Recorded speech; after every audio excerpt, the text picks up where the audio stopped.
Right-ho, Jeeves, P.G. Wodehouse, Chapter 1. Jeeves, I said, may I speak frankly? Certainly, sir. What I have to say may wound you. Not at all, sir. Well, then, no wait. Hold the line a minute. I've gone off the rails. I don't know if you have had the same experience, but the snag I always come up against when I'm telling a story is this difficult problem of where to begin it. It's a thing you don't want to go wrong over, because one false step and you're sunk. I mean, if you fool about too long at the start, trying to establish atmosphere, as they call it, and all that sort of rot, you fail to grip and the customers walk out on you, get off the mark, on the other hand, like a scalded cat, and your public is at a loss. It simply raises its eyebrows, and can't make out what you're talking about.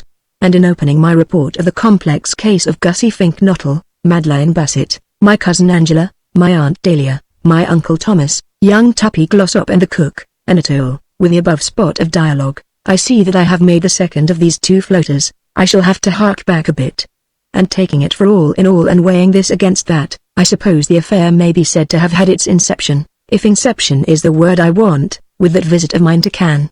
If I hadn't gone to Cannes, I shouldn't have met the Bassett or bought that white mess jacket, and Angela wouldn't have met her shark, and Aunt Dahlia wouldn't have played baccarat. Yes, most decidedly, Cannes was the point up we, right-ho, then. Let me marshal my facts. I went to Cannes leaving Jeeves behind, he having intimated that he did not wish to miss Ascot round about the beginning of June. With me travelled my Aunt Dahlia and her daughter Angela.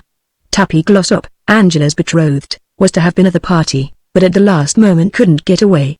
Uncle Tom, Aunt Dahlia's husband, remained at home, because he can't stake the south of France at any price.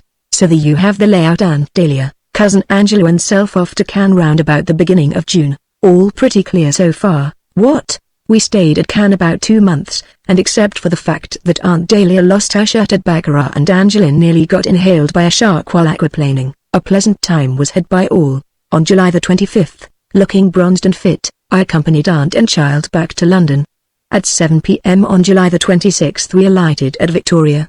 And at 7:20 or thereabouts we parted with mutual expressions of esteem, they to shove off in Aunt Dahlia's car to Brinkley Court, her place in Worcestershire, where they were expecting to entertain Tuppy in a day or two. I to go to the flat, drop my luggage, clean up a bit, and put on the soup and fish preparatory to pushing round to the Drones for a bite of dinner. And it was while I was at the flat, toweling the torso after a much-needed rinse, that Jeeves, as we chatted of this and that, picking up the threads, as it were, suddenly brought the name of Gussie Fink-Nottle into the conversation. As I recall it, the dialogue ran something as follows.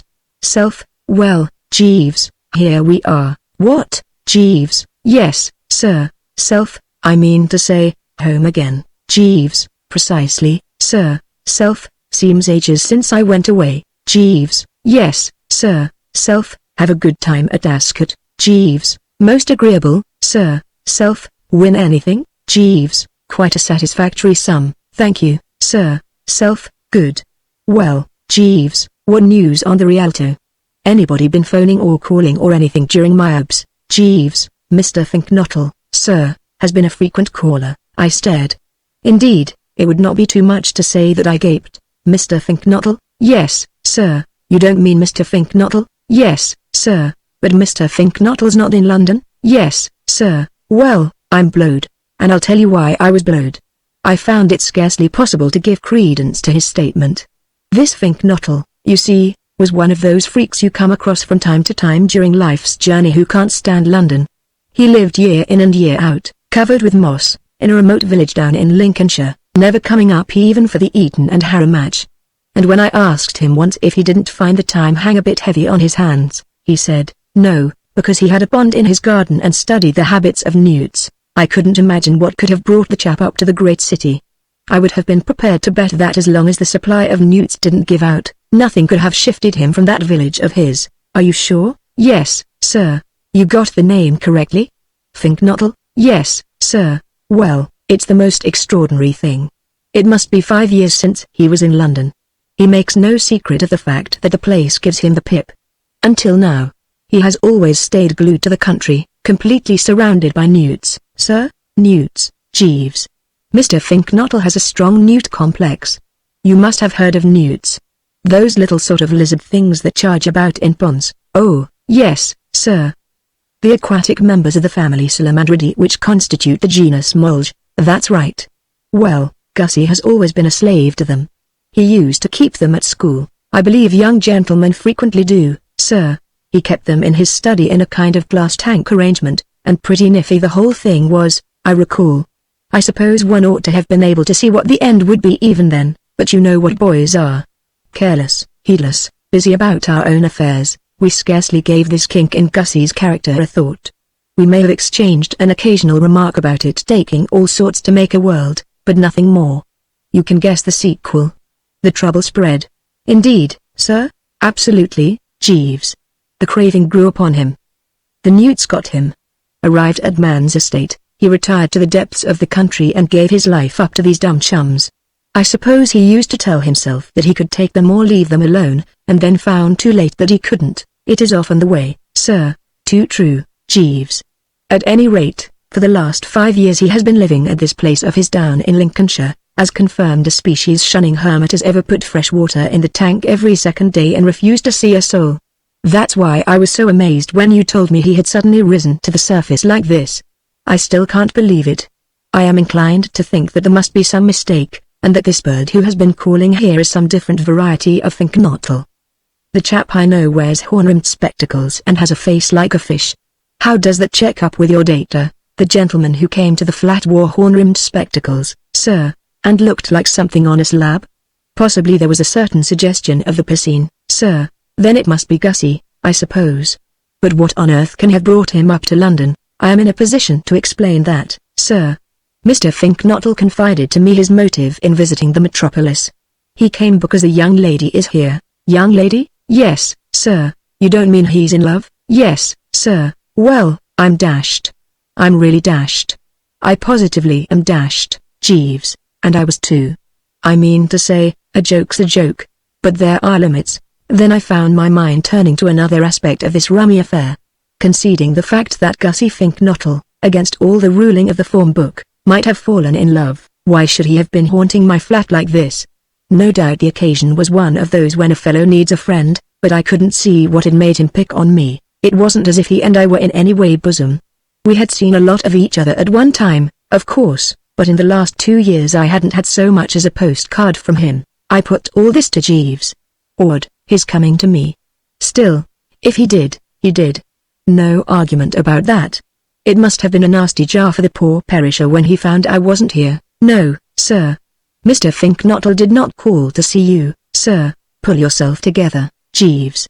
You've just told me that this is what he has been doing, and assiduously, at that. It was I with whom he was desirous of establishing communication, sir. You? But I didn't know you had ever met him. I had not had that pleasure until he called here, sir. But it appears that Mr. Sipley, a fellow student of whom Mr. Finknottle had been at the university, recommended him to place his affairs in my hands. The mystery had conked. I saw all. As I dare say you know, Jeeves's reputation as a counsellor has long been established among the cognoscenti, and the first move of any of my little circle on discovering themselves in any form of soup is always to roll round and put the thing up to him. And when he's got hay out of the bad spot, I puts B onto him. And then, when he was fixed up B sends C along. And so on, if you get my drift, and so forth. That's how these big consulting practices like Jeeves's grow. Old Sippy, I knew, had been deeply impressed by the man's efforts on his behalf at the time when he was trying to get engaged to Elizabeth Moon, so it was not to be wondered at that he should have advised Gussie to apply. Pure routine, you might say. Oh, you're acting for him, are you? Yes, sir, now I follow. Now I understand. And what is Gussie's trouble? Oddly enough, sir, precisely the same as that of Mr. Sipley when I was enabled to be of assistance to him. No doubt you recall Mr. Sipley's predicament, sir. Deeply attached to Miss Moon, he suffered from a rooted diffidence which made it impossible for him to speak. I nodded. I remember. Yes, I recall the Sipley case. He couldn't bring himself to the scratch. A marked coldness of the feet, was there not? I recollect you saying he was letting what was at ? Letting something do something. Cats entered into it, if I am not mistaken. Letting I dare not wait upon I would, sir, that's right. But how about the cats, like the poor cat the adage, sir, exactly. It beats me how you think up these things. And Gussie, you say, is in the same position? Yes, sir. Each time he endeavors to formulate a proposal of marriage, his courage fails him, and yet, if he wants this female to be his wife, he's got to say so. What? I mean, only civil to mention it. Precisely, sir, I mused. Well, I suppose this was inevitable, Jeeves.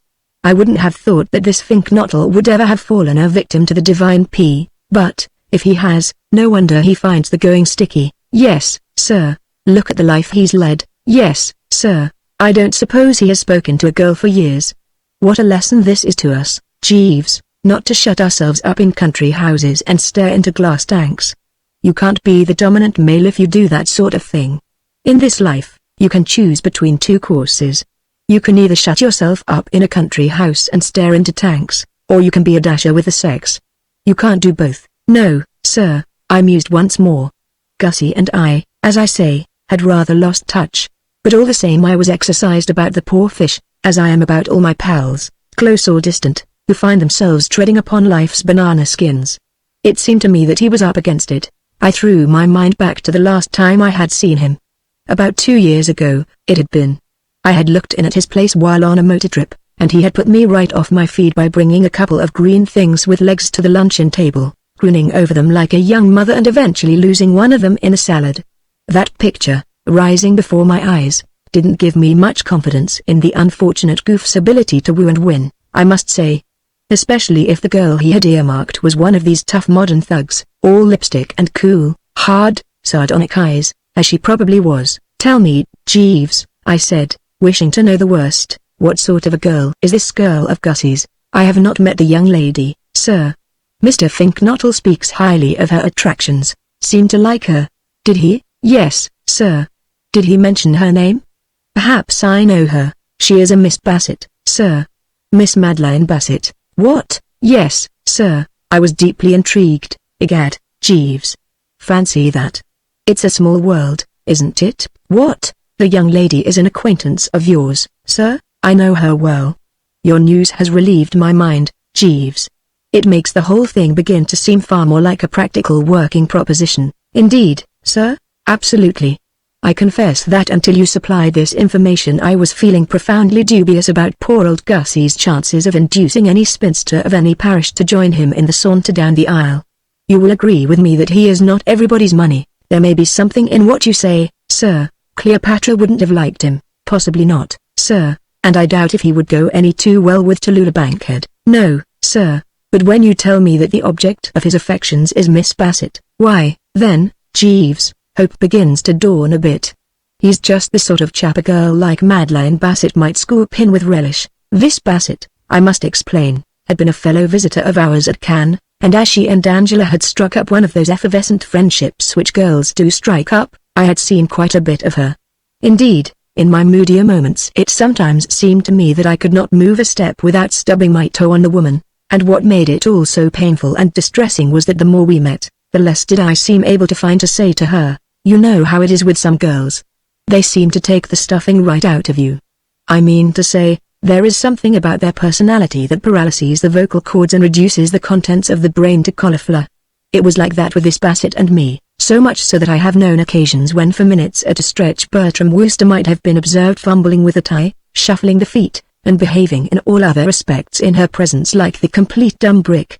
When, therefore, she took her departure some 2 weeks before we did, you may readily imagine that, in Bertram's opinion, it was not a day too soon. It was not her beauty, mark you, that thus numbed me. She was a pretty enough girl in a droopy, blonde, saucer-eyed way, but not the sort of breathtaker that takes the breath. No, what caused this disintegration in a usually fairly fluent prattler with the sex was her whole mental attitude. I don't want to wrong anybody, so I won't go so far as to say that she actually wrote poetry, but her conversation, to my mind, was of a nature calculated to excite the liveliest suspicions. Well, I mean to say, when a girl suddenly asks you out of a blue sky if you don't sometimes feel that the stars are God's daisy chain, you begin to think a bit. As regards the fusing of her soul and mine, therefore, there was nothing doing. But with Gussie, the position was entirely different. The thing that had stymied me viz. That this girl was obviously all loaded down with ideals and sentiment and what not was quite in order as far as he was concerned. Gussie had always been one of those dreamy, soulful birds, you can't shut yourself up in the country and live only for newts, if you're not, and I could see no reason why, if he could somehow be induced to get the low, burning words off his chest, he and the Bassett shouldn't hit it off like ham and eggs. She's just the type for him, I said. I am most gratified to hear it, sir. And he's just the type for her. In fine, a good thing and one to be pushed along with the utmost energy. Strain every nerve, Jeeves. Very good, sir, replied the honest fellow. I will attend to the matter at once. Now up to this point, as you will doubtless agree, what you might call a perfect harmony had prevailed. Friendly gossip between employer and employed, and everything as sweet as a nut. But at this juncture, I regret to say, there was an unpleasant switch. The atmosphere suddenly changed, the storm clouds began to gather, and before we knew where we were, the jarring note had come bounding on the scene. I have known this to happen before in the Wooster home. The first intimation I had that things were about to hot up was a pained and disapproving cough from the neighborhood of the carpet. For, during the above exchanges, I should explain, while I, having dried the frame, had been dressing in a leisurely manner, donning here a sock, there a shoe, and gradually climbing into the vest, the shirt, the tie, and the knee-length, Jeeves had been down on the lower level, unpacking my effects. He now rose, holding a white object. And at the sight of it, I realized that another of our domestic crises had arrived, another of those unfortunate clashes of will between two strong men, and that Bertram, unless he remembered his fighting ancestors and stood up for his rights, was about to be put upon. I don't know if you were at Cannes this summer. If you were, you will recall that anybody with any pretensions to being the life and soul of the party was accustomed to attend binges at the casino in the ordinary evening wear trouserings topped to the north by a white mess jacket with brass buttons. And ever since I had stepped aboard the blue train at Cannes station, I had been wondering on and off how mine would go with Jeeves. In the matter of evening costume, you see, Jeeves is hidebound and reactionary. I had had trouble with him before about soft-bosomed shirts. And while these mess jackets had, as I say, been all the rage tout squill-wired chic on the Côte d'Azur, I had never concealed it from myself, even when treading the measure at the Palm Beach Casino in the one I had hastened to buy, that there might be something of an upheaval about it on my return. I prepared to be firm. Yes, Jeeves, I said. And though my voice was suave, a close observer in a position to watch my eyes would have noticed a steely glint. Nobody has a greater respect for Jeeves's intellect than I have, but this disposition of his to dictate to the hand that fed him had got, I felt, to be checked.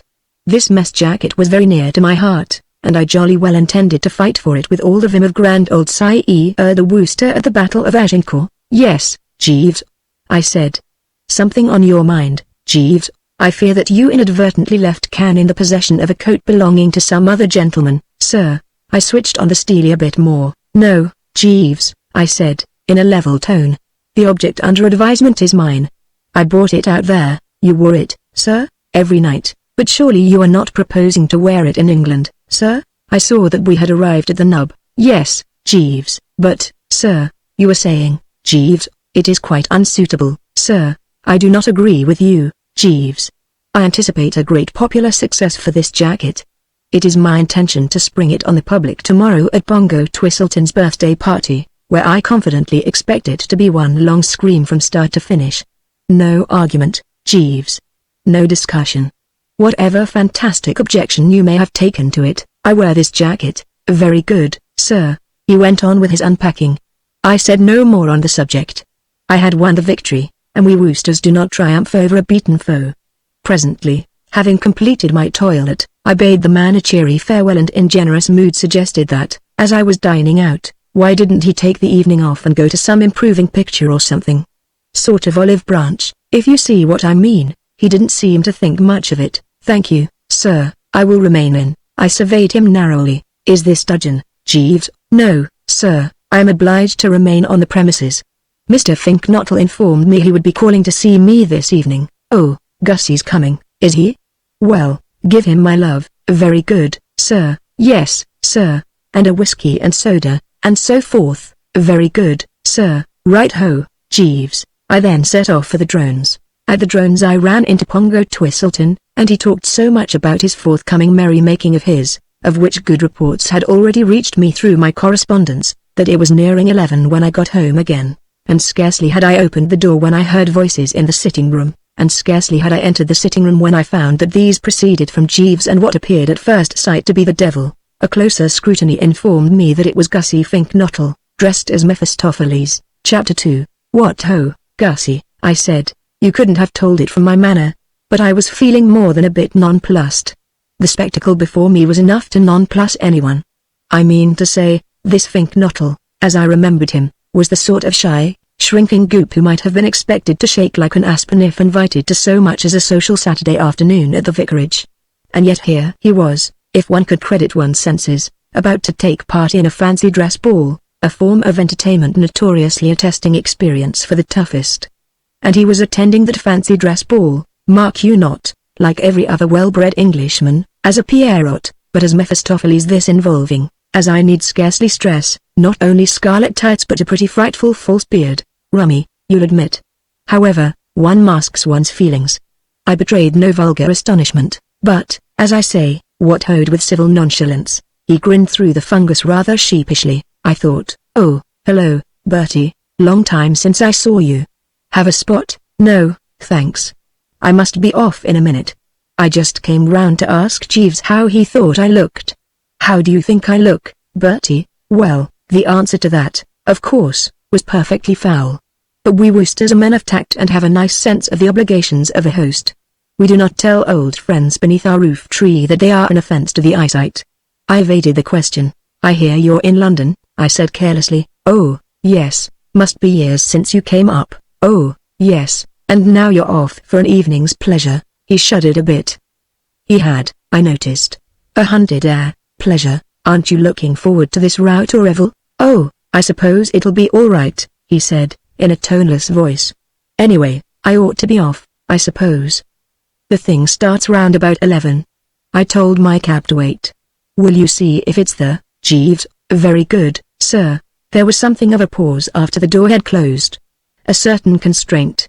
I mixed myself a beaker, while Gussie, a glutton for punishment, stared at himself in the mirror. Finally I decided that it would be best to let him know that I was abreast of his affairs. It might be that it would ease his mind to confide in a sympathetic man of experience.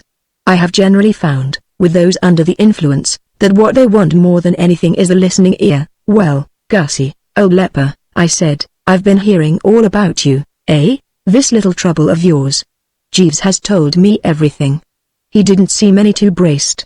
It's always difficult to be sure, of course, when a chap has dug himself in behind a Mephistopheles beard, but I fancy he flushed a trifle. I wish Jeeves wouldn't go gassing all over the place. It was supposed to be confidential. I could not permit this tone.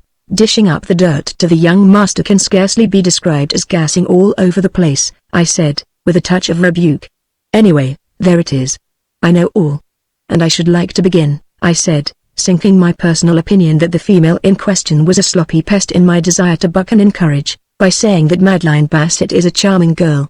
A winner, and just the sort for you. You don't know her? Certainly I know her. What beats me is how you ever got in touch. Where did you meet? She was staying at a place near mine in Lincolnshire the week before last. Yes, but even so. I didn't know you called on the neighbors. I don't. I met her out for a walk with her dog. The dog had got a thorn in its foot, and when she tried to take it out, it snapped at her. So, of course, I had to rally round.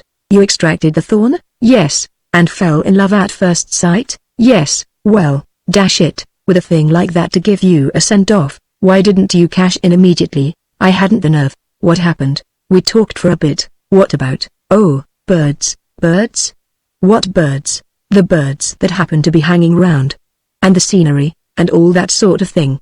And she said she was going to London, and asked me to look her up if I was ever there. And even after that you didn't so much as press her hand. Of course not. Well, I mean, it looked as though there was no more to be said. If a chap is such a rabbit that he can't get action when he's handed the thing on a plate, his case would appear to be pretty hopeless. Nevertheless, I reminded myself that this non-starter and I had been at school together. One must make an effort for an old school friend. Well, I said, we must see what can be done. Things may brighten. At any rate, you will be glad to learn that I am behind you in this enterprise. You have Bertram Wooster in your corner, Gussie. Thanks, old man. And Jeeves, of course, which is the thing that really matters. I don't mind admitting that I winced. He meant no harm, I suppose. But I'm bound to say that this tactless speech nettled me not a little. People are always nettling me like that.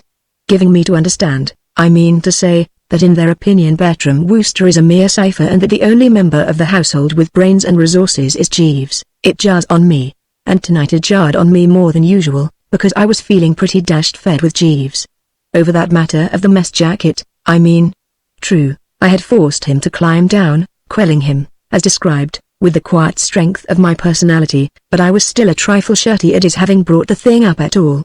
It seemed to me that what Jeeves wanted was the iron hand, and what is he doing about it? I inquired stiffly. He's been giving the position of affairs a lot of thought. He has he? It's on his advice that I'm going to this dance. Why, she is going to be there. In fact, it was she who sent me the ticket of invitation. And Jeeves considered, and why not as a Pierrot? I said, taking up the point which had struck me before. Why this break with a grand old tradition? He particularly wanted me to go as Mephistopheles. I started. He did. Did he? He specifically recommended that definite costume? Yes. Nothing. Just and I'll tell you why I said Here was Jeeves making heavy weather about me wearing a perfectly ordinary white mess jacket, a garment not only tout squill-wired chic, but absolutely de rigueur, and in the same breath, as you might say, inciting Gussie Fink-Nottle to be a blot on the London scene in scarlet tights. Ironical, what? One looks askance at this sort of in-and-out running. What has he got against Pierrots? I don't think he objects to Pierrots as Pierrots. But in my case he thought a Pierrot wouldn't be adequate. I don't follow that.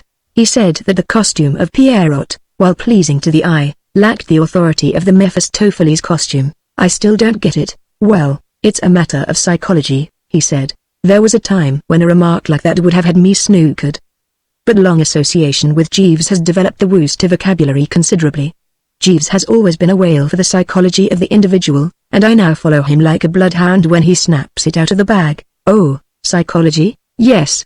Jeeves is a great believer in the moral effect of clothes. He thinks I might be emboldened in a striking costume like this. He said a pirate chief would be just as good. In fact, a pirate chief was his first suggestion, but I objected to the boots. I saw his point. There is enough sadness in life without having fellows like Gussie Fink-Nottle going about in sea boots. And are you emboldened? Well, to be absolutely accurate, Bertie, old man, no. A gust of compassion shook me. After all, though we had lost touch a bit of recent years, this man and I had once thrown ink darts at each other. Gussie, I said, take an old friend's advice, and don't go within a mile of this binge. But it's my last chance of seeing her. She's off tomorrow to stay with some people in the country. Besides, you don't know what? That this idea of Jeeves's won't work. I feel a most frightful chump now. Yes, but who can say whether that will not pass off when I get into a mob of other people in fancy dress? I had the same experience as a child, one year during the Christmas festivities. They dressed me up as a rabbit, and the shame was indescribable. Yet when I got to the party and found myself surrounded by scores of other children, many in costumes even ghastlier than my own, I perked up amazingly, joined freely in the revels, and was able to eat so hearty a supper that I was sick twice in the cab coming home. What I mean is, you can't tell in cold blood. I weighed this. It was specious, of course, and you can't get away from it that, fundamentally, Jeeves's idea is sound. In a striking costume like Mephistopheles, I might quite easily pull off something pretty impressive. Color does make a difference. Look at newts. During the courting season the male newt is brilliantly colored. It helps him a lot. But you aren't a male newt. I wish I were. Do you know how a male newt proposes, Bertie? He just stands in front of the female newt vibrating his tail and bending his body in a semicircle. I could do that on my head. No, you wouldn't find me grousing if I were a male newt, but if you were a male newt, Madeline Bassett wouldn't look at you. Not with the eye of love, I mean, she would, if she were a female newt, but she isn't a female newt. No, but suppose she was. Well, if she was, you wouldn't be in love with her. Yes, I would, if I were a male newt. A slight throbbing about the temples told me that this discussion had reached saturation point. Well, anyway, I said, coming down to hard facts and cutting out all this visionary stuff about vibrating tails and whatnot, the salient point that emerges is that you are booked to appear at a fancy dress ball. And I tell you out of my ripe knowledge of fancy dress balls, Gussie, that you won't enjoy yourself. It isn't a question of enjoying yourself. I wouldn't go. I must go. I keep telling you she's off to the country tomorrow. I gave it up. So be it, I said. Have it your own way. Yes, Jeeves, Mr. Finknottle's cab, sir. R? The cab, eh? Your cab, Gussie. Oh, the cab? Oh, right. Of course, yes, rather. Thanks, Jeeves. Well, so long, Bertie. And giving me the sort of weak smile Roman gladiators used to give the emperor before entering the arena, Gussie trickled off. And I turned to Jeeves. The moment had arrived for putting him in his place, and I was all for it. It was a little difficult to know how to begin, of course. I mean to say, while firmly resolved to tick him off, I didn't want to gash his feelings too deeply. Even when displaying the iron hand, we Woosters like to keep the thing fairly matey. However, on consideration, I saw that there was nothing to be gained by trying to lead up to it gently. It is never any use beating about the bee. Jeeves, I said, may I speak frankly? Certainly, sir. What I have to say may wound you. Not at all, sir. Well, then, I have been having a chat with Mr. Finknottle, and he has been telling me about this Mephistopheles scheme of yours. Yes, sir. Now let me get it straight. If I follow your reasoning correctly, you think that, stimulated by being upholstered throughout in scarlet tights, Mr. Finknottle, on encountering the adored object, will vibrate his tail and generally let himself go with a whoop. I am of opinion that he will lose much of his normal diffidence, sir. I don't agree with you, Jeeves. No, sir, no. In fact, not to put too fine a point upon it, I consider that of all the dashed silly, drivelling ideas I ever heard in my puff, this is the most blithering and futile. It won't work. Not a chance. All you have done is to subject Mr. Finknottle to the nameless horrors of a fancy dress ball for nothing. And this is not the first time this sort of thing has happened. To be quite candid, Jeeves, I have frequently noticed before now a tendency or disposition on your part to become what's the word? I could not say, sir. Eloquent? No, it's not eloquent. Elusive? No, it's not elusive. It's on the tip of my tongue. Begins with an E and means being a jolly sight too clever. Elaborate, sir? That is the exact word I was after. Too elaborate, Jeeves, that is what you are frequently prone to become. Your methods are not simple, not straightforward. You cloud the issue with a lot of fancy stuff that is not of the essence. All that Gussie needs is the elder brotherly advice of a seasoned man of the world. So what I suggest is that from now onward you leave this case to me. Very good, sir. You lay off and devote yourself to your duties about the home. Very good, sir. I shall no doubt think of something quite simple and straightforward yet perfectly effective ere long. I will make a point of seeing Gussie tomorrow. Very good, sir. Right-ho, Jeeves. But on the morrow all those telegrams started coming in, and I confess that for 24 hours I didn't give the poor chap a thought, having problems of my own to contend with. Chapter 3. The first of the telegram arrived shortly after noon, and Jeeves brought it in with the before luncheon snifter. It was from my Aunt Dahlia, operating from Market Snodsbury, a small town of sorts a mile or two along the main road as you leave her country seat. It ran as follows. Come at once. Travers. And when I say it puzzled me like the dickens, I am understating it, if anything.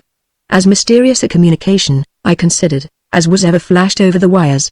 I studied it in a profound reverie for the best part of 2 dry martinis and a dividend. I read it backwards. I read it forwards. As a matter of fact, I have a sort of recollection of even smelling it. But it still baffled me. Consider the facts, I mean. It was only a few hours since this aunt and I had parted, after being in constant association for nearly 2 months. And yet here she was with my farewell kiss still lingering on her cheek, so to speak pleading for another reunion. Bertram Wooster is not accustomed to this gluttonous appetite for his society. Ask anyone who knows me, and they will tell you that after 2 months of my company, what the normal person feels is that that will about do for the present.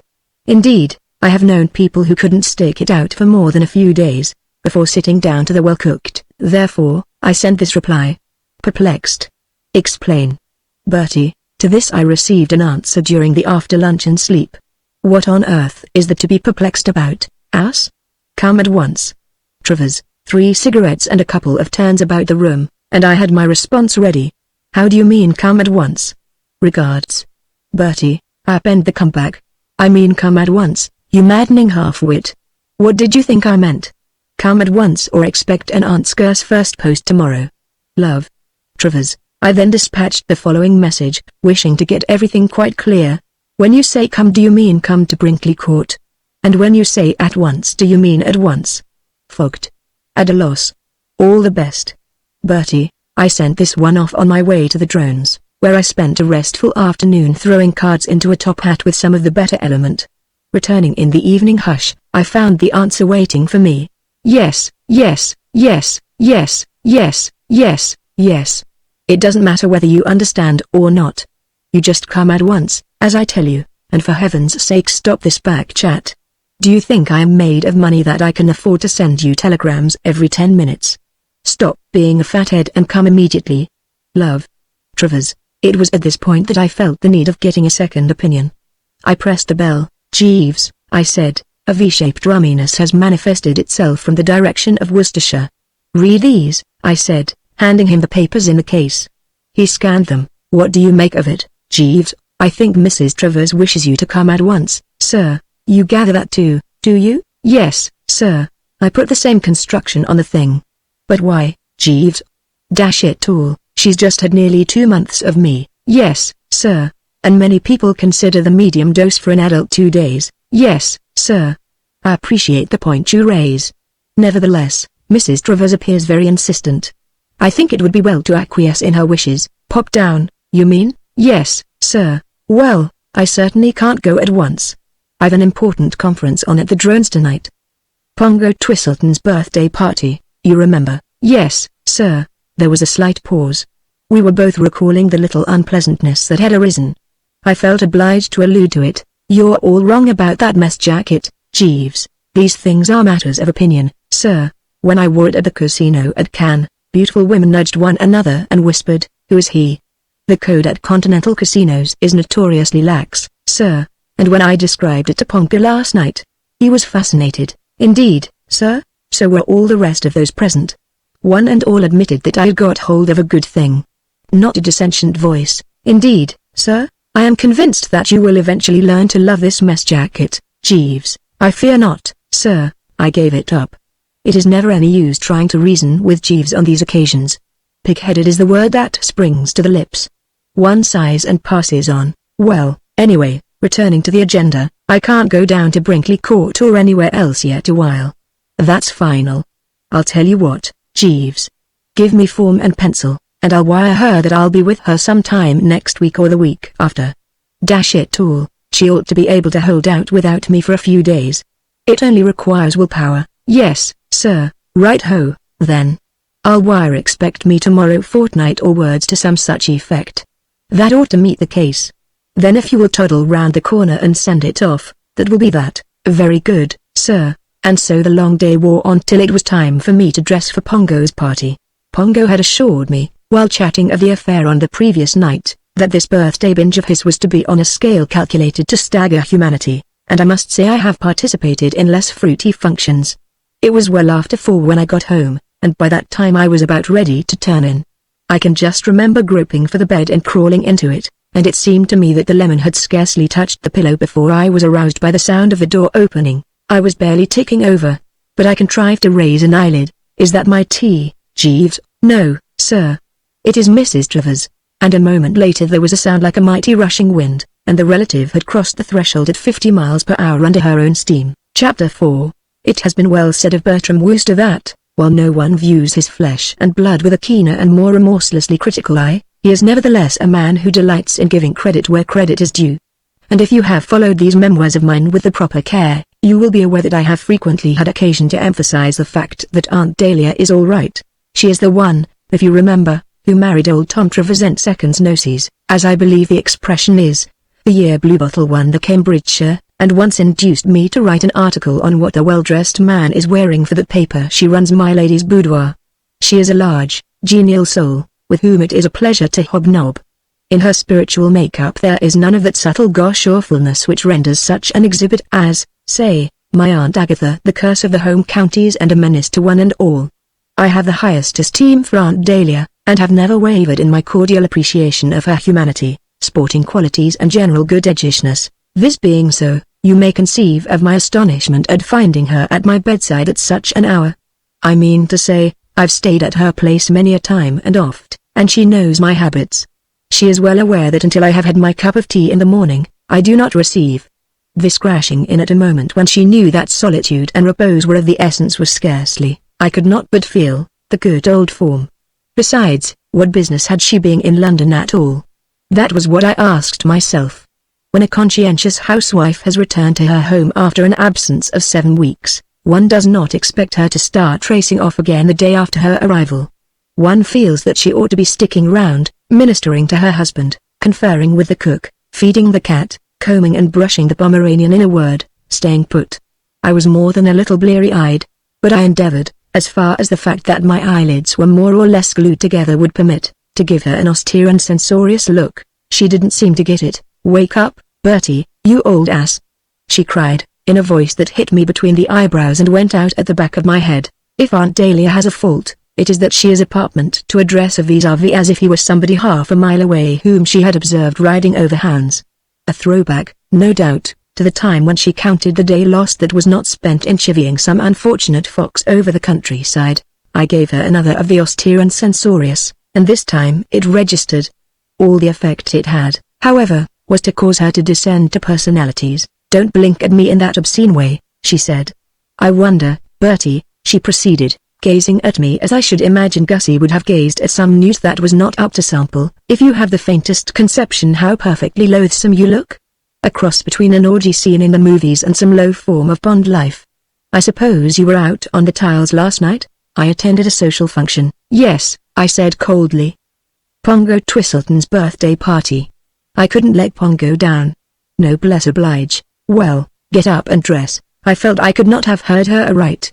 "Get up and dress?" "Yes." I turned on the pillow with a little moan, and at this juncture Jeeves entered with the vital long. I clutched at it like a drowning man at a straw hat.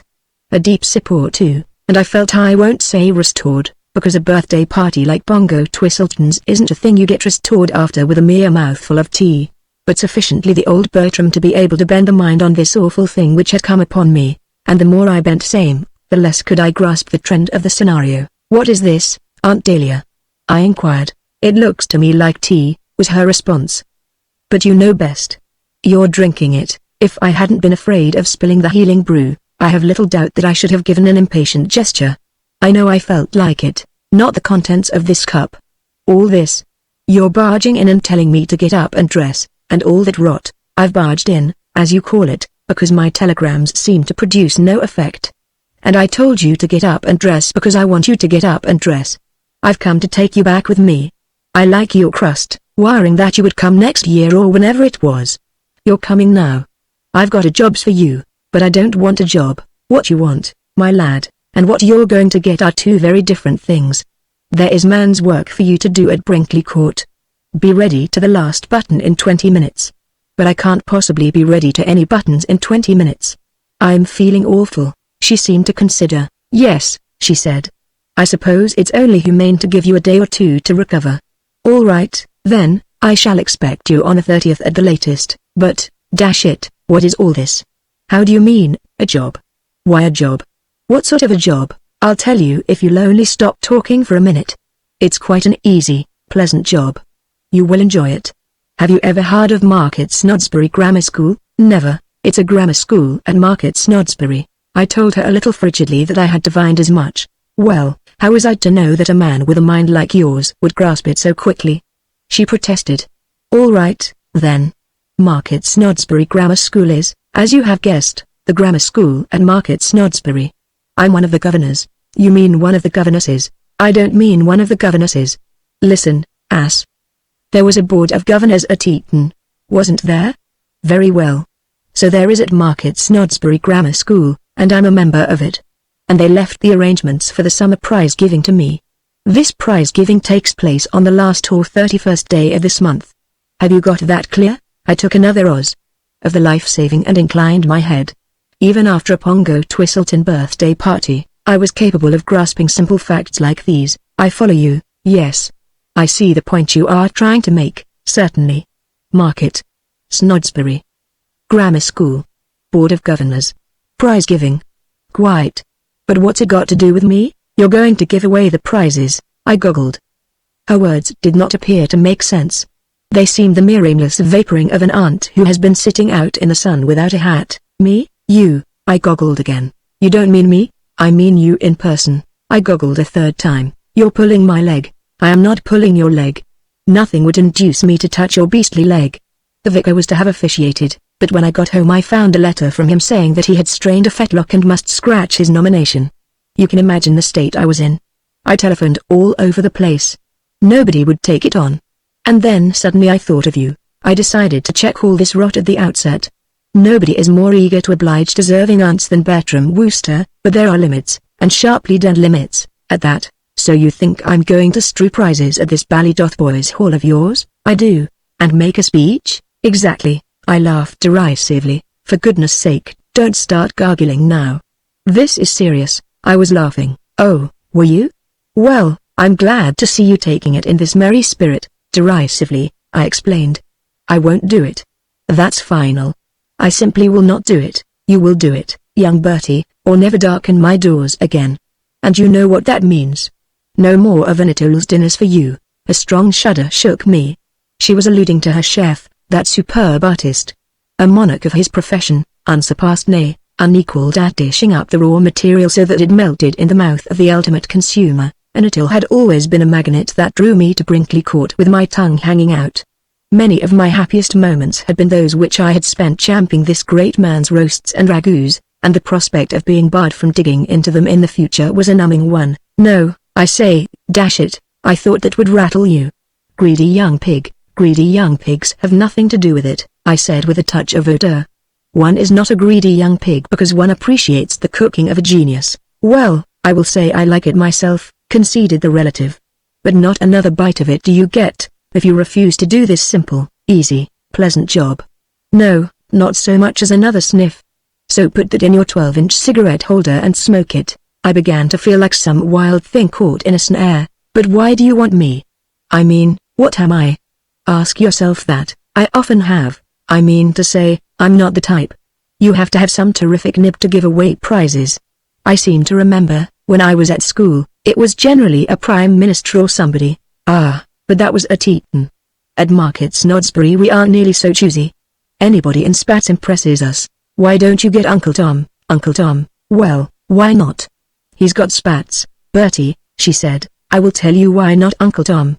You remember me losing all that money at Baccarat Can? Well, very shortly I shall have to sidle up to Tom and break the news to him. If, right after that, I ask him to put on lavender gloves and a topper and distribute the prizes at Markets Snodsbury Grammar School, there will be a divorce in the family. He would pin a note to the pincushion and be off like a rabbit. No, my lad, you're for it, so you may as well make the best of it, but, Aunt Dahlia, listen to reason. I assure you, you've got hold of the wrong man. I'm hopeless at a game like that. Ask Jeeves about the time I got lugged into a dress a girls' school. I made the most colossal ass of myself, and I confidently anticipate that you will make an equally colossal ass of yourself on the 31st of this month. That's why I want you. The way I look at it is that, as the thing is bound to be a frost, anyway, one may as well get a hearty laugh out of it. I shall enjoy seeing you distribute those prizes, Bertie. Well, I won't keep you, as, no doubt, you want to do your Swedish exercises. I shall expect you in a day or two, and with these heartless words she beetled off, leaving me a prey to the gloomiest emotions. What with the natural reaction after Pongo's party and this stunning blow, it is not too much to say that the soul was seared, and I was still writhing in the depths, when the door opened and Jeeves appeared. Mr. Finknottle to see you, sir, he announced. Chapter 5. I gave him one of my looks. Jeeves, I said, I had scarcely expected this of you. You're aware that I was up to an advanced hour last night. You know that I have barely had my tea. You cannot be ignorant of the effect of that hearty voice of Aunt Dahlia's on a man with a headache. And yet you come bringing me Finknottles. Is this a time for Fink or any other kind of noddle? But did you not give me to understand, sir, that you wished to see Mr. Finknottle to advise him on his affairs? This, I admit, opened up a new line of thought. In the stress of my emotions, I had clean forgotten about having taken Gussie's interests in hand. It altered things. One can't give the raspberry to a client.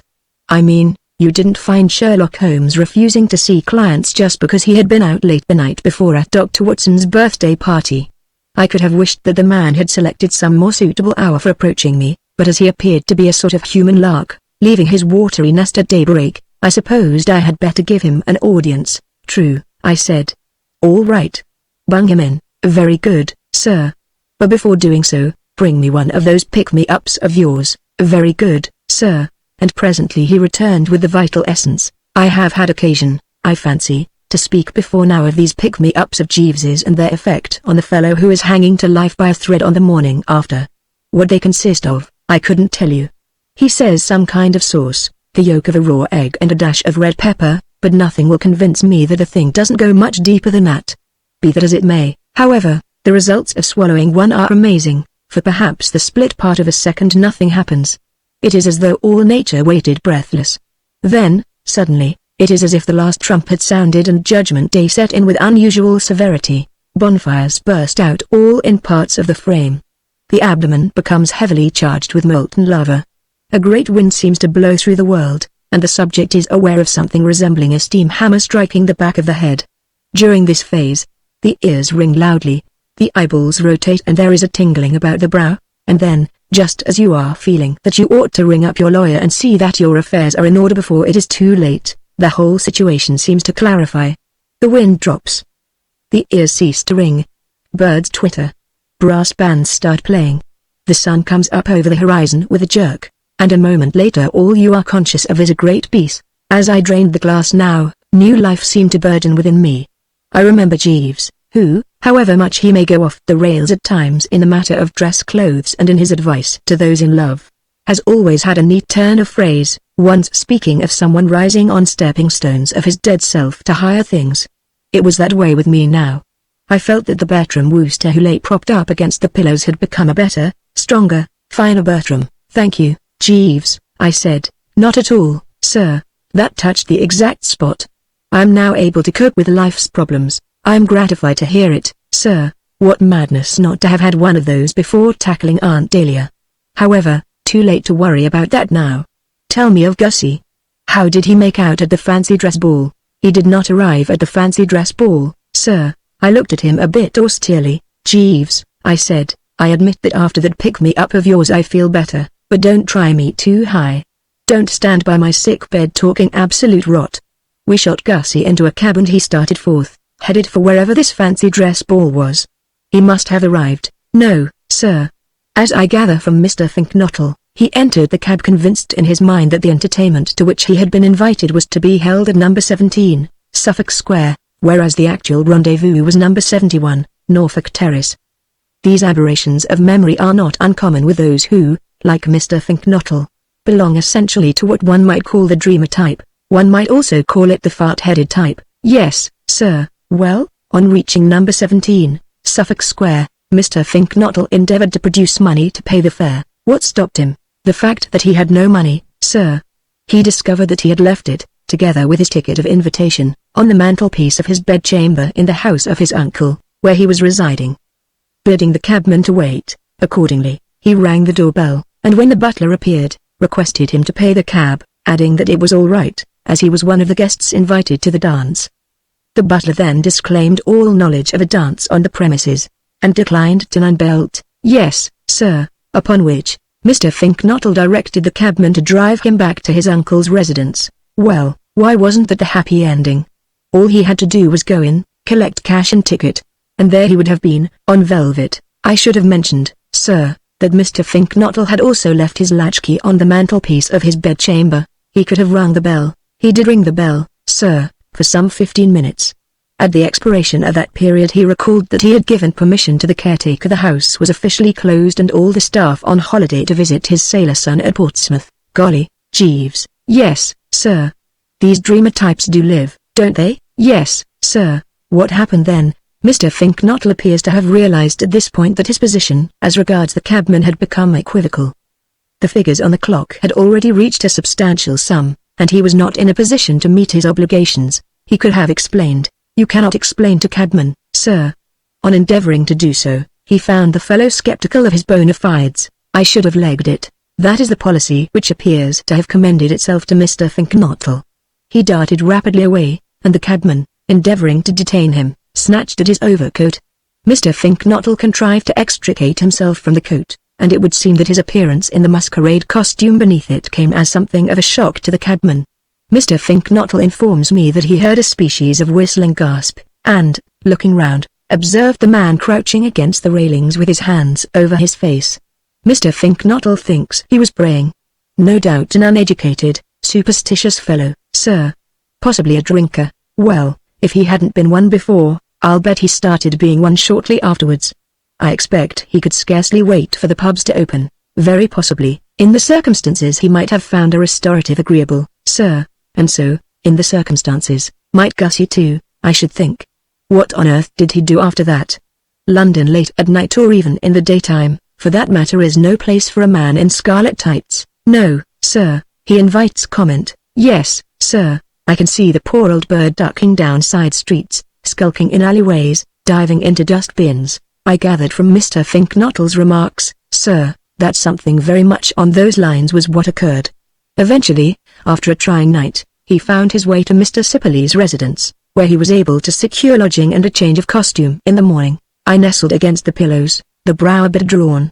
It is all very well to try to do old school friends a spot of good, but I could not but feel that in espousing the cause of a lunkhead capable of mucking things up as Gussie had done, I had taken on a contract almost too big for human consumption.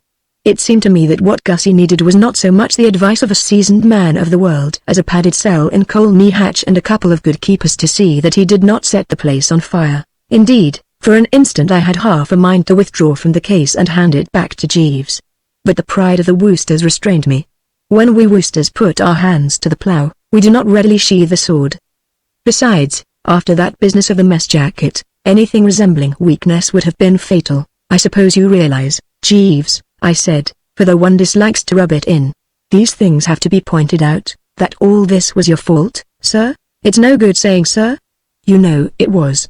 If you had not insisted on his going to that dance a mad project, as I spotted from the first, this would not have happened. Yes, sir, but I confess I did not anticipate. Always anticipate everything, Jeeves, I said, a little sternly. It is the only way. Even if you had allowed him to wear a Pierrot costume, things would not have panned out as they did. A Pierrot costume has pockets. However, I went on more kindly, we need not go into that now. If all this has shown you what comes of going about the place in scarlet tights, that is something gained.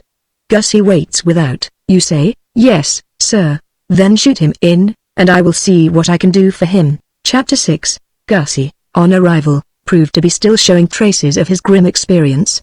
The face was pale, the eyes gooseberry-like, the ears drooping, and the whole aspect that of a man who has passed through the furnace and been caught in the machinery. I hitched myself up a bit higher on the pillows and gazed at him narrowly. It was a moment, I could see, when first aid was required, and I prepared to get down to cases. Well, Gussie, hello, Bertie, Woodho. These civilities concluded, I felt that the moment had come to touch delicately on the past. I hear you've been through it a bit. Yes, thanks to Jeeves. It wasn't Jeeves's fault. Entirely Jeeves's fault. I don't see that. I forgot my money and latchkey, and now you had better forget Jeeves. For you will be interested to hear, Gussie, I said, deeming it best to put him in touch with the position of affairs right away, that he is no longer handling your little problem. This seemed to slip it across him properly. The jaws fell. The ears drooped more limply. He had been looking like a dead fish. He now looked like a deader fish, one of last year's, cast up on some lonely beach and left there at the mercy of the wind and tides. What? Yes, you don't mean that Jeeves isn't going to? No, but, dash it, I was kind, but firm. You will be much better off without him. Surely your terrible experiences of that awful night have told you that Jeeves needs a rest. The keenest of thinkers strikes a bad patch occasionally. That is what has happened to Jeeves. I have seen it coming on for some time. He has lost his form. He wants his plugs decarbonized. No doubt this is a shock to you. I suppose you came here this morning to seek his advice? Of course I did. On what point? Madeline Bassett has gone to stay with these people in the country, and I want to know what he thinks I ought to do. Well, as I say, Jeeves is off the case, but, Bertie, dash it, Jeeves, I said with a certain asperity, is no longer on the case. I am now in sole charge, but what on earth can you do? I curbed my resentment. We Woosters are fair-minded. We can make allowances for men who have been parading London all night in scarlet tights. That, I said quietly, we shall see. Sit down and let us confer. I'm bound to say the thing seems quite simple to me. You say this girl has gone to visit friends in the country. It would appear obvious that you must go there too, and flock round her like a poultice. Elementary. But I can't plant myself on a lot of perfect strangers. Don't you know these people? Of course I don't. I don't know anybody. I pursed the lips. This did seem to complicate matters somewhat. All that I know is that their name is Travers, and it's a place called Brinkley Court down in Worcestershire. I unpursed my lips. Gussie, I said, smiling paternally, it was a lucky day for you when Bertram Wooster interested himself in your affairs. As I foresaw from the start, I can fix everything. This afternoon you shall go to Brinkley Court, an honored guest. He quivered like a moose. I suppose it must always be rather a thrilling experience for the novice to watch me taking hold, but, Bertie, you don't mean you know these Traverses? They are my Aunt Dahlia. My gosh, you see now, I pointed out, how lucky you were to get me behind you. You go to Jeeves, and what does he do? He dresses you up in scarlet tights and one of the foulest false beards of my experience, and sends you off to fancy dress balls. Result, agony of spirit and no progress. I then take over and put you on the right lines. Could Jeeves have got you into Brinkley Court? Not a chance. Aunt Dahlia isn't his aunt. I merely mention these things. By Jove, Bertie, I don't know how to thank you, my dear chap, but, I say, now what do I do when I get there? If you knew Brinkley Court, you would not ask that question. In those romantic surroundings you can't miss. Great lovers through the ages have fixed up the preliminary formalities at Brinkley. The place is simply ill with atmosphere. You will stroll with the girl in the shady walks. You will sit with her on the shady lawns. You will row on the lake with her. And gradually you will find yourself working up to a point where, by Jove, I believe you're right. Of course, I'm right. I've got engaged 3 times at Brinkley. No business resulted, but the fact remains. And I went there without the foggiest idea of indulging in the tender pash. I hadn't the slightest intention of proposing to anybody. Yet no sooner had I entered those romantic grounds than I found myself reaching out for the nearest girl in sight and slapping my soul down in front of her. It's something in the air. I see exactly what you mean. That's just what I want to be able to do, work up to it. And in London, curse the place, everything's in such a rush that you don't get a chance, quite. You see a girl alone for about 5 minutes a day, and if you want to ask her to be your wife, you've got to charge into it as if you were trying to grab the gold ring on a merry-go-round. That's right. London rattles one. I shall be a different man altogether in the country. What a bit of luck this Travers woman turning out to be your aunt. I don't know what you mean, turning out to be my aunt. She has been my aunt all along. I mean, how extraordinary that it should be your aunt that Madeline's going to stay with. Not at all. She and my cousin Angela are close friends.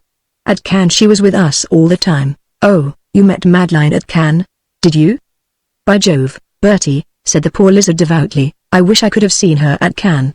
How wonderful she must have looked in beach pajamas.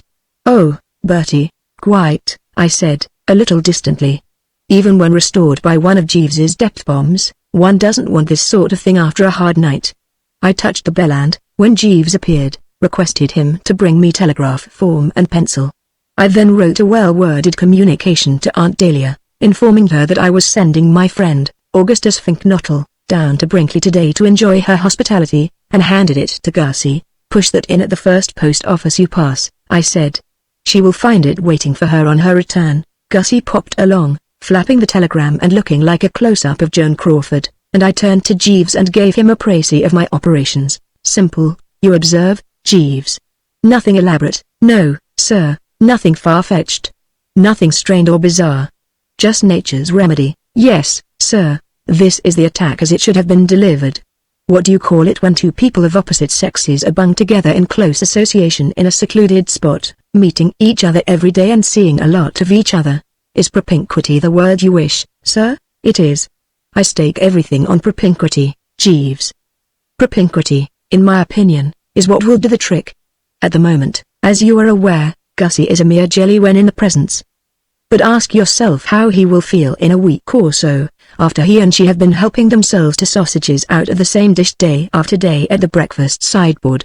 Cutting the same ham, ladling out communal kidneys and bacon. Why, I broke off abruptly. I had one of my ideas. Golly, Jeeves, sir, here's an instance of how you have to think of everything. You heard me mention sausages, kidneys and bacon and ham. Yes, sir, well, there must be nothing of that. Fatal. The wrong note entirely. Give me that telegraph form and pencil. I must warn Gussie without delay. What he's got to do is to create in this girl's mind the impression that he is pining away for love of her. This cannot be done by wolfing sausages. No, sir. Very well, then. And, taking Form and P, I drafted the following. Think Knottle, Brinkley Court, Markets Nodsbury, Worcestershire. Lay off the sausages. Avoid the ham. Bertie, send that off. Jeeves, instanter. Very good, sir. I sank back on the pillows. Well, Jeeves, I said, you see how I'm taking hold. You notice the grip I am getting on this case. No doubt you realize now that it would pay you to study my methods. No doubt, sir. And even now you aren't onto the full depths of the extraordinary sagacity I've shown. Do you know what brought Aunt Dahlia up here this morning? She came to tell me I'd got to distribute the prizes at some beastly seminary she's a governor of down at Markets Nodsbury. Indeed, sir? I fear you will scarcely find that a congenial task. Ah. But I'm not going to do it. I'm going to shove it off on to Gussie, sir. I propose, Jeeves, to wire to Aunt Dahlia saying that I can't get down, and suggesting that she unleashes him on these young Borstal inmates of hers in my stead. But if Mr. Finknottle should decline, sir? Decline? Can you see him declining? Just conjure up the picture in your mind, Jeeves. Scene, the drawing room at Brinkley, Gussie wedged into a corner, with Aunt Dahlia standing over him making hunting noises. I put it to you, Jeeves, can you see him declining? Not readily, sir. I agree. Mrs. Travers is a forceful personality. He won't have a hope of declining. His only way out would be to slide off. And he can't slide off, because he wants to be with Miss Bassett. No, Gussie will have to toe the line, and I shall be saved from a job at which I confess the soul shuddered. Getting up on a platform and delivering a short, manly speech to a lot of foul school kids. Golly, Jeeves. I've been through that sort of thing once. What? You remember that time at the girls' school? Very vividly, sir. What an ass I made of myself. Certainly I have seen you to better advantage, sir. I think you might bring me just one more of those dynamite specials of yours, Jeeves. This narrow squeak has made me come over all faint. I suppose it must have taken Aunt Dahlia 3 hours or so to get back to Brinkley, because it wasn't till well after lunch that her telegram arrived. It read like a telegram that had been dispatched in a white-hot surge of emotion some 2 minutes after she had read mine, as follows. Am taking legal advice to ascertain whether strangling an idiot nephew counts as murder. If it doesn't, look out for yourself. Consider your conduct frozen limit. What do you mean by planting your loathsome friends on me like this? Do you think Brinkley Court is a leper colony or what is it? Who is this spink bottle? Love. Travers. I had expected some such initial reaction. I replied in temperate vein. Not bottle. Knottle. Regards. Bertie. Almost immediately after she had dispatched the above heart cry, Gussie must have arrived, for it wasn't 20 minutes later when I received the following.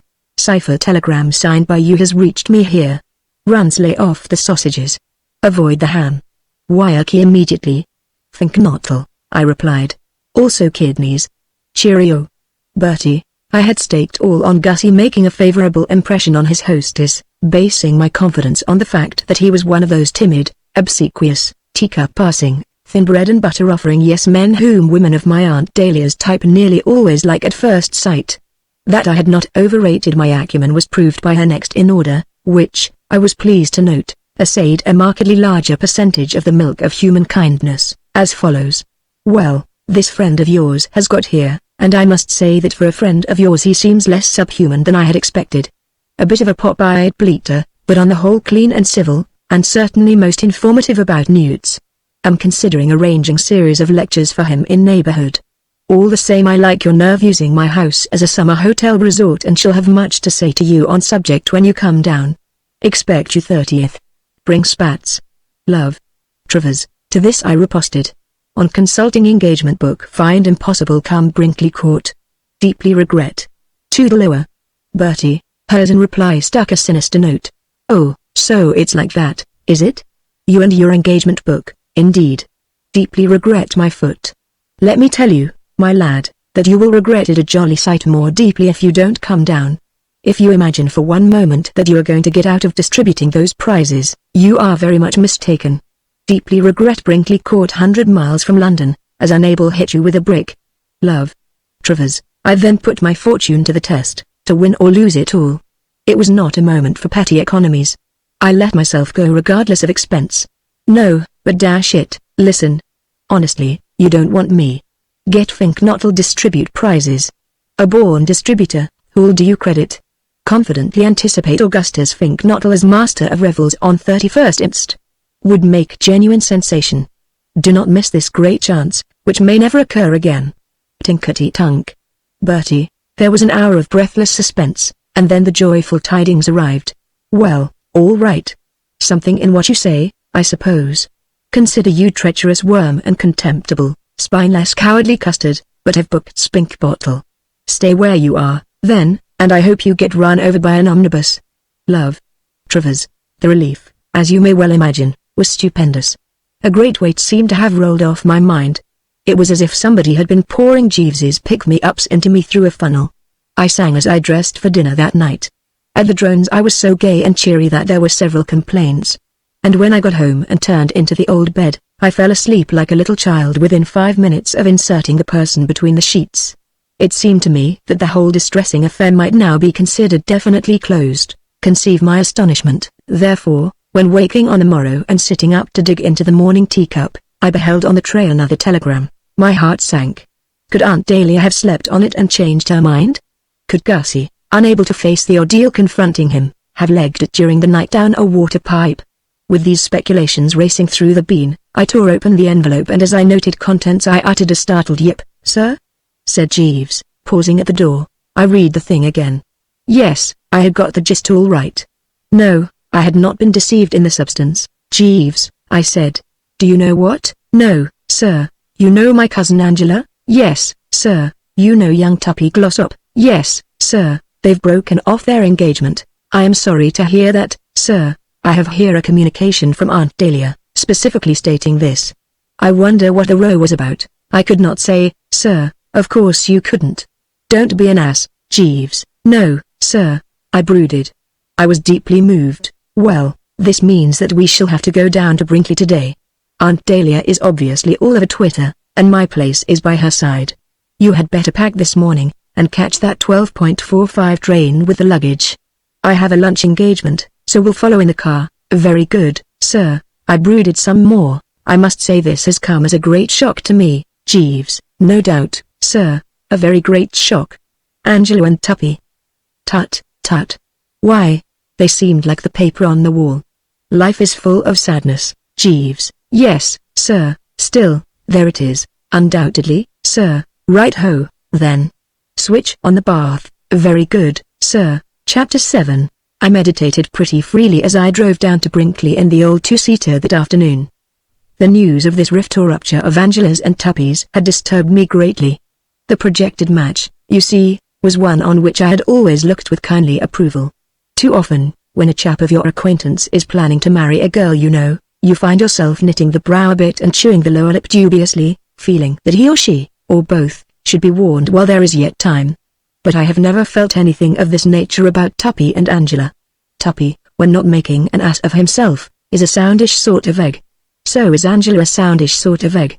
And, as far as being in love was concerned, it had always seemed to me that you wouldn't have been far out in describing them as two hearts that beat as one. True, they had had their little tiffs, notably on the occasion when Tuppy with what he said was fearless honesty and I considered thorough goofiness had told Angela that her new hat made her look like a Pockenges. But in every romance you have to budget for the occasional dust-up, and after that incident I had supposed that he had learned his lesson and that from then on life would be one grand, sweet song, and now this wholly unforeseen severing of diplomatic relations had popped up through a trap. I gave the thing the cream of the Wooster brain all the way down, but it continued to beat me what could have caused the outbreak of hostilities, and I bunged my foot sedulously on the accelerator in order to get to Aunt Dahlia with the greatest possible speed and learn the inside history straight from the horse's mouth. And what with all 6 cylinders hitting nicely, I made good time and found myself closeted with a relative shortly before the hour of the evening cocktail. She seemed glad to see me. In fact, she actually said she was glad to see me, a statement no other aunt on the list would have committed herself to, the customary reaction of these near and dear ones to the spectacle of Bertram arriving for a visit being a sort of sick horror. Decent of you to rally round, Bertie, she said. My place was by your side, Aunt Dahlia, I responded. I could see at a G that the unfortunate affair had got in amongst her in no uncertain manner. Her usually cheerful map was clouded, and the genial smile conspicuous by its A. I pressed her hand sympathetically, to indicate that my heart bled for her. "Bad show this, my dear old flesh and blood," I said. "I'm afraid you've been having a sticky time. You must be worried," she snorted emotionally. She looked like an ant who has just bitten into a bad oyster. Worried is right. "I haven't had a peaceful moment since I got back from Cannes. Ever since I put my foot across this blasted threshold," said Aunt Dahlia, returning for the nonce to the hearty argot of the hunting field. "Everything's been at 6s and 7s. First there was that mix-up about the prize giving." She paused at this point and gave me a look. "I had been meaning to speak freely to you about your behavior in that matter, Bertie," she said. "I had some good things all stored up. But, as you've rallied round like this, I suppose I shall have to let you off. And, anyway, it is probably all for the best that you evaded your obligations in that sickeningly craven way. I have an idea that this spink bottle of yours is going to be good. If only he can keep off newts." "Has he been talking about newts?" "He has." Fixing me with a glittering eye, like the ancient mariner. "But if that was the worst I had to bear, I wouldn't mind. What I'm worrying about is what Tom says when he starts talking." "Uncle Tom? I wish there was something else you could call him except Uncle Tom," said Aunt Dahlia a little testily. "Every time you do it, I expect to see him turn black and start playing the banjo." "Yes, Uncle Tom, if you must have it. I shall have to tell him soon about losing all that money at baccarat, and, when I do, he will go up like a rocket. Still, no doubt time, the great healer, be blowed. I've got to get a cheque for £500 out of him for my lady's boudoir by August the 3rd at the latest." I was concerned. Apart from a nephew's natural interest in an aunt's refined weekly paper, I had always had a soft spot in my heart for my lady's boudoir ever since I contributed that article to it on what the well-dressed man is wearing. Sentimental, possibly, but we old journalists do have these feelings. Is the boudoir on the rocks? It will be if Tom doesn't cough up. It needs help till it has turned the corner. But wasn't it turning the corner 2 years ago? It was. And it's still at it. Till you've run a weekly paper for women, you don't know what corners are, and you think the chances of getting into my uncle by marriage's ribs are slight? I'll tell you, Bertie. Up till now, when these subsidies were acquired, I have always been able to come to Tom in the gay, confident spirit of an only child touching an indulgent father for chocolate cream. But he's just had a demand from the income tax people for an additional £58, 1 3pence, and all he's been talking about since I got back has been ruin and the sinister trend of socialistic legislation and what will become of us all. I could readily believe it. This Tom has a peculiarity I've noticed in other very oafy men. Nick him for the paltriest sum, and he lets out a squawk you can hear at Land's End. He has the stuff in gobs, but he hates giving up. If it wasn't for Anatole's cooking, I doubt if he would bother to carry on. Thank God for Anatole, I say. I bowed my head reverently. Good old Anatole, I said. Amen, said Aunt Dahlia. Then the look of holy ecstasy, which is always the result of letting the mind dwell, however briefly, on Anatole's cooking, died out of her face. But don't let me wander from the subject, she resumed. I was telling you of the way Hell's foundations have been quivering since I got home.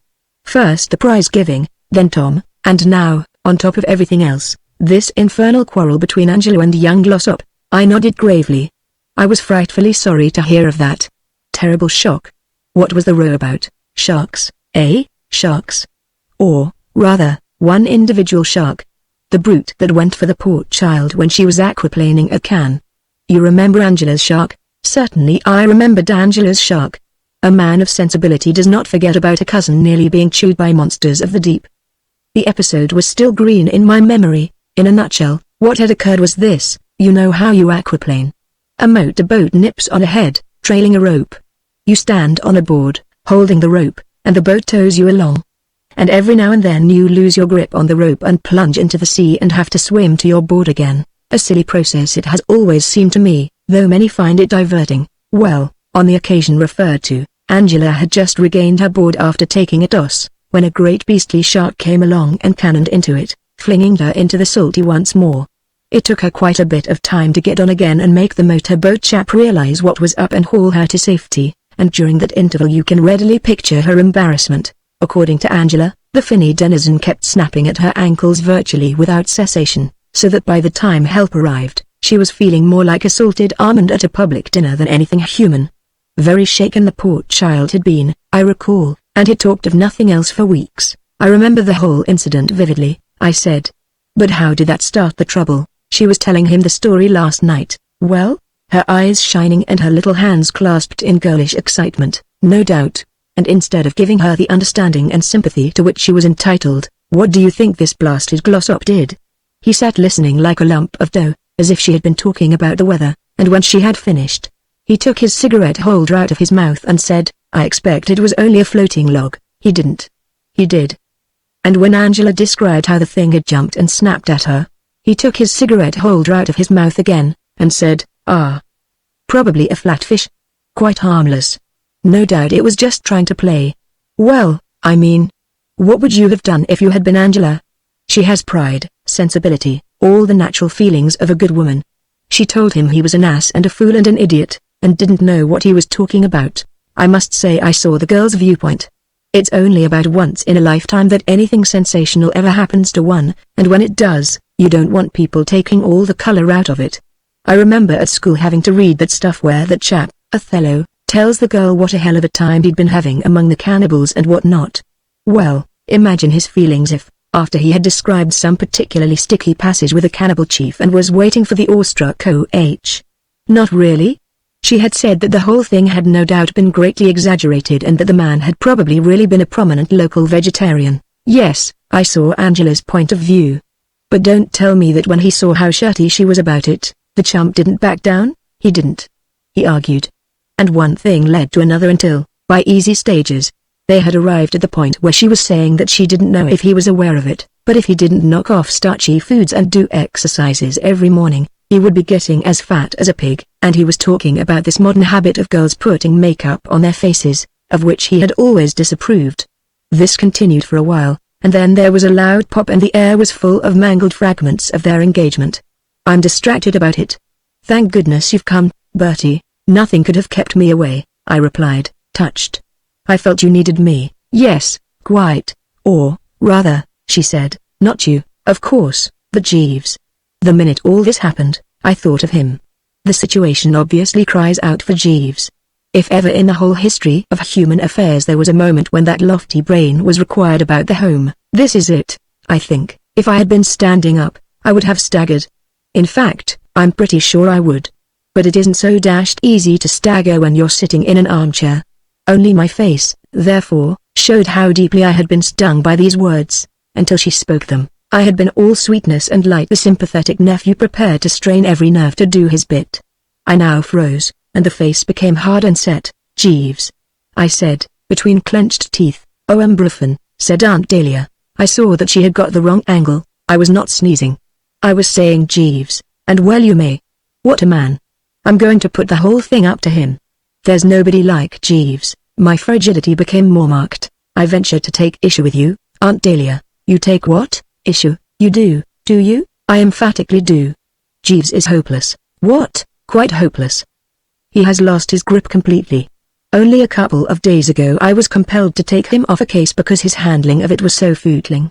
And, anyway, I resent this assumption, if assumption is the word I want, that Jeeves is the only fellow with brain.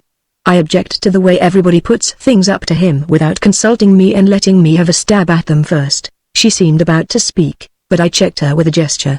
It is true that in the past I have sometimes seen fit to seek Jeeves's advice. It is possible that in the future I may seek it again. But I claim the right to have a pop at these problems, as they arise, in person, without having everybody behave as if Jeeves was the only onion in the hash. I sometimes feel that Jeeves, though admittedly not unsuccessful in the past, has been lucky rather than gifted. Have you and Jeeves had a row? Nothing of the kind. You seem to have it in for him. Not at all. And yet I must admit that there was a modicum of truth in what she said. I had been feeling pretty austere about the man all day, and I'll tell you why. You remember that he caught that 12.45 train with the luggage, while I remained on in order to keep a luncheon engagement.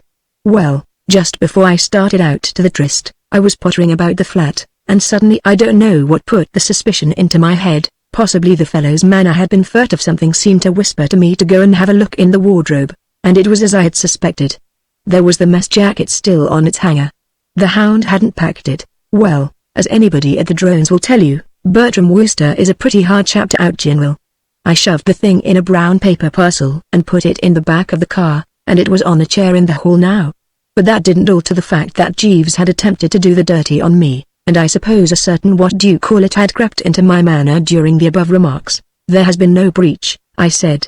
You might describe it as a passing coolness, but no more.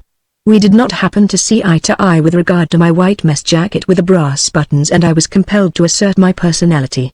But, well, it doesn't matter, anyway. The thing that matters is that you are talking piffle, you poor fish. Jeeves lost his grip? Absurd. Why, I saw him for a moment when he arrived, and his eyes were absolutely glittering with intelligence. I said to myself, trust Jeeves, and I intend to. You would be far better advised to let me see what I can accomplish, Aunt Dahlia. For heaven's sake, don't you start butting in. You'll only make matters worse.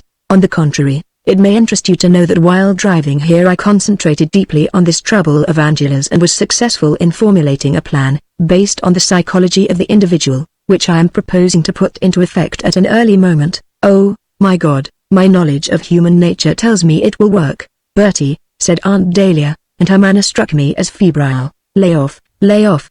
For pity's sake, lay off. I know these plans of yours.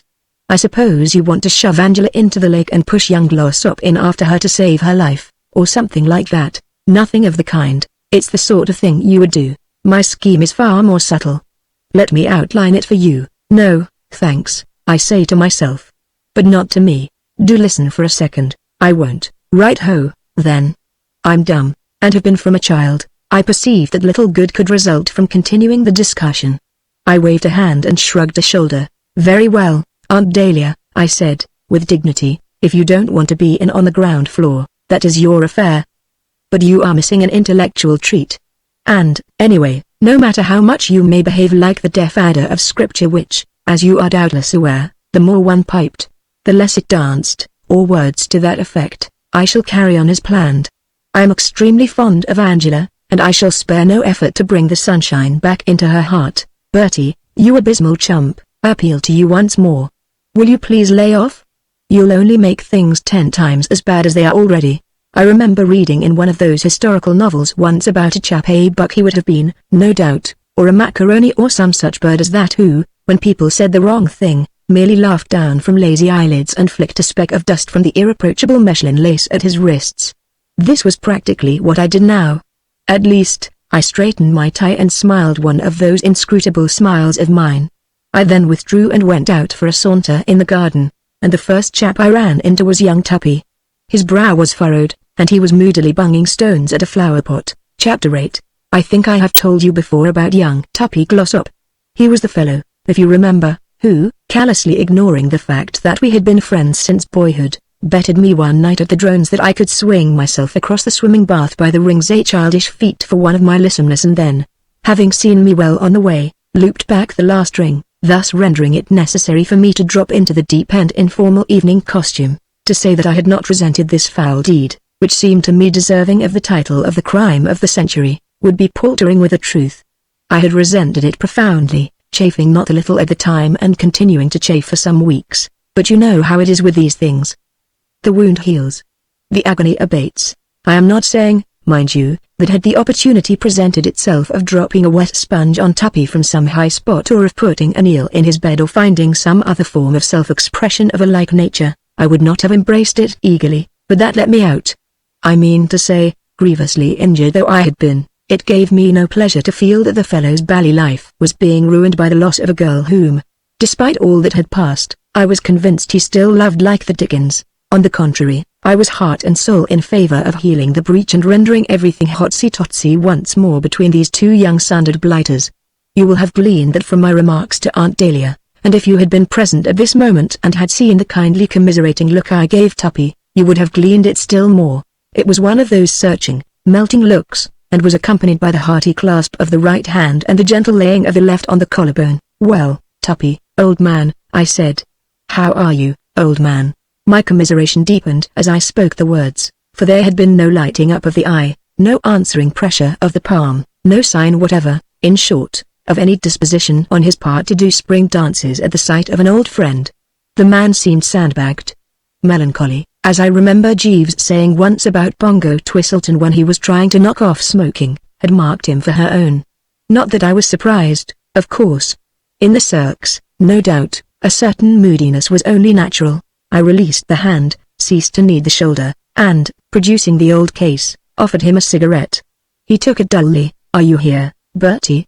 he asked. "Yes, I'm here, just passing through, or come to stay." I thought for a moment.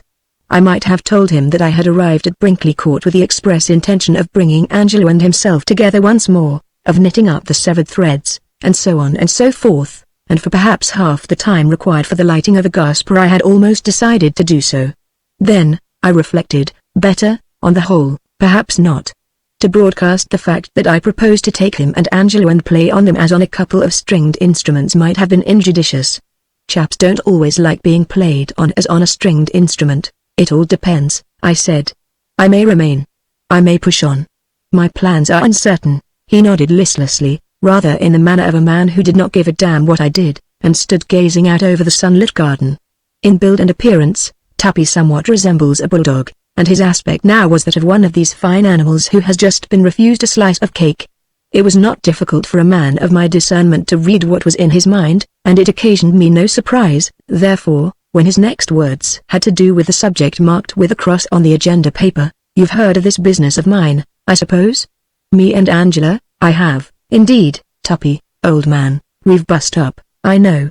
Some little friction, I gather, in Angela's shark." "Yes," I said. "It must have been a flatfish, so my informant told me." "Who did you hear it from, Aunt Dahlia? I suppose she cursed me properly?" "Oh, no.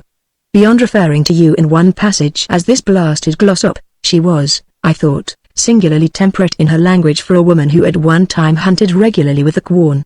All the same, I could see, if you don't mind me saying so, old man, that she felt you might have behaved with a little more tact, and I must admit I rather agreed with her."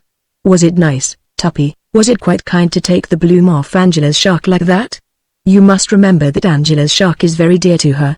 Could you not see what a sock on the jaw it would be for the poor child to hear it described by the man to whom she had given her heart as a flatfish?" I saw that he was struggling with some powerful emotion. "And what about my side of the thing?" he demanded, in a voice choked with feeling. "Your side? You don't suppose," said Tuppy, with rising vehemence, "that I would have exposed this dashed synthetic shark for the flatfish? It undoubtedly was if there had not been causes that led up to it. What induced me to speak as I did was the fact that Angela, the little squirt, had just been most offensive, and I seized the opportunity to get a bit of my own back." "Offensive? Exceedingly offensive.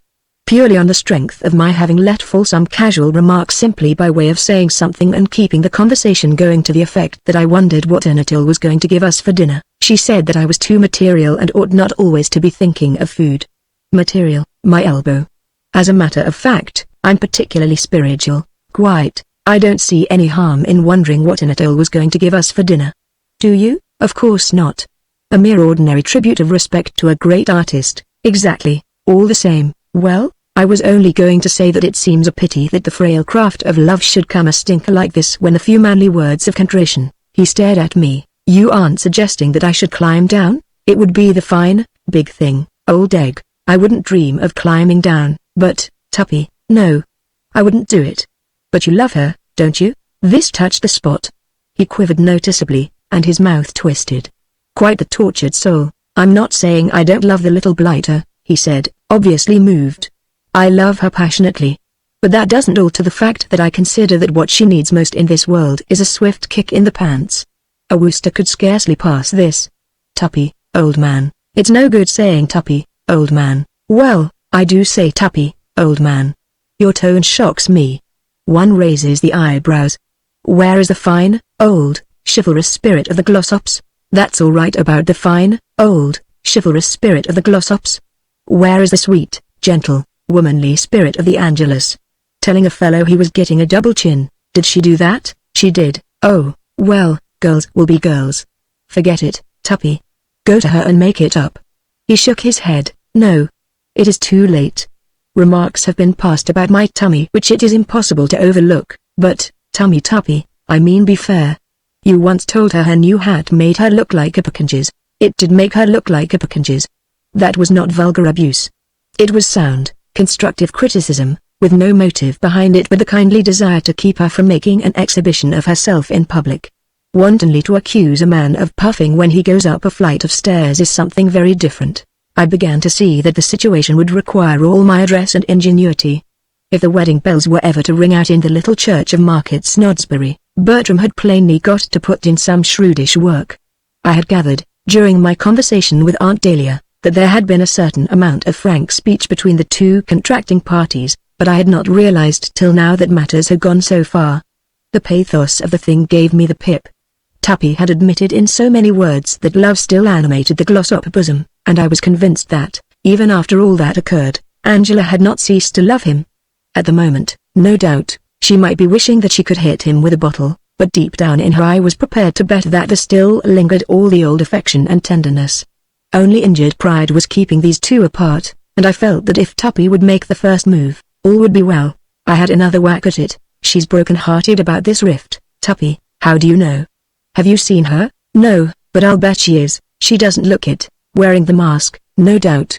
Jeeves does it when I assert my authority. She wrinkles her nose at me as if I were a drain that had got out of order, merely the mask. I feel convinced she loves you still, and that a kindly word from you is all that is required. I could see that this had moved him. He plainly wavered. He did a sort of twiddly on the turf with his foot. And, when he spoke, one spot of the tremolo in the voice. You really think that? Absolutely, if you were to go to her. He shook his head. I can't do that. It would be fatal. Bing, instantly, would go my prestige. I know girls. Grovel, and the best of them get uppish. He mused. The only way to work the thing would be by tipping her off in some indirect way that I am prepared to open negotiations. Should I sigh a bit when we meet? Do you think? She would think you were puffing. That's true. I lit another cigarette and gave my mind to the matter. And first crack out of the box, as is so often the way with the Woosters, I got an idea. I remembered the counsel I had given Gussie in the matter of the sausages and ham. I've got it, Tuppy. There is one infallible method of indicating to a girl that you love her, and it works just as well when you've had a row and want to make it up. Don't eat any dinner tonight. You can see how impressive that would be. She knows how devoted you are to food. He started violently. I am not devoted to food. No, no. I am not devoted to food at all, quite. All I meant, this rot about me being devoted to food, said Tuppy warmly, has got to stop. I am young and healthy and have a good appetite, but that's not the same as being devoted to food. I admire Anatole as a master of his craft, and am always willing to consider anything he may put before me, but when you say I am devoted to food, quite.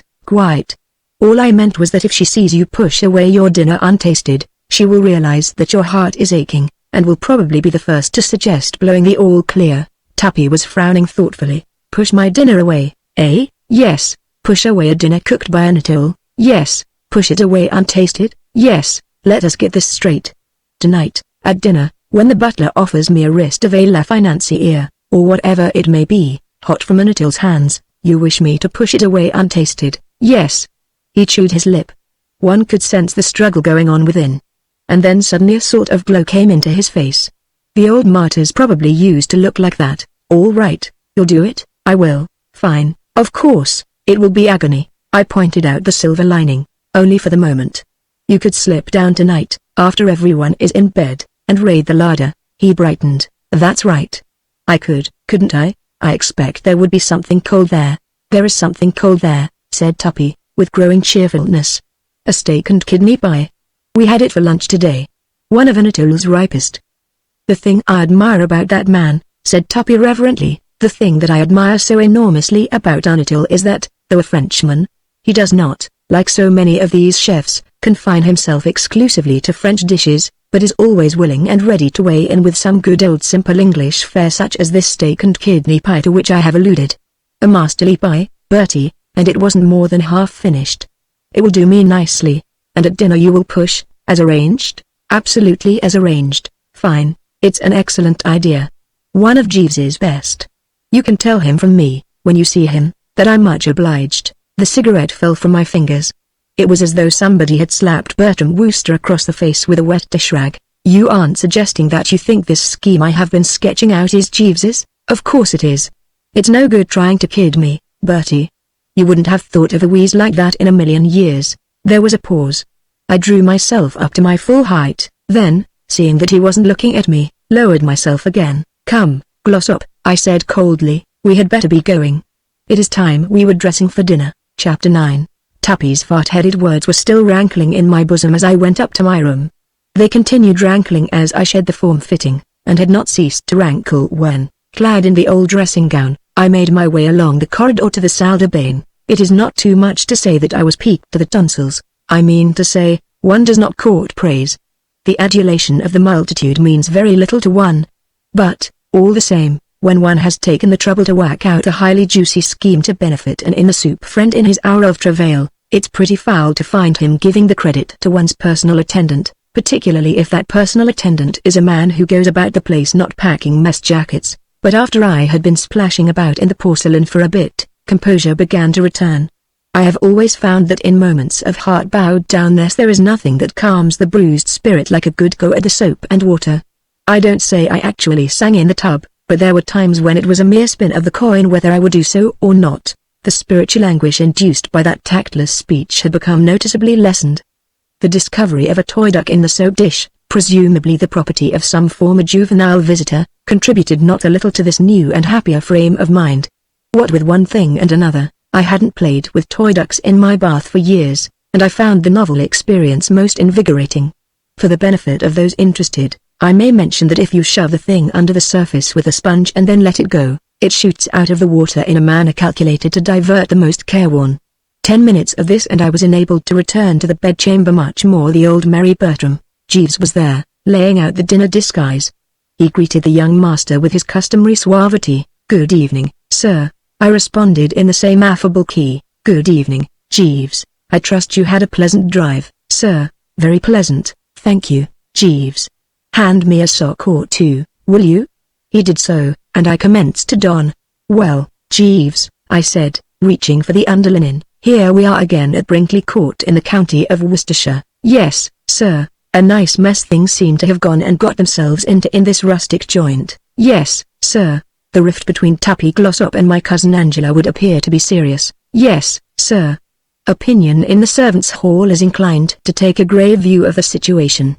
And the thought that springs to your mind, no doubt, is that I shall have my work cut out to fix things up." "Yes, sir, you are wrong, Jeeves.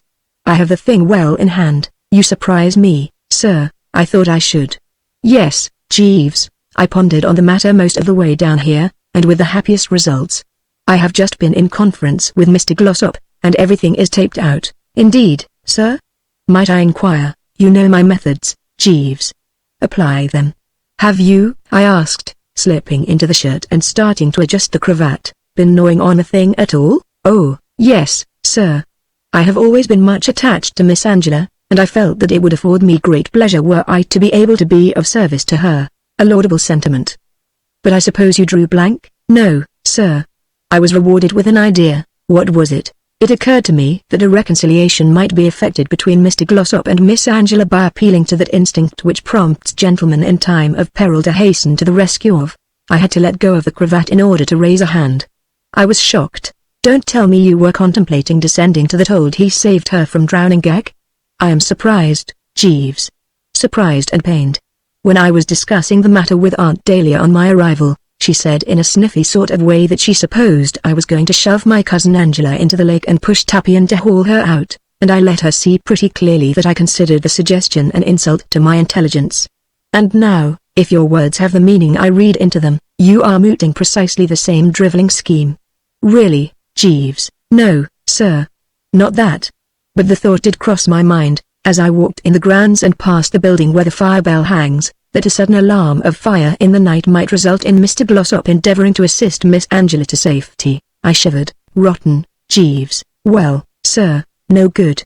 Not a bit like it, I fancy, sir." "No, Jeeves. No more. Enough has been said. Let us drop the subject." I finished tying the tie in silence. My emotions were too deep for speech. I knew, of course, that this man had for the time being lost his grip, but I had never suspected that he had gone absolutely to pieces like this. Remembering some of the swift ones he had pulled in the past, I shrank with horror from the spectacle of his present ineptitude. Or is it ineptness?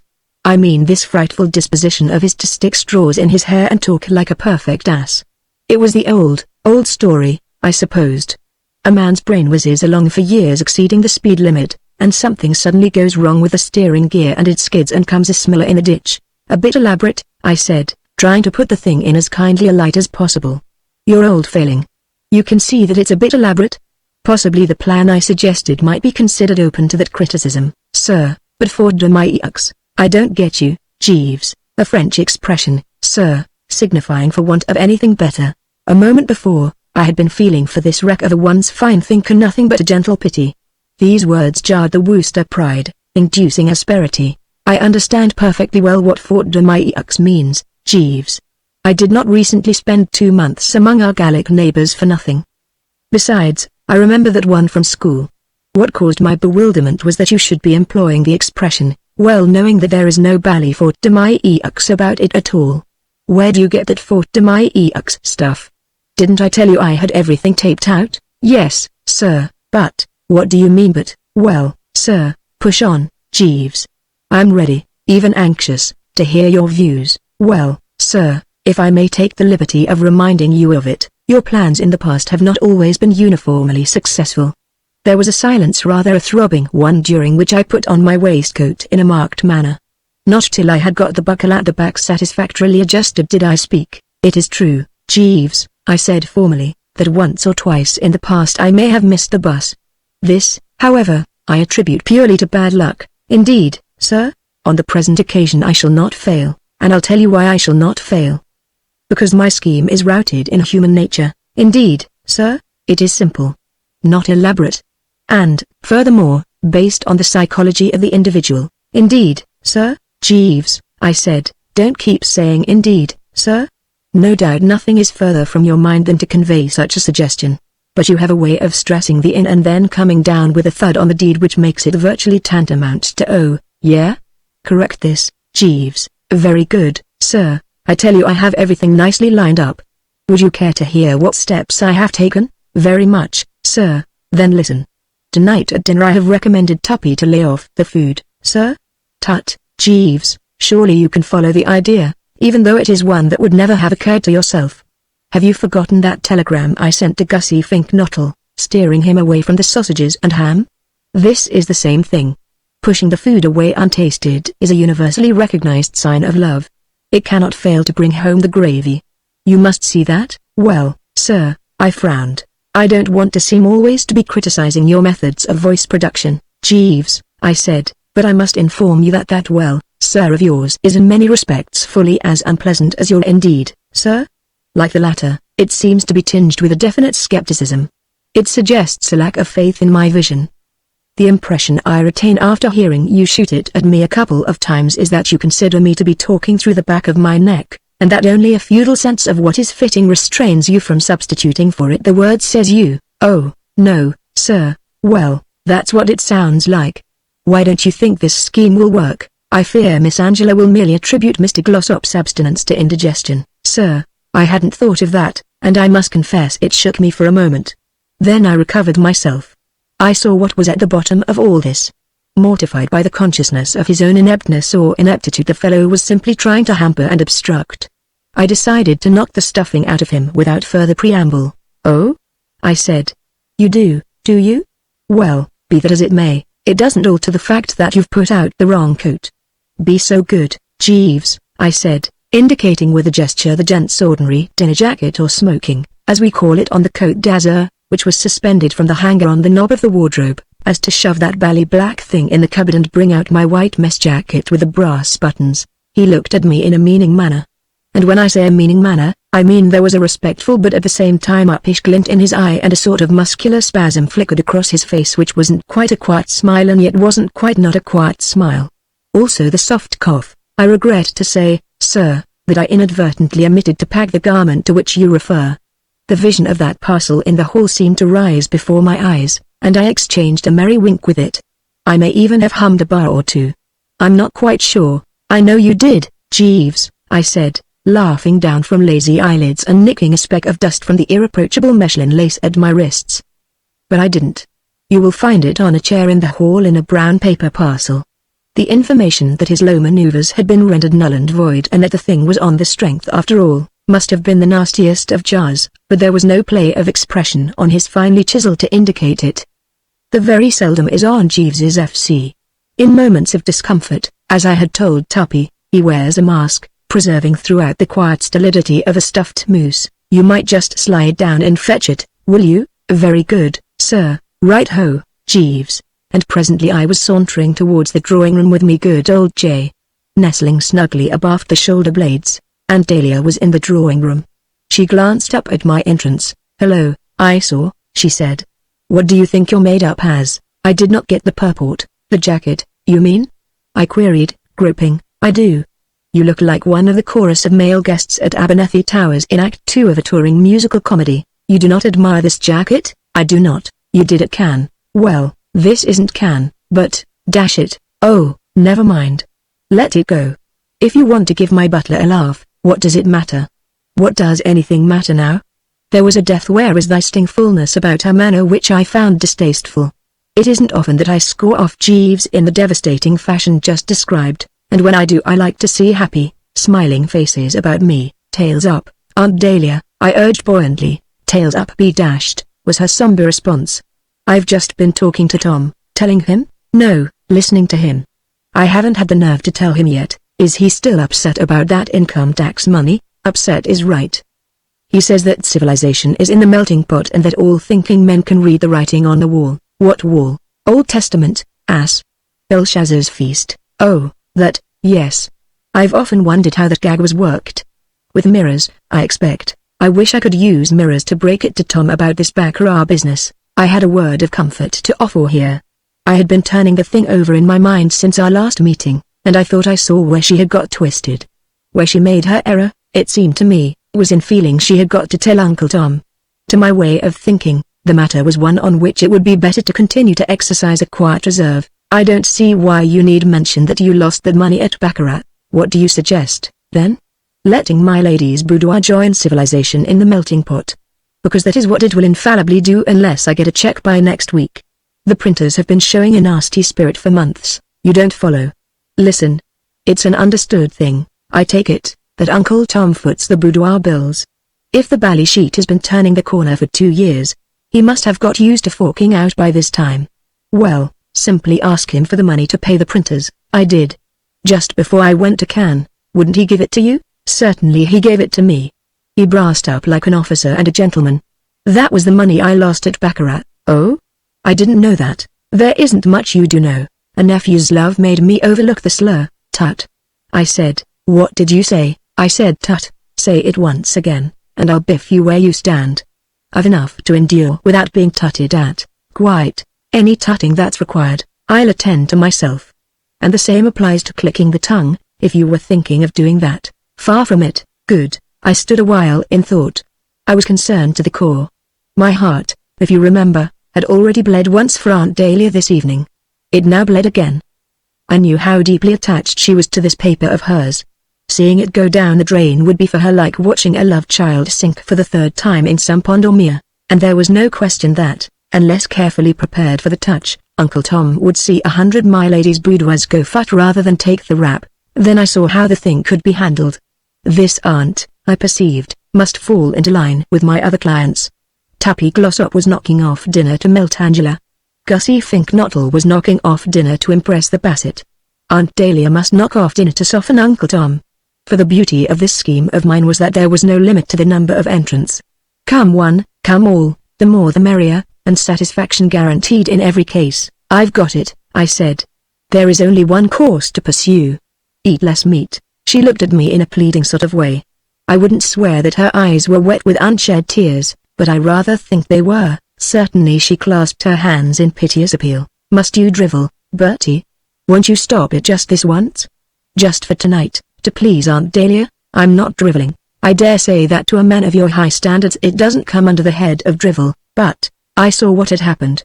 I hadn't made myself quite clear. "It's all right," I said. "Have no misgivings. This is the real Tabasco. When I said eat less meat, what I meant was that you must refuse your oats at dinner tonight.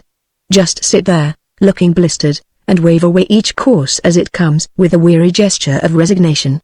You see what will happen. Uncle Tom will notice your loss of appetite, and I am prepared to bet that at the conclusion of the meal he will come to you and say, 'Dahlia, darling,' I take it he calls you Dahlia, Dahlia darling. He will say, 'I noticed at dinner tonight that you were a bit off your feed. Is anything the matter, Dahlia, darling?' Why, yes, Tom, darling, you will reply. It is kind of you to ask, darling. The fact is, darling, I am terribly worried.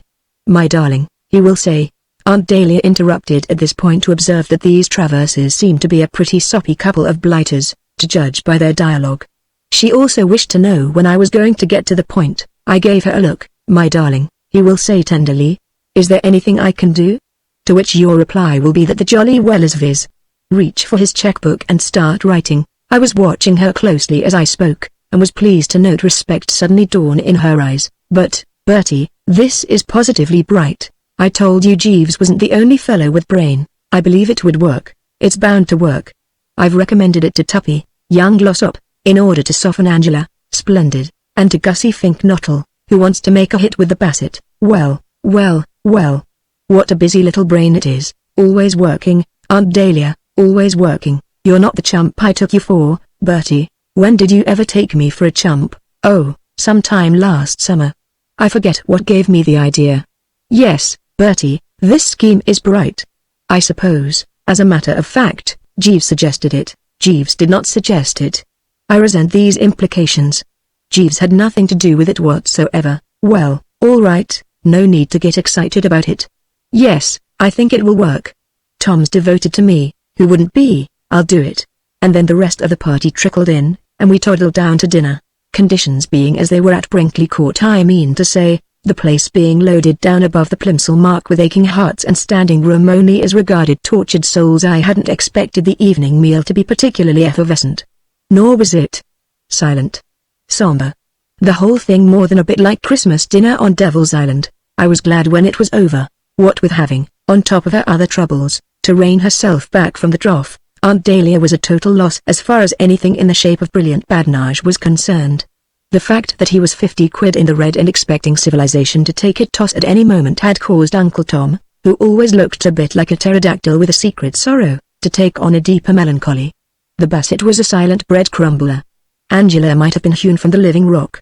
Tuppy had the air of a condemned murderer refusing to make the usual hearty breakfast before tooling off to the execution shed, and as for Gussie Fink-Nottle, many an experienced undertaker would have been deceived by his appearance and started embalming him on sight. This was the first glimpse I had had of Gussie since we parted at my flat, and I must say his demeanor disappointed me. I had been expecting something a great deal more sparkling. At my flat, on the occasion alluded to, he had, if you recall, practically given me a signed guarantee that all he needed to touch him off was a rural setting. Yet in this aspect now I could detect no indication whatsoever that he was about to round into mid-season form. He still looked like a cat in an adage, and it did not take me long to realize that my very first act on escaping from this morgue must be to draw him aside and give him a pep talk. If ever a chap wanted the clarion note, it looked as if it was this Fink-Nottle. In the general exodus of mourners, however, I lost sight of him, and, owing to the fact that Aunt Dahlia roped me in for a game of backgammon, it was not immediately that I was able to institute a search. But after we had been playing for a while, the butler came in and asked her if she would speak to Anatole, so I managed to get away. And some 10 minutes later, having failed to find scent in the house, I started to throw out the dragnet through the grounds, and flushed him in the rose garden. He was smelling a rose at the moment in a limp sort of way, but removed the beak as I approached. Well, Gussie, I said. I had beamed genially upon him as I spoke, such being my customary policy on meeting an old pal, but instead of beaming back genially, he gave me a most unpleasant look. His attitude perplexed me. It was as if he were not glad to see Bertram. For a moment he stood letting this unpleasant look play upon me, as it were, and then he spoke. You and your well, Gussie. He said this between clenched teeth, always an unmatey thing to do, and I found myself more fogged than ever. How do you mean me and my well, Gussie? I like your nerve, coming bounding about the place, saying well, Gussie. That's about all the well, Gussie I shall require from you, Wooster. And it's no good looking like that. You know what I mean. That damned prize-giving. It was a dastardly act to crawl out as you did and shove it off onto me. I will not mince my words. It was the act of a hound and a stinker. Now, though, as I have shown, I had devoted most of the time on the journey down to meditating upon the case of Angela and Tuppy. I had not neglected to give a thought or two to what I was going to say when I encountered Gussie. I had foreseen that there might be some little temporary unpleasantness when we met, and when a difficult interview is in the offing Bertram Wooster likes to have his story ready. So now I was able to reply with a manly, disarming frankness.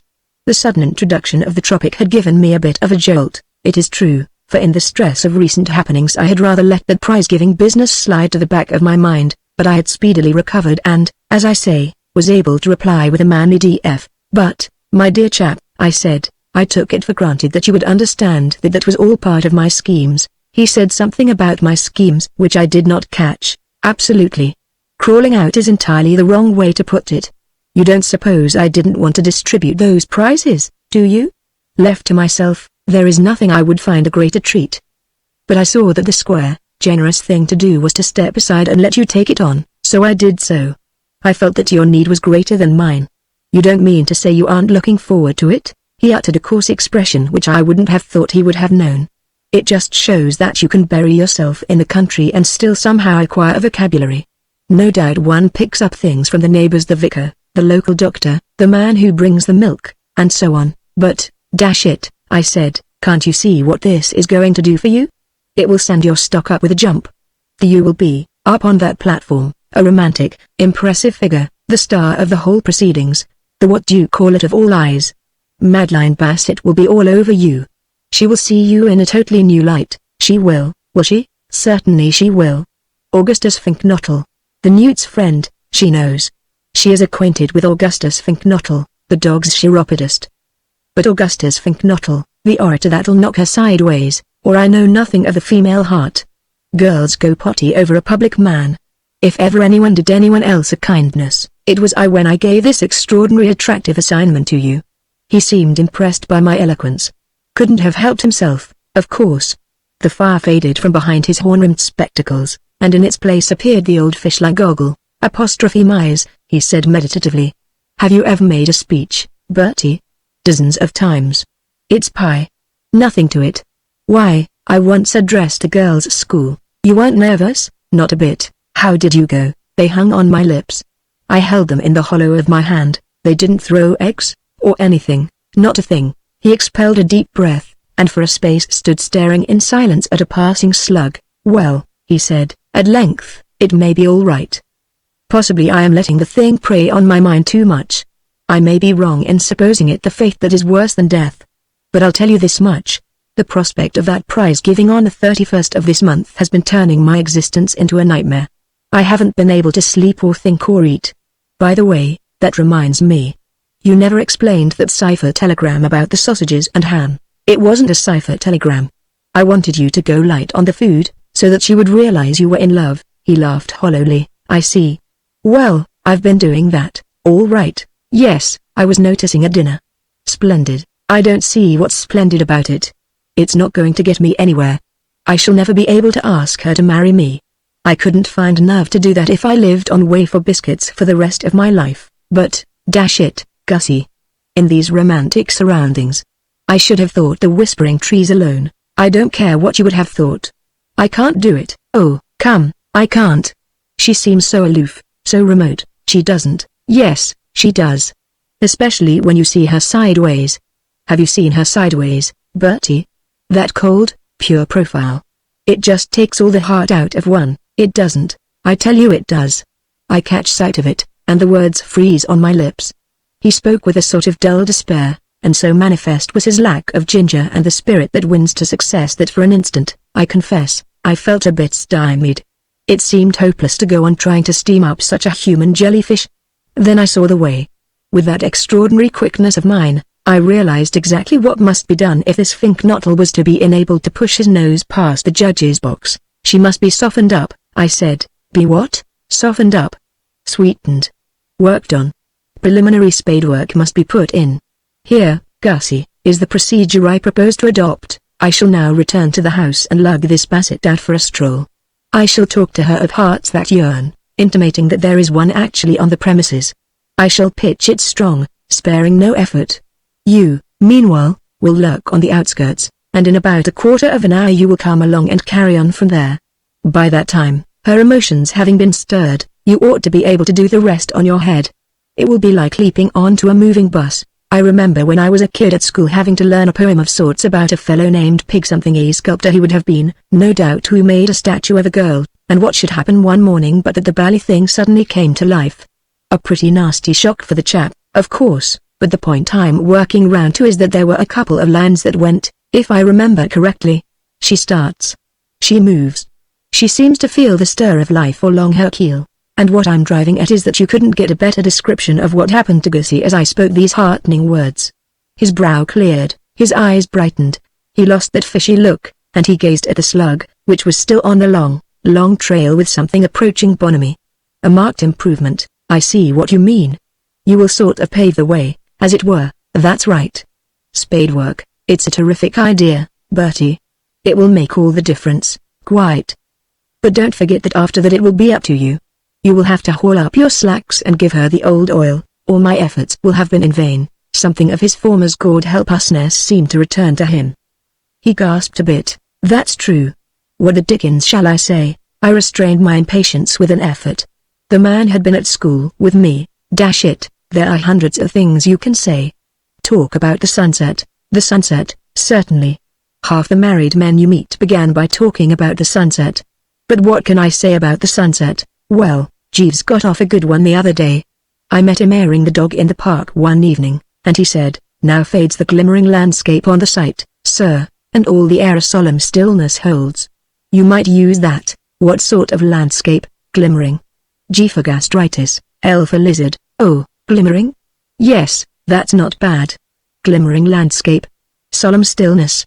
Yes, I call that pretty good. You could then say that you have often thought that the stars are God's daisy chain, but I haven't. I dare say not. But she has. Hand her that one, and I don't see how she can help feeling that you're a twin soul. God's daisy chain, God's daisy chain. And then you go on about how twilight always makes you sad. I know you're going to say it doesn't, but on this occasion it has jolly well got to. Why, that's just what she will ask, and you will then have got her going. Because you will reply that it is because yours is such a lonely life. It wouldn't be a bad idea to give her a brief description of a typical home evening at your Lincolnshire residence, showing how you pace the meadows with a heavy tread. I generally sit indoors and listen to the wireless. No, you don't. You pace the meadows with a heavy tread, wishing that you had someone to love you. And then you speak of the day when she came into your life, like a fairy princess. Absolutely, I said with approval. I hadn't expected such a hot one from such a quarter. Like a fairy princess. Nice work, Gussie. And then? Well, after that it's easy. You say you have something you want to say to her, and then you snap into it. I don't see how it can fail. If I were you, I should do it in this rose garden. It is well established that there is no sounder move than to steer the adored object into rose gardens in the gloaming. And you had better have a couple of quick ones first. Quick ones? Snifters, drinks. Do you mean? But I don't drink. What? I've never touched a drop in my life. This made me a bit dubious, I must confess. On these occasions it is generally conceded that a moderate skinful is of the essence. However, if the facts were as he had stated, I supposed there was nothing to be done about it. Well, you'll have to make out as best you can on ginger pop. I always drink orange juice. Then. Tell me, Gussie, to settle a bet. Do you really like the muck? Very much. Then there is no more to be said. Now, let's just have a run through, to see that you've got the layout straight. Start off with the glimmering landscape. Stars, God's daisy chain. Twilight makes you feel sad, because mine lonely life. Describe life. Talk about the day I met her. Add fairy princess gag. Say there's something you want to say to her. Heave a couple of sighs. Grab her hand. And give her the works. Right.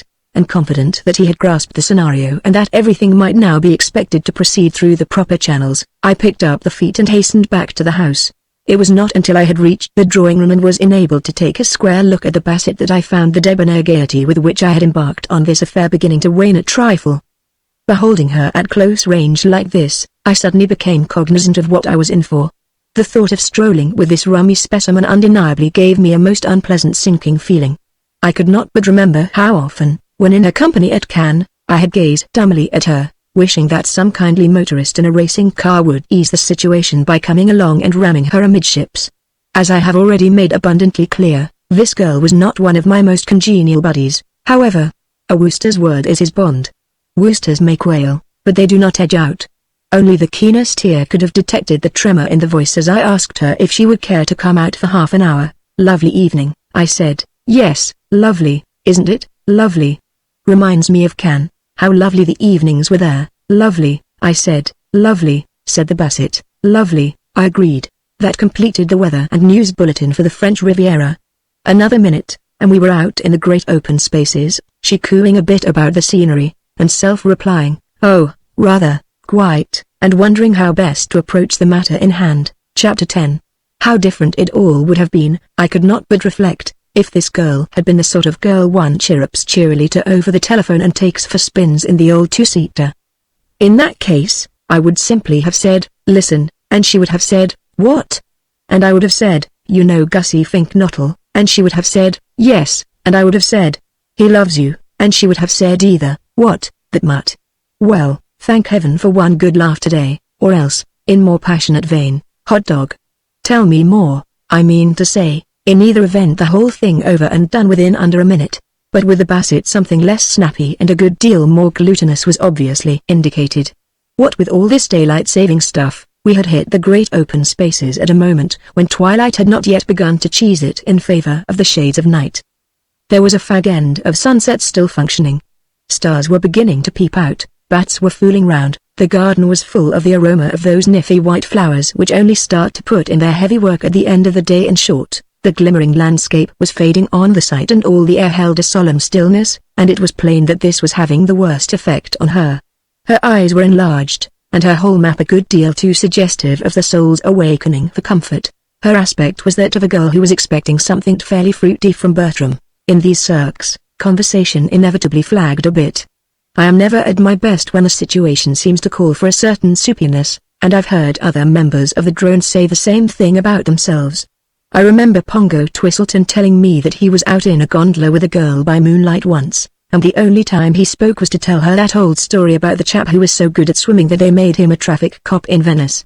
Fell rather flat, he assured me, and it wasn't much later when the girl said she thought it was getting a little chilly and how about pushing back to the hotel. So now, as I say, the talk rather hung fire. It had been all very well for me to promise Gussie that I would cut loose to this girl about aching hearts, but you want a cue for that sort of thing. And when, toddling along, we reached the edge of the lake and she finally spoke, conceive my chagrin when I discovered that what she was talking about was stars. Not a bit of good to me. Oh, look, she said. She was a confirmed oh-looker. I had noticed this at Cannes, where she had drawn my attention in this manner on various occasions to such diverse objects as a French actress, a Provençal filling station, the sunset over the Estorils, Michael Allen, a man selling colored spectacles, the deep velvet blue of the Mediterranean, and the late mayor of New York in a striped one-piece bathing suit. Oh, look at that sweet little star up there all by itself. I saw the one she meant, a little chap operating in a detached sort of way above a spinney. Yes, I said, I wonder if it feels lonely. Oh, I shouldn't think so. A fairy must have been crying, eh? Don't you remember? Every time a fairy sheds a tear, a wee bit star is born in the Milky Way. Have you ever thought that, Mr. Wooster? I never had. Most improbable, I considered, and it didn't seem to me to check up with her statement that the stars were God's daisy chain. I mean, you can't have it both ways. However, I was in no mood to dissect and criticize. I saw that I had been wrong in supposing that the stars were not germane to the issue. Quite a decent cue they had provided, and I leapt on it promptly, talking of shedding tears. But she was now on the subject of rabbits, several of which were messing about in the park to our right. Oh, look. The little bunnies. Talking of shedding tears, don't you love this time of the evening, Mr. Wooster, when the sun has gone to bed and all the bunnies come out to have their little suppers? When I was a child, I used to think that rabbits were gnomes, and that if I held my breath and stayed quite still, I should see the fairy queen. Indicating with a reserved gesture that this was just the sort of loony thing I should have expected her to think as a child, I returned to the point. Talking of shedding tears, I said firmly, it may interest you to know that there is an aching heart in Brinkley Court. This held her. She cheesed the rabbit theme. Her face, which had been aglow with what I supposed was a pretty animation, clouded. She unshipped a sigh that sounded like the wind going out of a rubber duck. Yes. Life is very sad, isn't it? It is for some people. This aching heart, for instance, those wistful eyes of hers. Drenched irises. And they used to dance like elves of delight. And all through a foolish misunderstanding about a shark. What a tragedy misunderstandings are. That pretty romance broken and over just because Mr. Glossop would insist that it was a flatfish. I saw that she had got the wires crossed. I'm not talking about Angela. But her heart is aching. I know it's aching. But so is somebody else's. She looked at me, perplexed. Somebody else? Mr. Glossop's, you mean? No, I don't. Mrs. Travers's? The exquisite code of politeness of the Woosters prevented me clipping her one on the ear hole, but I would have given a shilling to be able to do it. There seemed to me something deliberately fat-headed in the way she persisted in missing the gist. No, not Aunt Dahlia's, either. I'm sure she is dreadfully upset, quite. But this heart I'm talking about isn't aching because of Tuppy's row with Angela. It's aching for a different reason altogether. I mean to say, dash it, you know why hearts ache. She seemed to shimmy a bit. Her voice, when she spoke, was whispery. You mean for love? Absolutely. Right on the bullseye. For love. Oh, Mr. Wooster, I take it you believe in love at first sight? I do, indeed. Well, that's what happened to this aching heart. It fell in love at first sight, and ever since it's been eating itself out, as I believe the expression is. There was a silence. She had turned away and was watching a duck out on the lake. It was tucking into weeds, a thing I've never been able to understand anyone wanting to do. Though I suppose, if you face it squarely, they're no worse than spinach. She stood drinking it in for a bit, and then it suddenly stood on its head and disappeared, and this seemed to break the spell. Oh, Mr. Wooster, she said again, and from the tone of her voice, I could see that I had got her going, for you, I mean to say, I proceeded, starting to put in the fancy touches. I dare say you have noticed on these occasions that the difficulty is to plant the main idea, to get the general outline of the thing well fixed. The rest is mere detail work. I don't say I became glib at this juncture, but I certainly became a dashed glibber than I had been. It's having the dickens of a time. Can't eat, can't sleep, all for love of you. And what makes it all so particularly rotten is that this aching heart can't bring itself up to the scratch and tell you the position of affairs, because your profile has gone and given it cold feet.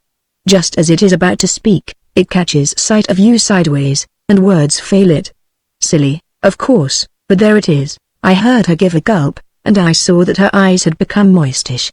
Drenched irises, if you care to put it that way. Lend you a handkerchief? No, thank you. I'm quite all right. It was more than I could say for myself. My efforts had left me weak. I don't know if you suffer in the same way, but with me the act of talking anything in the nature of real mashed potatoes always induces a sort of prickly sensation and a hideous feeling of shame, together with a marked starting of the pores. I remember at my Aunt Agatha's place in Hertfordshire once being put on the spot and forced to enact the role of King Edward III saying goodbye to that girl of his, Fair Rosamond, at some sort of pageant in aid of the distressed daughters of the clergy. It involved some rather warmish medieval dialogue, I recall, racy of the days when they called a spade, and by the time the whistle blew, I'll bet no daughter of the clergy was half as distressed as I was. Not a dry stitch. My reaction now was very similar. It was a highly liquid Bertram who, hearing his vis-a-vis give a couple of hiccups and start to speak, bent an attentive ear. Please don't say any more, Mr. Wooster. Well, I wasn't going to, of course. I understand. I was glad to hear this. Yes, I understand. I won't be so silly as to pretend not to know what you mean. I suspected this at Cannes, when you used to stand and stare at me without speaking a word, but with whole volumes in your eyes. If Angela's shark had bitten me in the leg, I couldn't have leapt more convulsively. So tensely had I been concentrating on Gussie's interests that it hadn't so much as crossed my mind that another and an unfortunate construction could be placed on those words of mine. The pusp, already bedewing my brow, became regular Niagara. My whole fate hung upon a woman's word. I mean to say, I couldn't back out. If a girl thinks a man is proposing to her, and on that understanding books him up, he can't explain to her that she has got hold of entirely the wrong end of the stick and that he hadn't the smallest intention of suggesting anything of the kind. He must simply let it ride. And the thought of being engaged to a girl who talked openly about fairies being born because stars blew their noses, or whatever it was, frankly appalled me. She was carrying on with her remarks, and as I listened I clenched my fists till I shouldn't wonder if the knuckles didn't stand out white under the strain. It seemed as if she would never get to the nub. Yes, all through those days at Cannes I could see what you were trying to say. A girl always knows. And then you followed me down here, and there was that same dumb, yearning look in your eyes when we met this evening. And then you were so insistent that I should come out and walk with you in the twilight. And now you stammer out those halting words. No, this does not come as a surprise. But I am sorry, the word was like one of Jeeves's pick-me-ups. Just as if a glassful of meat sauce, red pepper, and the yolk of an egg, though, as I say, I am convinced that these are not the sole ingredients, had been shot into me. I expanded like some lovely flower blossoming in the sunshine. It was all right, after all. My guardian angel had not been asleep at the switch. But I am afraid it is impossible. She paused. Impossible, she repeated. I had been so busy feeling safe from the scaffold that I didn't get onto it for a moment that an early reply was desired. Oh, right ho, I said hastily. I'm sorry, quite all right, sorrier than I can say. Don't give it another thought, we can still be friends. Oh, rather, then shall we just say no more about it, keep what has happened as a tender little secret between ourselves? Absolutely, we will. Like something lovely and fragrant laid away in lavender. In lavender, right? There was a longish pause. She was gazing at me in a divinely pitying sort of way, much as if I had been a snail she had happened accidentally to bring her short French vamp down on, and I longed to tell her that it was all right, and that Bertram, so far from being the victim of despair, had never felt physia in his life. But, of course, one can't do that sort of thing. I simply said nothing, and stood there looking brave. I wish I could, she murmured. Could? I said, for my attention had been wandering. Feel towards you as you would like me to feel. Oh, but I can't. I'm sorry. Absolutely okay, faults on both sides, no doubt, because I am fond of you, Mr. No, I think I must call you Bertie. May I? Oh, rather, because we are real friends. Quite, I do like you, Bertie. And if things were different I wonder, eh? After all, we are real friends. We have this common memory. You have a right to know. I don't want you to think life is such a muddle, isn't it? To many men, no doubt. These broken utterances would have appeared mere drooling and would have been dismissed as such. But the Woosters are quicker-witted than the ordinary and can read between the lines. I suddenly divined what it was that she was trying to get off the chest. You mean there's someone else? She nodded. You're in love with some other bloke? She nodded. Engaged? What? This time she shook the pumpkin. No, not engaged. Well, that was something, of course. Nevertheless, from the way she spoke, it certainly looked as if poor old Gussie might as well scratch his name off the entry list, and I didn't at all like the prospect of having to break the bad news to him. I had studied the man closely, and it was my conviction that this would about be his finish. Gussie, you see, wasn't like some of my pals. The name of Bingo Little is one that springs to the lips who, if turned down by a girl, would simply say, well, bung-oh, and toddle off quite happily to find another. He was so manifestly a bird who, having failed to score in the first chukker, would turn the thing up and spend the rest of his life brooding over his newts and growing long grey whiskers, like one of those chaps you read about in novels, who live in the great white house you can just see over through the trees and shut themselves off from the world and have pained faces. I'm afraid he doesn't care for me in that way. At least, he has said nothing. You understand that I am only telling you this because, oh, rather, it's odd that you should have asked me if I believed in love at first sight. She half closed her eyes. Whoever loved that loved not at first sight? She said in a rummy voice that brought back to me I don't know why the picture of my Aunt Agatha, as Boadicea, reciting at that pageant I was speaking of. It's a silly little story.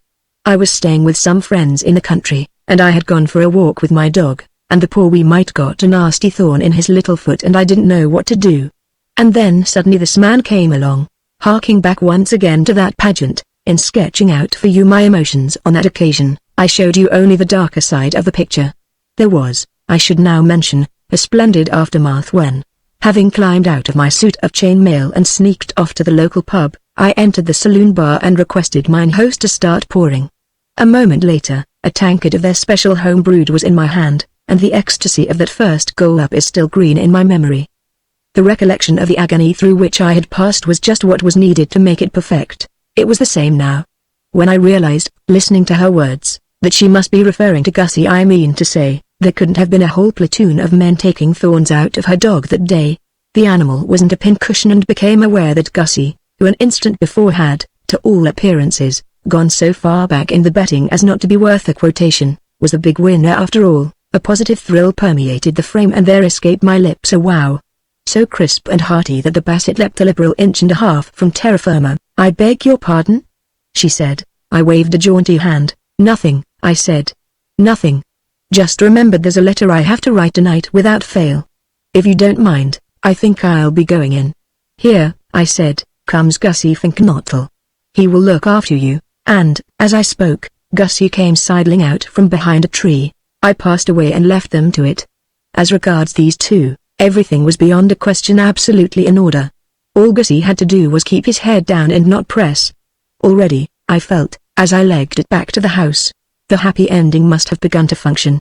I mean to say, when you leave a girl and a man, each of whom has admitted in set terms that she and he loves him and her, in close juxtaposition in the twilight, there doesn't seem much more to do but start pricing fish slices. Something attempted, something done, seemed to me to have earned 2 pennorth of wassail in the smoking room. I proceeded there. Chapter 11. The makings were neatly laid out on a side table, and to pour into a glass an inch or so of the raw spirit and shoosh some soda water on top of it was with me the work of a moment.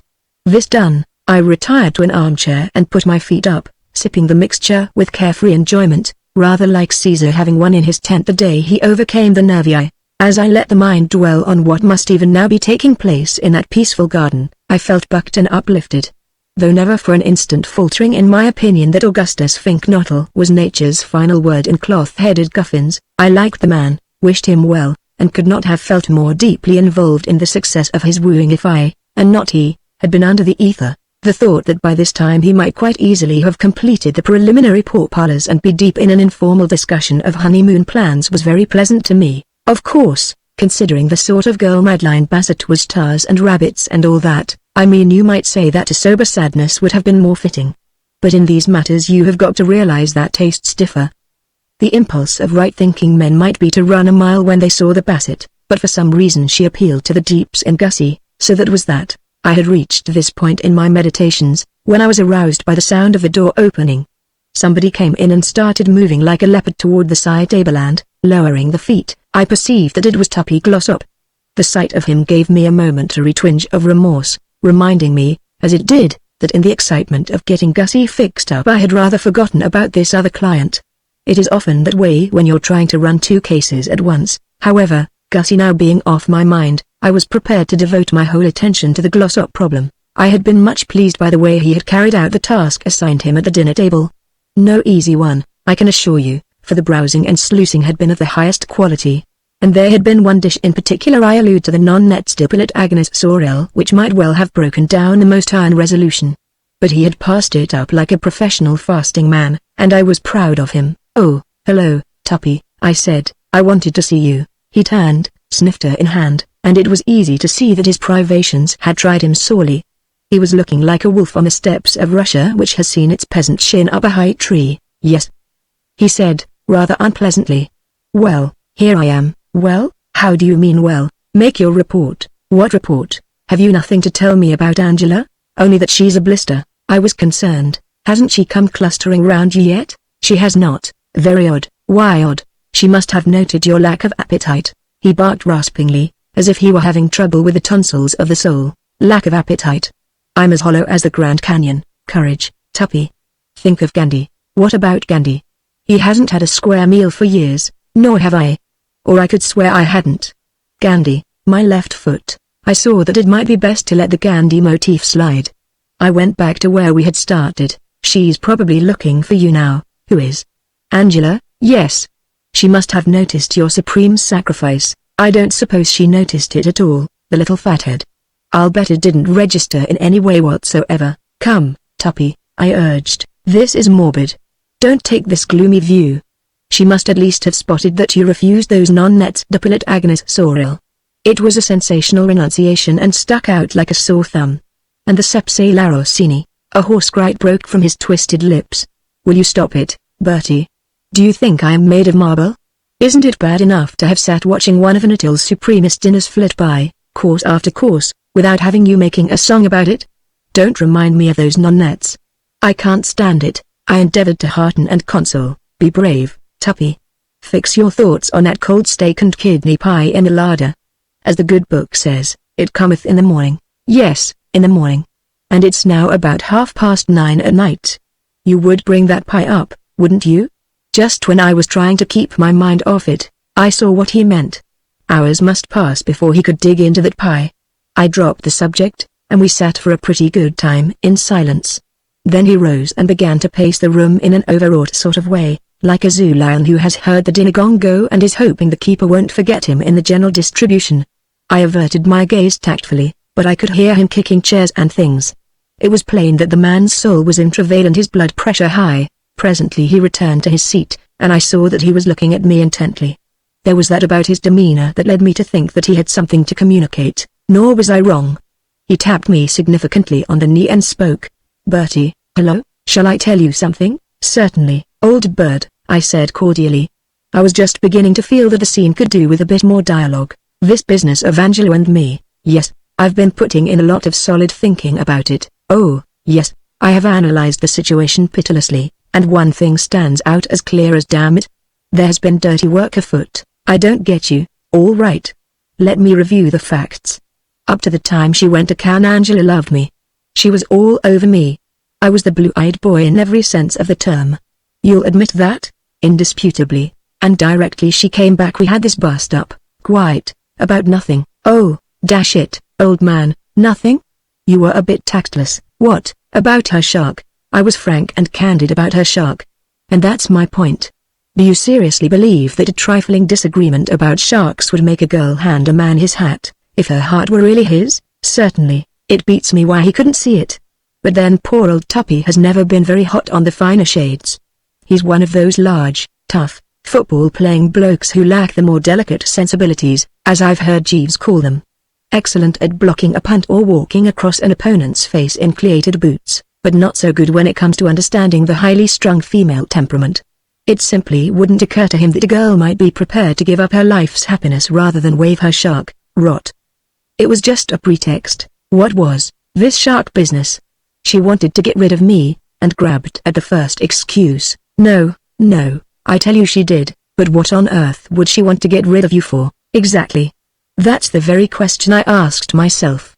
And here's the answer, because she has fallen in love with somebody else. It sticks out a mile. There's no other possible solution.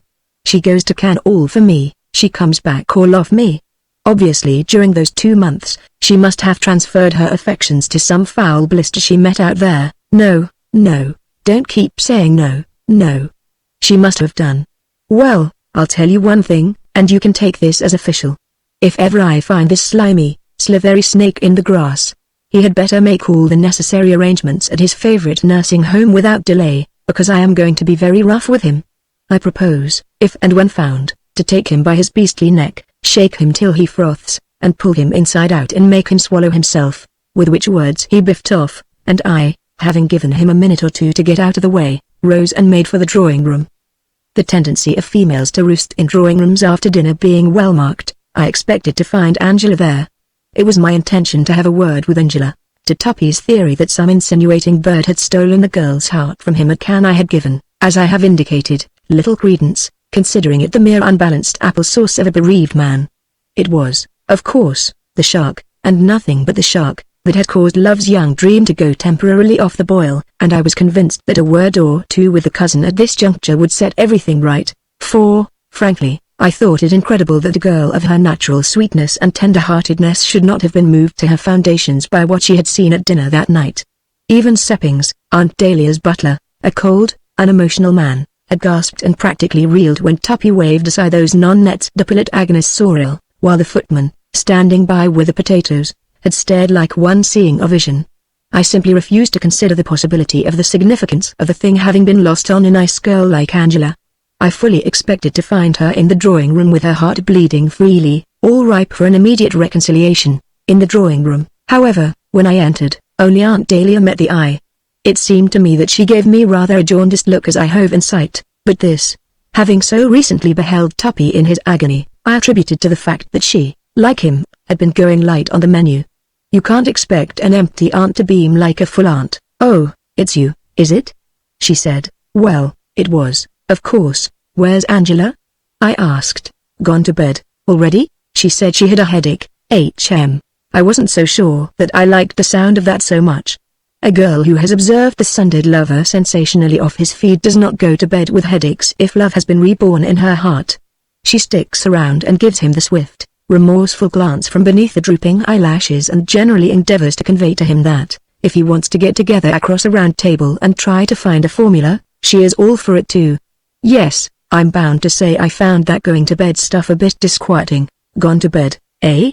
I murmured musingly. "What did you want her for?" "I thought she might like a stroll and a chat." "Are you going for a stroll?" said Aunt Dahlia, with a sudden show of interest. "Where?" Oh, hither and thither. Then I wonder if you would mind doing something for me. Give it a name. It won't take you long. You know that path that runs past the greenhouses into the kitchen garden? If you go along it, you come to a pond. That's right. Well, will you get a good, stout piece of rope or cord and go down that path till you come to the pond? To the pond. Right. And look about you till you find a nice, heavy stone. Or a fairly large brick would do. I see, I said, though I didn't, being still fogged. Stone or brick? Yes. And then? Then, said the relative, I want you, like a good boy, to fasten the rope to the brick and tie it around your damned neck and jump into the pond and drown yourself. In a few days I will send and have you fished up and buried because I shall need to dance on your grave. I was more fogged than ever. And not only fogged, wounded and resentful. I remember reading a book where a girl suddenly fled from the room, afraid to stay for fear dreadful things would come tumbling from her lips, determined that she would not remain another day in this house to be insulted and misunderstood. I felt much about the same. Then I reminded myself that one has got to make allowances for a woman with only about half a spoonful of soup inside her, and I checked the red-hot crack that rose to the lips. What, I said gently, is this all about? You seem pipped with Bertram. Pipped, noticeably pipped. Why this ill-concealed animus? A sudden flame shot from her eyes, singeing my hair. Who was the ass? Who was the chump? Who was the dithering idiot who talked me, against my better judgment, into going without my dinner? I might have guessed. I saw that I had divined correctly the cause of her strange mood. It's all right, Aunt Dahlia. I know just how you're feeling. A bit on the hollow side. What? But the agony will pass. If I were you, I'd sneak down and raid the larder after the household have gone to bed. I am told there's a pretty good steak and kidney pie there which will repay inspection. Have faith, Aunt Dahlia, I urged. Pretty soon Uncle Tom will be along, full of sympathy and anxious inquiries, will he? Do you know where he is now? I haven't seen him. He is in the study with his face buried in his hands, muttering about civilization and the melting pots, eh? Why? Because it has just been my painful duty to inform him that Nuttall has given notice. I own that I reeled. What? Given notice? As the result of that drivelling scheme of yours. What did you expect a sensitive, temperamental French cook to do, if you went about urging everybody to refuse all food? I hear that when the first 2 courses came back to the kitchen practically untouched, his feelings were so hurt that he cried like a child. And when the rest of the dinner followed, he came to the conclusion that the whole thing was a studied and calculated insult, and decided to hand in his portfolio. Golly, you may well say golly.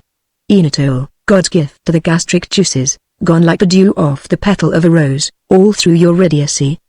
Perhaps you understand now why I want you to go and jump in that pond.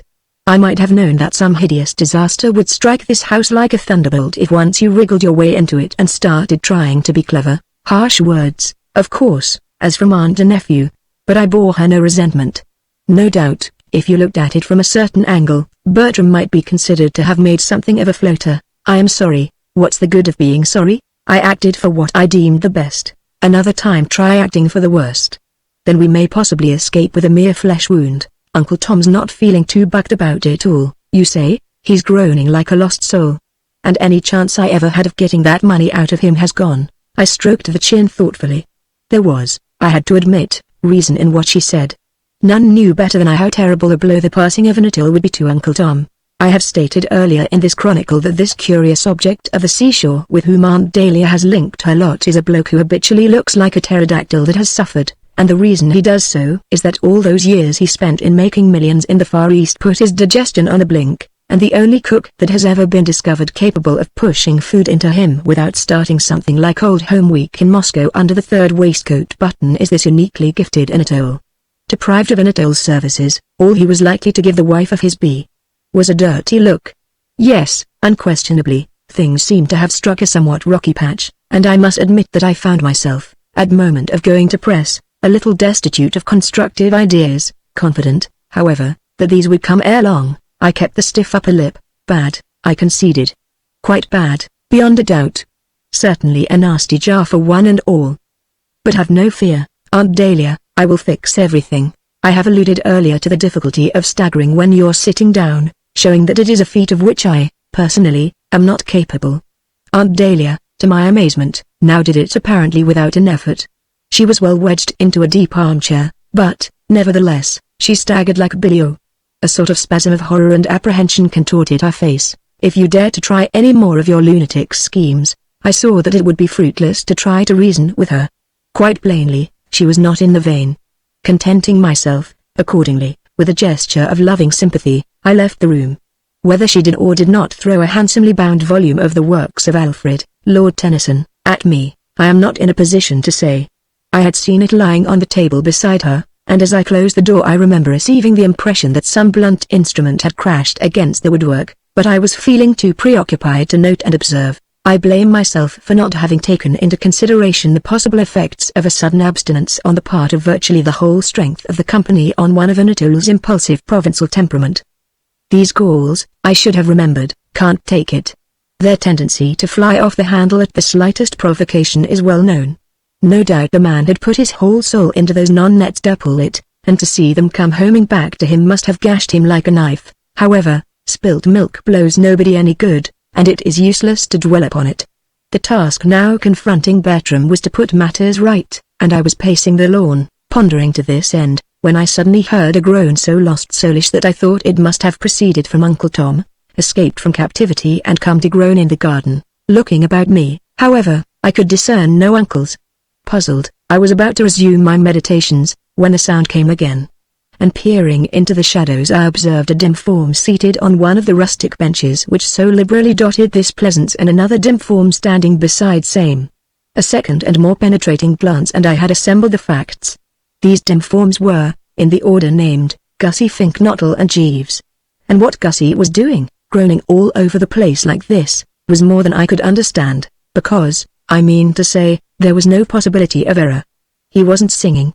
As I approached, he gave an encore, and it was beyond question a groan. Moreover, I could now see him clearly, and his whole aspect was definitely sandbagged. "Good evening, sir," said Jeeves. "Mr. Fink-Nottle is not feeling well, nor was I." Gussie had begun to make a low, bubbling noise, and I could no longer disguise it from myself that something must have gone seriously wrong with the works. I mean, I know marriage is a pretty solemn business and the realization that he is in for it frequently churns a chap up a bit, but I had never come across a case of a newly engaged man taking it on the chin so completely as this. Gussie looked up. His eye was dull.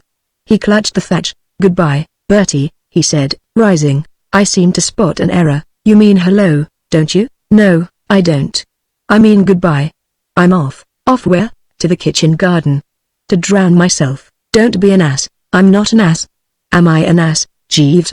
"Possibly a little injudicious, sir. Drowning myself, you mean?" "Yes, sir. You think, on the whole, not drown myself?" "I should not advocate it, sir." "Very well, Jeeves. I accept your ruling. After all, it would be unpleasant for Mrs. Travers to find a swollen body floating in her pond." "Yes, sir. And she has been very kind to me." "Yes, sir. And you have been very kind to me, Jeeves." "Thank you, sir. So have you, Bertie." "Very kind. Everybody has been very kind to me." "Very, very kind. Very kind indeed. I have no complaints to make." "All right, I'll go for a walk instead." I followed him with bulging eyes as he tottered off into the dark. "Jeeves," I said, and I am free to admit that in my emotion I bleated like a lamb drawing itself to the attention of the parent sheep, "what the dickens is all this? Mr. Fink-Nottle is not quite himself, sir. He has passed through a trying experience." I endeavored to put together a brief synopsis of previous events. "I left him out here with Miss Bassett." "Yes, sir." I had softened her up. "Yes, sir." He knew exactly what he had to do. I had coached him thoroughly in lines and business. "Yes, sir." "So Mr. Fink-Nottle informed me." "Well, then, I regret to say, sir, that there was a slight hitch." "You mean, something went wrong?" "Yes, sir." I could not fathom. The brain seemed to be tottering on its throne. But how could anything go wrong? "She loves him, Jeeves." "Indeed, sir?" "She definitely told me so. All he had to do was propose." "Yes, sir." "Well, didn't he?" "No, sir." "Then what the dickens did he talk about?" "Newts, sir." "Newts?" "Yes, sir." "Newts?" "Yes, sir." "But why did he want to talk about newts?" "He did not want to talk about newts, sir. As I gather from Mr. Fink-Nottle, nothing could have been more alien to his plans. I simply couldn't grasp the trend. But you can't force a man to talk about newts." Mr. Fink-Nottle was the victim of a sudden unfortunate spasm of nervousness, sir. Upon finding himself alone with the young lady, he admits to having lost his morale. In such circumstances, gentlemen frequently talk at random, saying the first thing that chances to enter their heads. This, in Mr. Finknottle's case, would seem to have been the newt, its treatment in sickness and in health. The scales fell from my eyes. I understood. I had had the same sort of thing happen to me in moments of crisis.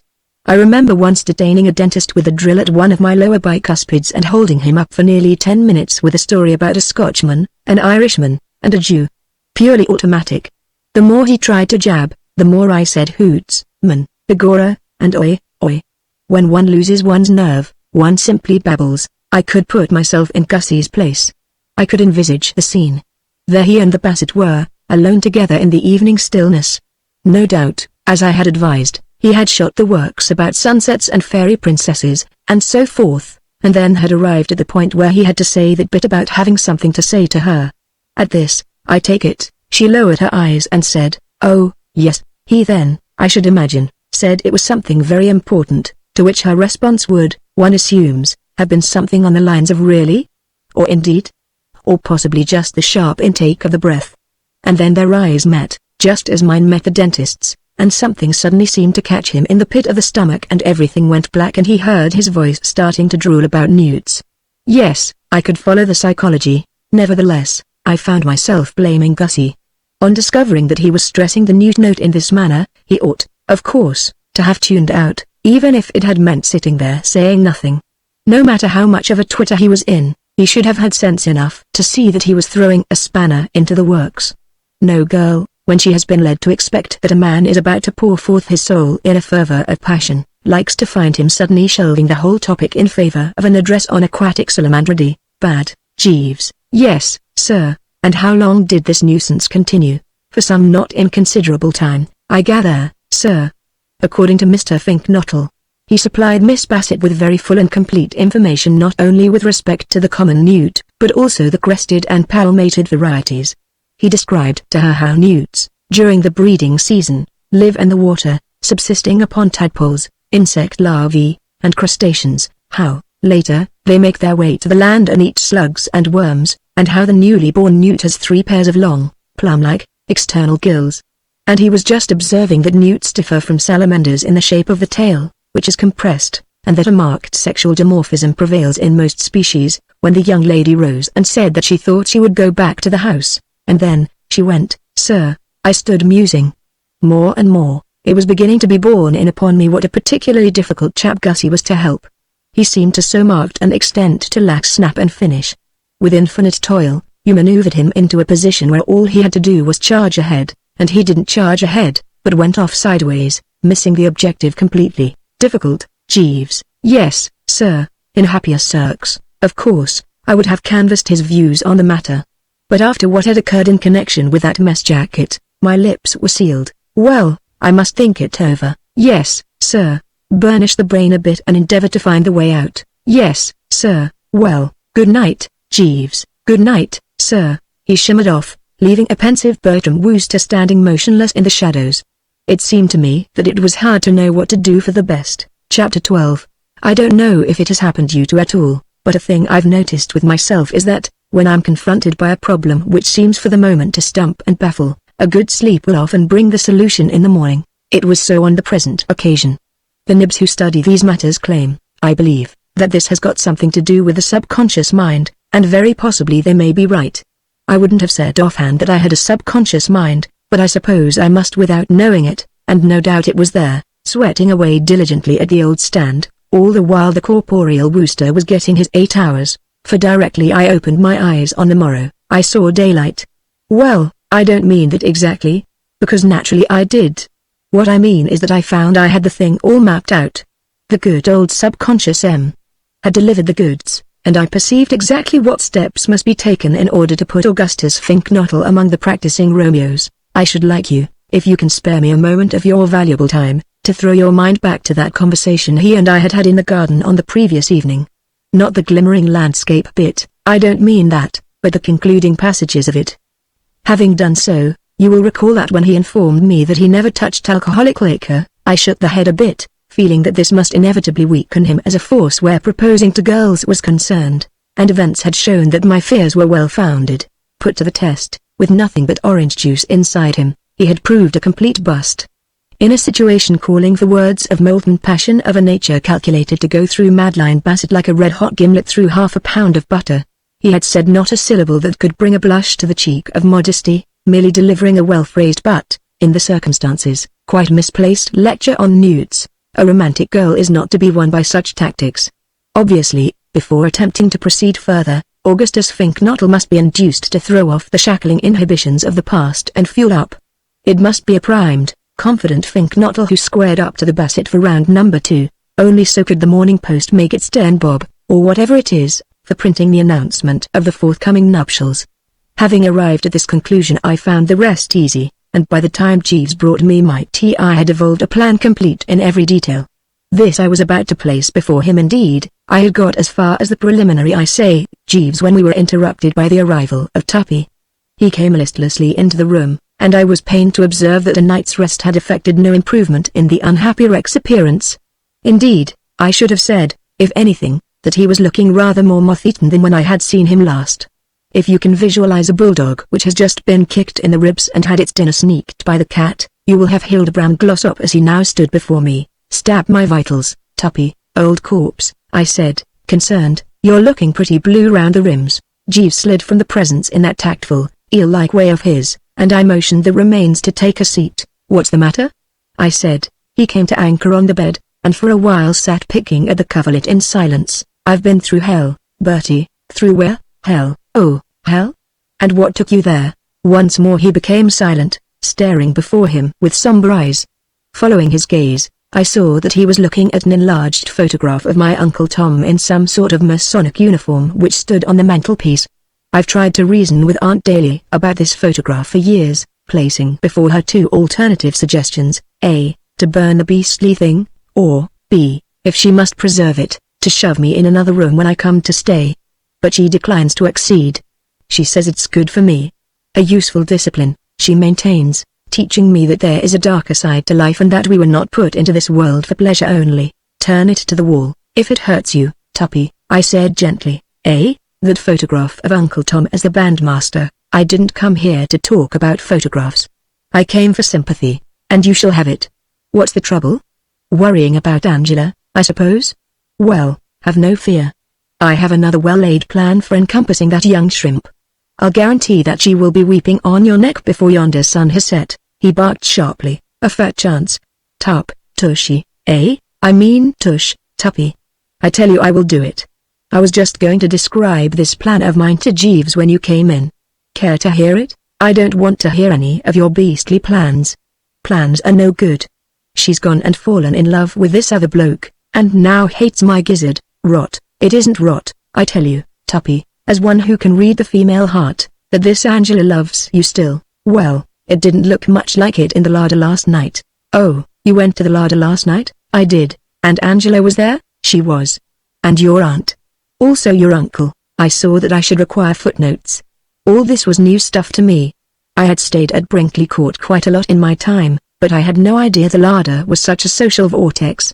More like a snack bar on a racecourse than anything else, it seemed to have become. Tell me the whole story in your own words, I said, omitting no detail, however apparently slight, for one never knows how important the most trivial detail may be. He inspected the photograph for a moment with growing gloom. All right, he said. This is what happened. You know my views about that steak and kidney pie, quite. Well, round about 1 a.m. I thought the time was ripe. I stole from my room and went downstairs. The pie seemed to beckon me. I nodded. I knew how pies do. I got to the larder. I fished it out. I set it on the table. I found knife and fork. I collected salt, mustard, and pepper. There were some cold potatoes. I added those. And I was about to pitch in when I heard a sound behind me, and there was your aunt at the door. In a blue and yellow dressing gown. Embarrassing, most. I suppose you didn't know where to look. I looked at Angela. She came in with my aunt? No. With your uncle, a minute or two later. He was wearing mauve pajamas and carried a pistol. Have you ever seen your uncle in pajamas and a pistol? Never. You haven't missed much. Tell me, Tuppy, I asked, for I was anxious to ascertain this, about Angela. Was there any momentary softening in her gaze as she fixed it on you? She didn't fix it on me. She fixed it on the pie. Did she say anything? Not right away. Your uncle was the first to speak. He said to your aunt, "God bless my soul, Dahlia, what are you doing here?" To which she replied, "Well, if it comes to that, my merry somnambulist, what are you?" Your uncle then said that he thought there must be burglars in the house, as he had heard noises. I nodded again. I could follow the trend. Ever since the scullery window was found open, the year shining light was disqualified in the Cesarevich for boring. Uncle Tom has had a marked complex about burglars. I can still recall my emotions when, paying my first visit after he had bars put on all the windows and attempting to thrust the head out in order to get a sniff of country air, I nearly fractured my skull on a sort of iron grill, as worn by the tougher kinds of medieval prison.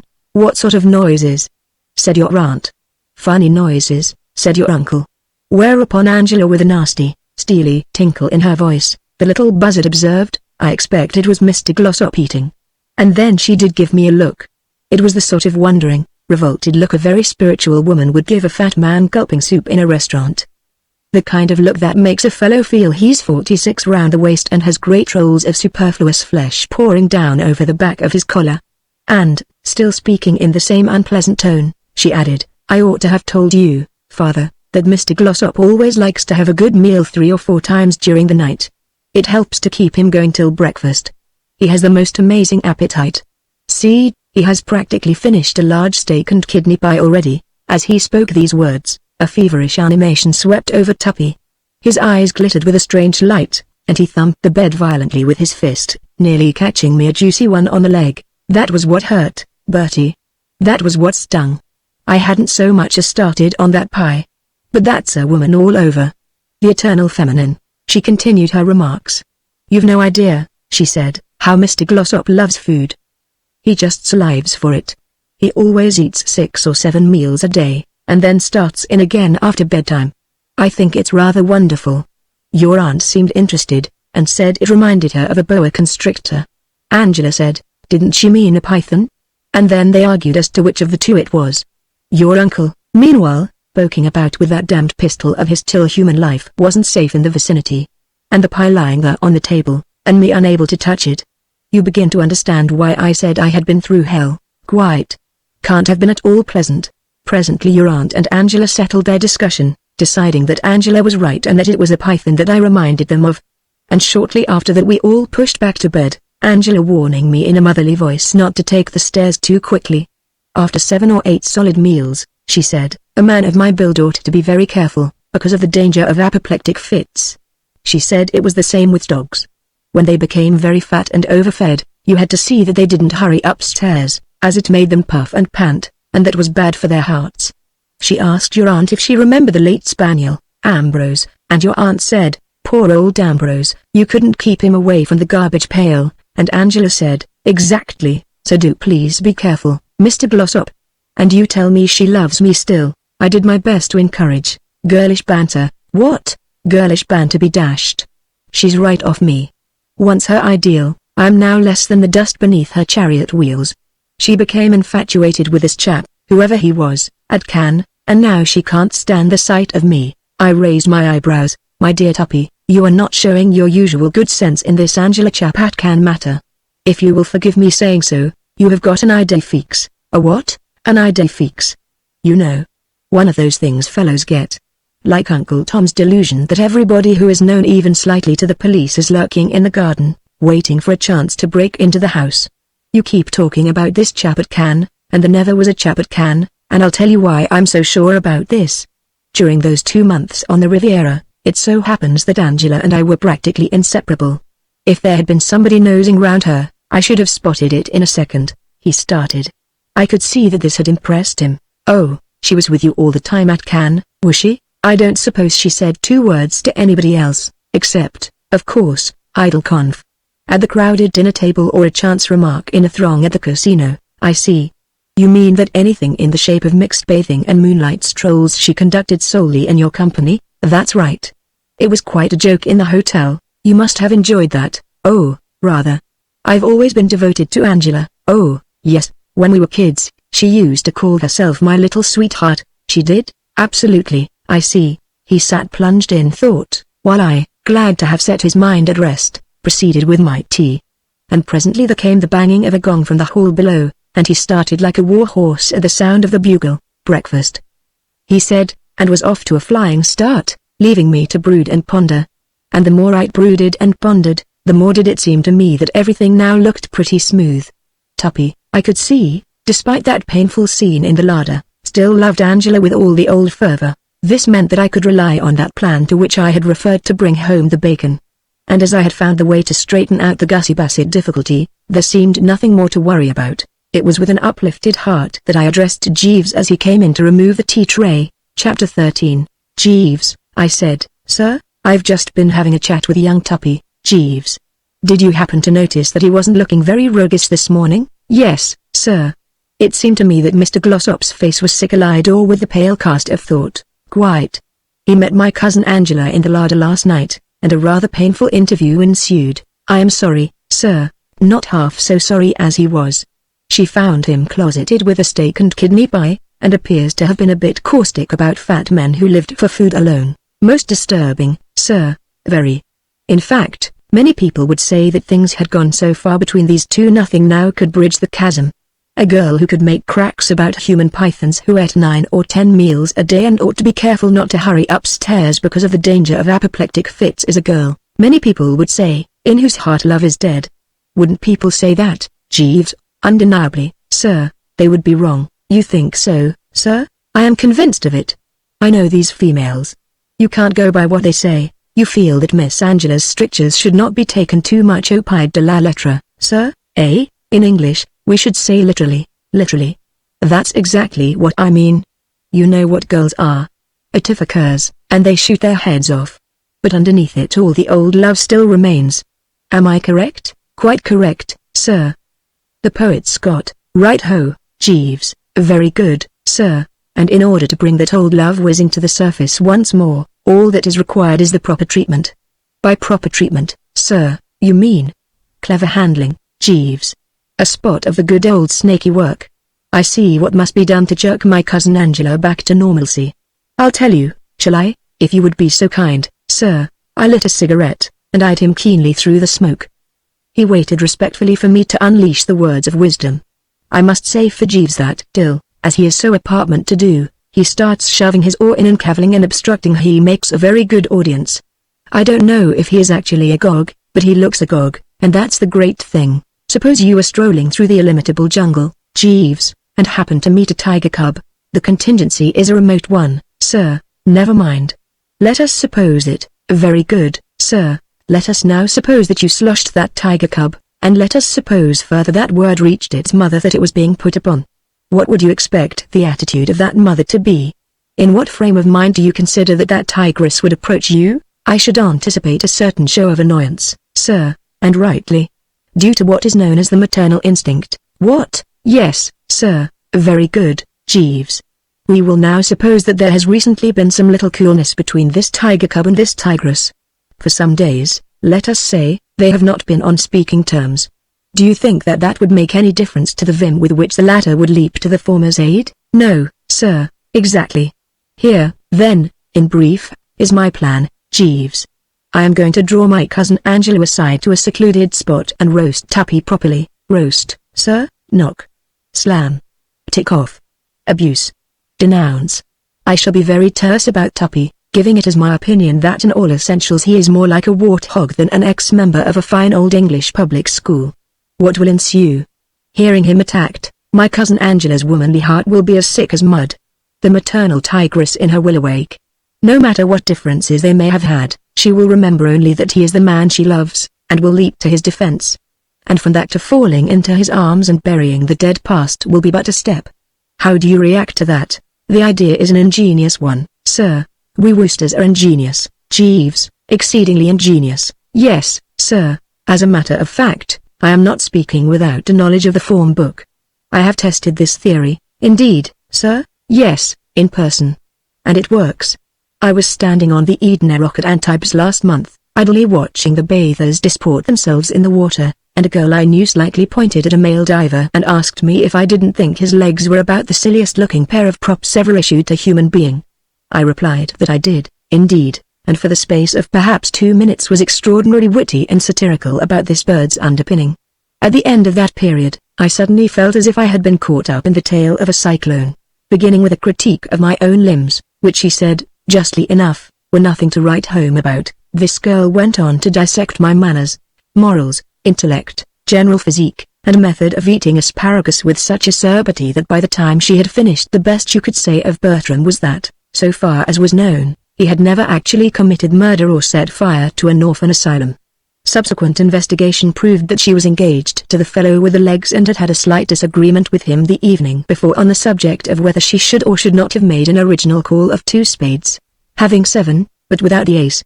That night I saw them dining together with every indication of relish, their differences made up and the lover light once more in their eyes. That shows you, Jeeves. Yes, sir, I expect precisely similar results from my cousin Angela when I start roasting Tuppy. By lunchtime, I should imagine. The engagement will be on again and the diamond and platinum ring glittering as if you're on her 3rd finger. Or is it the 4th? Scarcely by luncheon time, sir.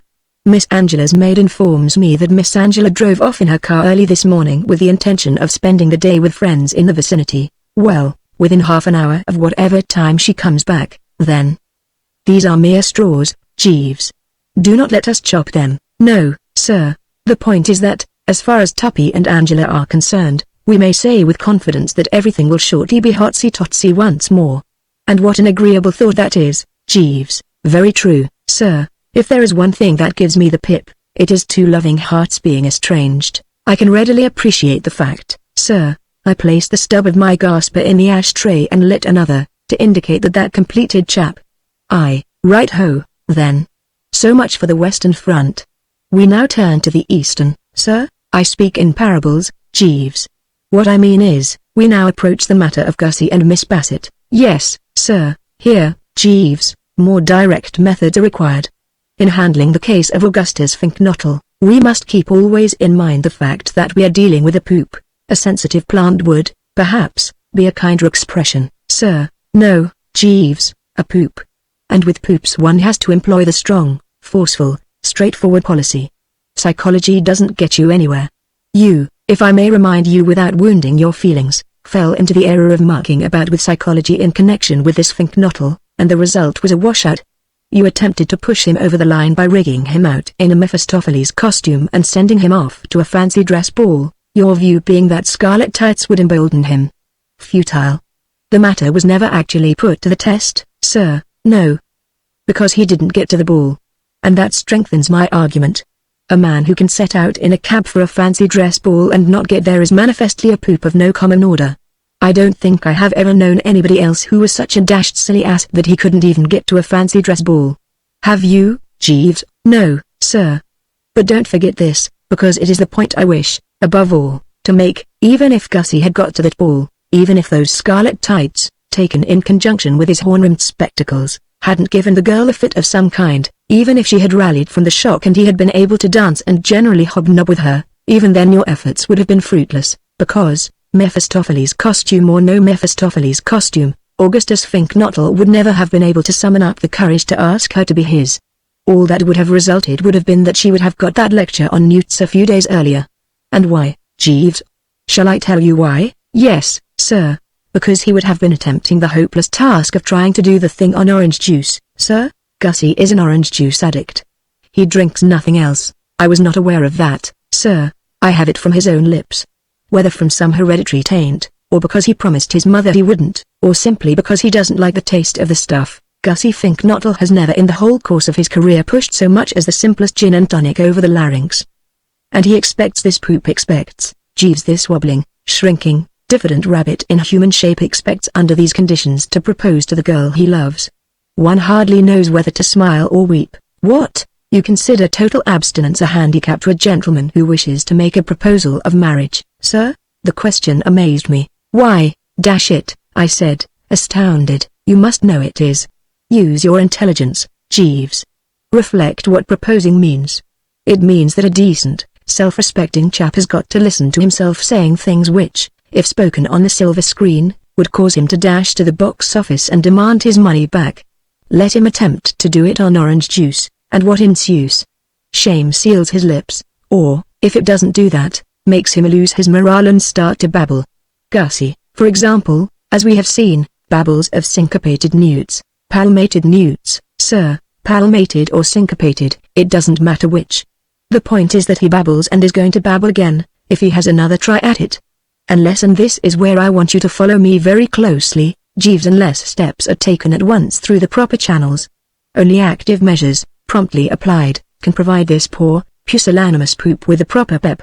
And that is why, Jeeves, I intend tomorrow to secure a bottle of gin and lace his lunch and orange juice with it liberally, sir. I clicked the tongue. I have already had occasion, Jeeves, I said rebukingly, to comment on the way you say well, sir, and indeed, sir. I take this opportunity of informing you that I object equally strongly to your sir. Pure and simple. The word seems to suggest that in your opinion I have made a statement or mooted a scheme so bizarre that your brain reels at it. In the present instance, there is absolutely nothing to say, sir, about. The plan I have put forward is entirely reasonable and icily logical, and should excite no searing whatsoever. Or don't you think so? Well, sir, Jeeves, I beg your pardon, sir. The expression escaped me inadvertently. What I intended to say, since you press me, was that the action which you propose does seem to me somewhat injudicious. Injudicious? I don't follow you, Jeeves. A certain amount of risk would enter into it, in my opinion, sir. It is not always a simple matter to gauge the effect of alcohol on a subject unaccustomed to such stimulant. I have known it to have distressing results in the case of parrots. Parrots? I was thinking of an incident of my earlier life, sir, before I entered your employment.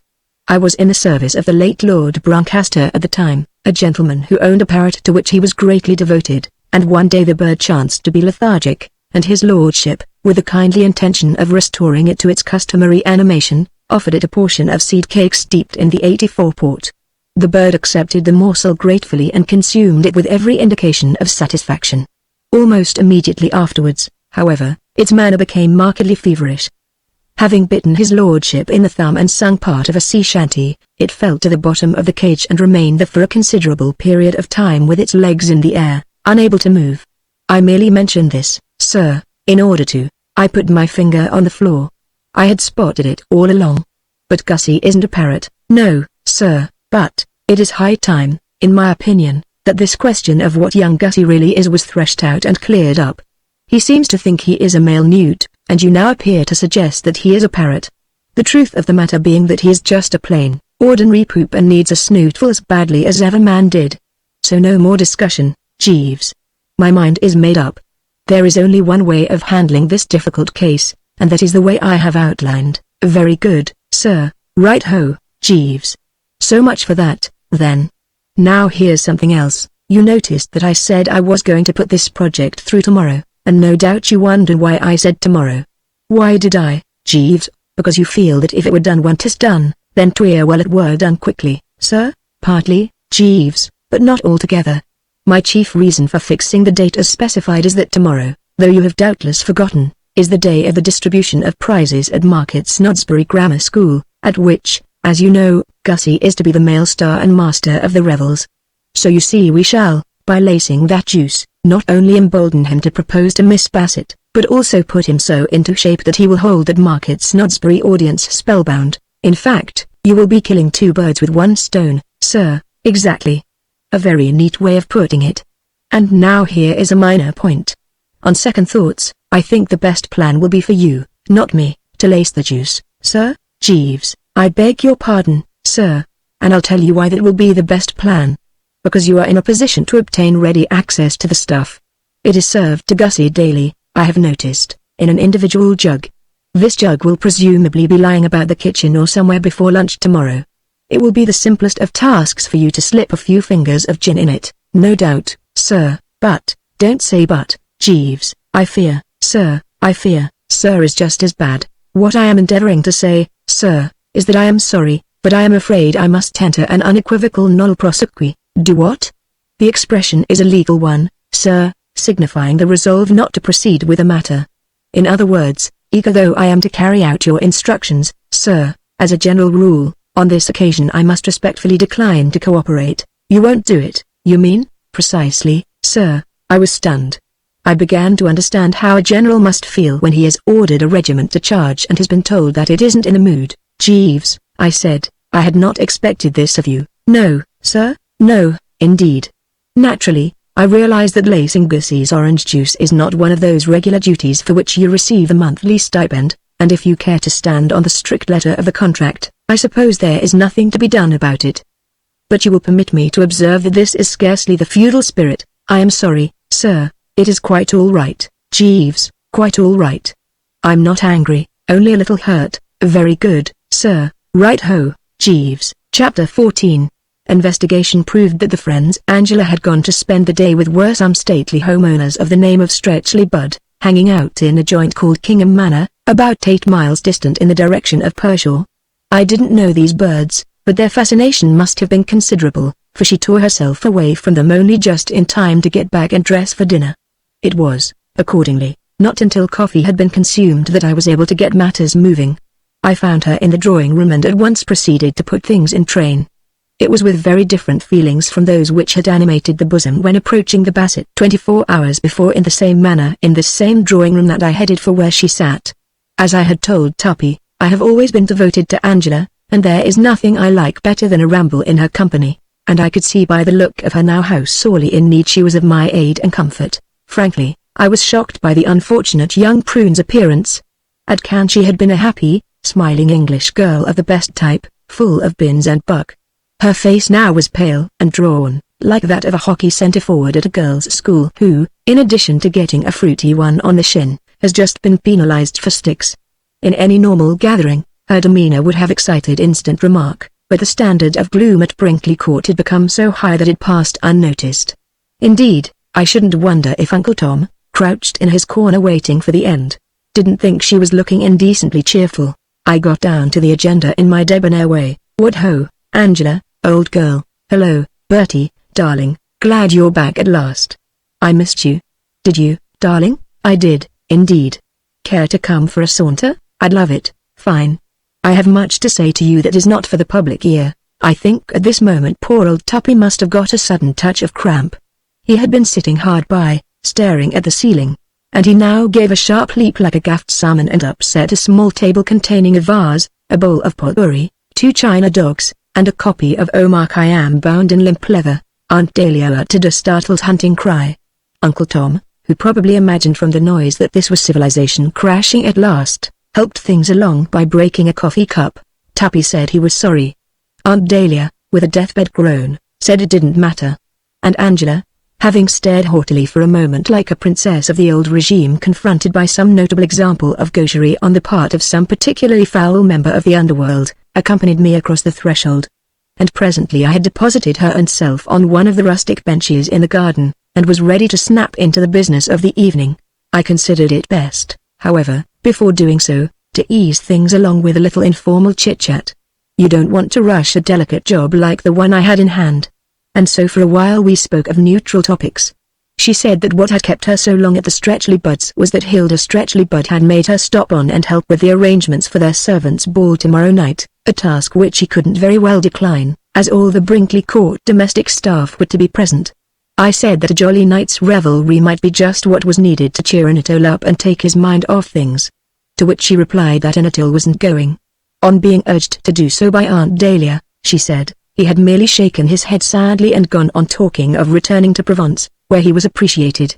It was after the somber silence induced by this statement that Angela said the grass was wet and she thought she would go in. This, of course, was entirely foreign to my policy. No, don't do that. I haven't had a chance to talk to you since you arrived. I shall ruin my shoes. Put your feet up on my lap, all right. And you can tickle my ankles. Quite. Matters were accordingly arranged on these lines, and for some minutes we continued chatting in desultory fashion. Then the conversation petered out. I made a few observations in re the scenic effects, featuring the twilight hush, the peeping stars, and the soft glimmer of the waters of the lake, and she said yes. Something rustled in the bushes in front of us, and I advanced the theory that it was possibly a weasel, and she said it might be. But it was plain that the girl was distraught, and I considered it best to waste no more time. Well, old thing, I said, I've heard all about your little dust-up, so those wedding bells are not going to ring out. What? No, definitely over, is it? Yes. Well, if you want my opinion, I think that's a bit of goose for you, Angela, old girl. I think you're extremely well out of it. It's a mystery to me how you stood this gloss-up so long. Take him for all in all, he ranks very low down among the wines and spirits. A washout, I should describe him as. A frightful ick, and a mass of side to boot. I'd pity the girl who was linked for life to a bargee like Tuppy Glossop, and I emitted a hard laugh, one of the sneering kind. I always thought you were such friends, said Angela. I let go another hard one, with a bit more top spin on it than the first time. Friends?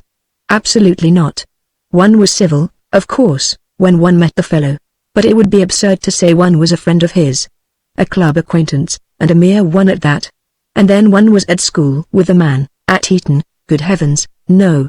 We wouldn't have a fellow like that at Eton. At a kid's school before I went there. A grubby little brute he was, I recollect. Covered with ink and mire generally, washing only on alternate Thursdays. In short, a notable outsider, shunned by all. I paused. I was more than a bit perturbed. Apart from the agony of having to talk in this fashion of one who, except when he was looping back rings and causing me to plunge into swimming baths in correct evening costume, had always been a very dear and esteemed crony, I didn't seem to be getting anywhere. Business was not resulting. Staring into the bushes without a yip, she appeared to be bearing these slurs and innuendos of mine with an easy calm. I had another pop at it. Uncouth about sums it up. I doubt if I've ever seen an uncouther kid than this Glossop. Ask anyone who knew him in those days to describe him in a word, and the word they will use is uncouth. And he's just the same today. It's the old story. The boy is the father of the man. She appeared not to have heard. The boy, I repeated, not wishing her to miss that one, is the father of the man. What are you talking about? I'm talking about this Glossop. I thought you said something about somebody's father. I said the boy was the father of the man. What boy? The boy Glossop. He hasn't got a father. I never said he had. I said he was the father of the boy, or, rather, of the man. What man? I saw that the conversation had reached a point where, unless care was taken, we should be muddled. The point I am trying to make, I said, is that the boy Glossop is the father of the man Glossop. In other words, each loathsome fault and blemish that led the boy Glossop to be frowned upon by his fellows is present in the man Glossop, and causes him, I am speaking now of the man Glossop, to be a hissing and a byword at places like the Drones, where a certain standard of decency is demanded from the inmates. Ask anyone at the Drones, and they will tell you that it was a black day for the dear old club when this chap Glossop somehow wriggled into the list of members. Here you will find a man who dislikes his face. There one who could stand his face if it wasn't for his habits. But the universal consensus of opinion is that the fellow is a bounder and a dick, and that the moment he showed signs of wanting to get into the place he should have been met with a firm nolle prosequi and heartily blackballed. I had to pause again here, partly in order to take in a spot of breath, and partly to wrestle with the almost physical torture of saying these frightful things about poor old Tuppy. There are some chaps, I resumed, forcing myself once more to the nauseous task, who, in spite of looking as if they had slept in their clothes, can get by quite nicely because they are amiable and suave. There are others who, for all that they excite adverse comment by being fat and uncouth, find themselves on the credit side of the ledger owing to their wit and sparkling humor. But this Glossop, I regret to say, falls into neither class. In addition to looking like one of those things that come out of hollow trees, he is universally admitted to be a dumb brick of the first water. No soul. No conversation. In short, any girl who, having been rash enough to get engaged to him, has managed at the 11th hour to slide out is justly entitled to consider herself dashed lucky. I paused once more, and cocked an eye at Angela to see how the treatment was taking. All the while I had been speaking, she had sat gazing silently into the bushes, but it seemed to me incredible that she should not now turn on me like a tigress, according to specifications. It beat me why she hadn't done it already. It seemed to me that a mere tithe of what I had said, if said to a tigress about a tiger of which she was fond, would have made her the tigress, hit the ceiling, and the next moment you could have knocked me down with a toothpick. Yes, she said, nodding thoughtfully, you're quite right, eh? That's exactly what I've been thinking myself. What, dumb brick? It just describes him. One of the 6 silliest asses in England, I should think he must be. I did not speak. I was endeavoring to adjust the faculties, which were in urgent need of a bit of first-aid treatment. I mean to say, all this had come as a complete surprise. In formulating the well-laid plan which I had just been putting into effect, the one contingency I had not budgeted for was that she might adhere to the sentiments which I expressed. I had braced myself for a gush of stormy emotion. I was expecting the tearful ticking off, the girlish recriminations and all the rest of the bag of tricks along those lines, but this cordial agreement with my remarks I had not foreseen, and it gave me what you might call pause for thought. She proceeded to develop her theme, speaking in ringing, enthusiastic tones, as if she loved the topic. Jeeves could tell you the word I want. I think it's ecstatic, unless that's the sort of rash you get on your face and have to use ointment for. But if that is the right word, then that's what her manner was as she ventilated the subject of poor old Tuppy. If you had been able to go simply by the sound of her voice, she might have been a court poet cutting loose about an oriental monarch, or Gussie Fink-Nottle describing his last consignment of newts. It's so nice, Bertie, talking to somebody who really takes a sensible view about this man Glossop. Mother says he's a good chap, which is simply absurd.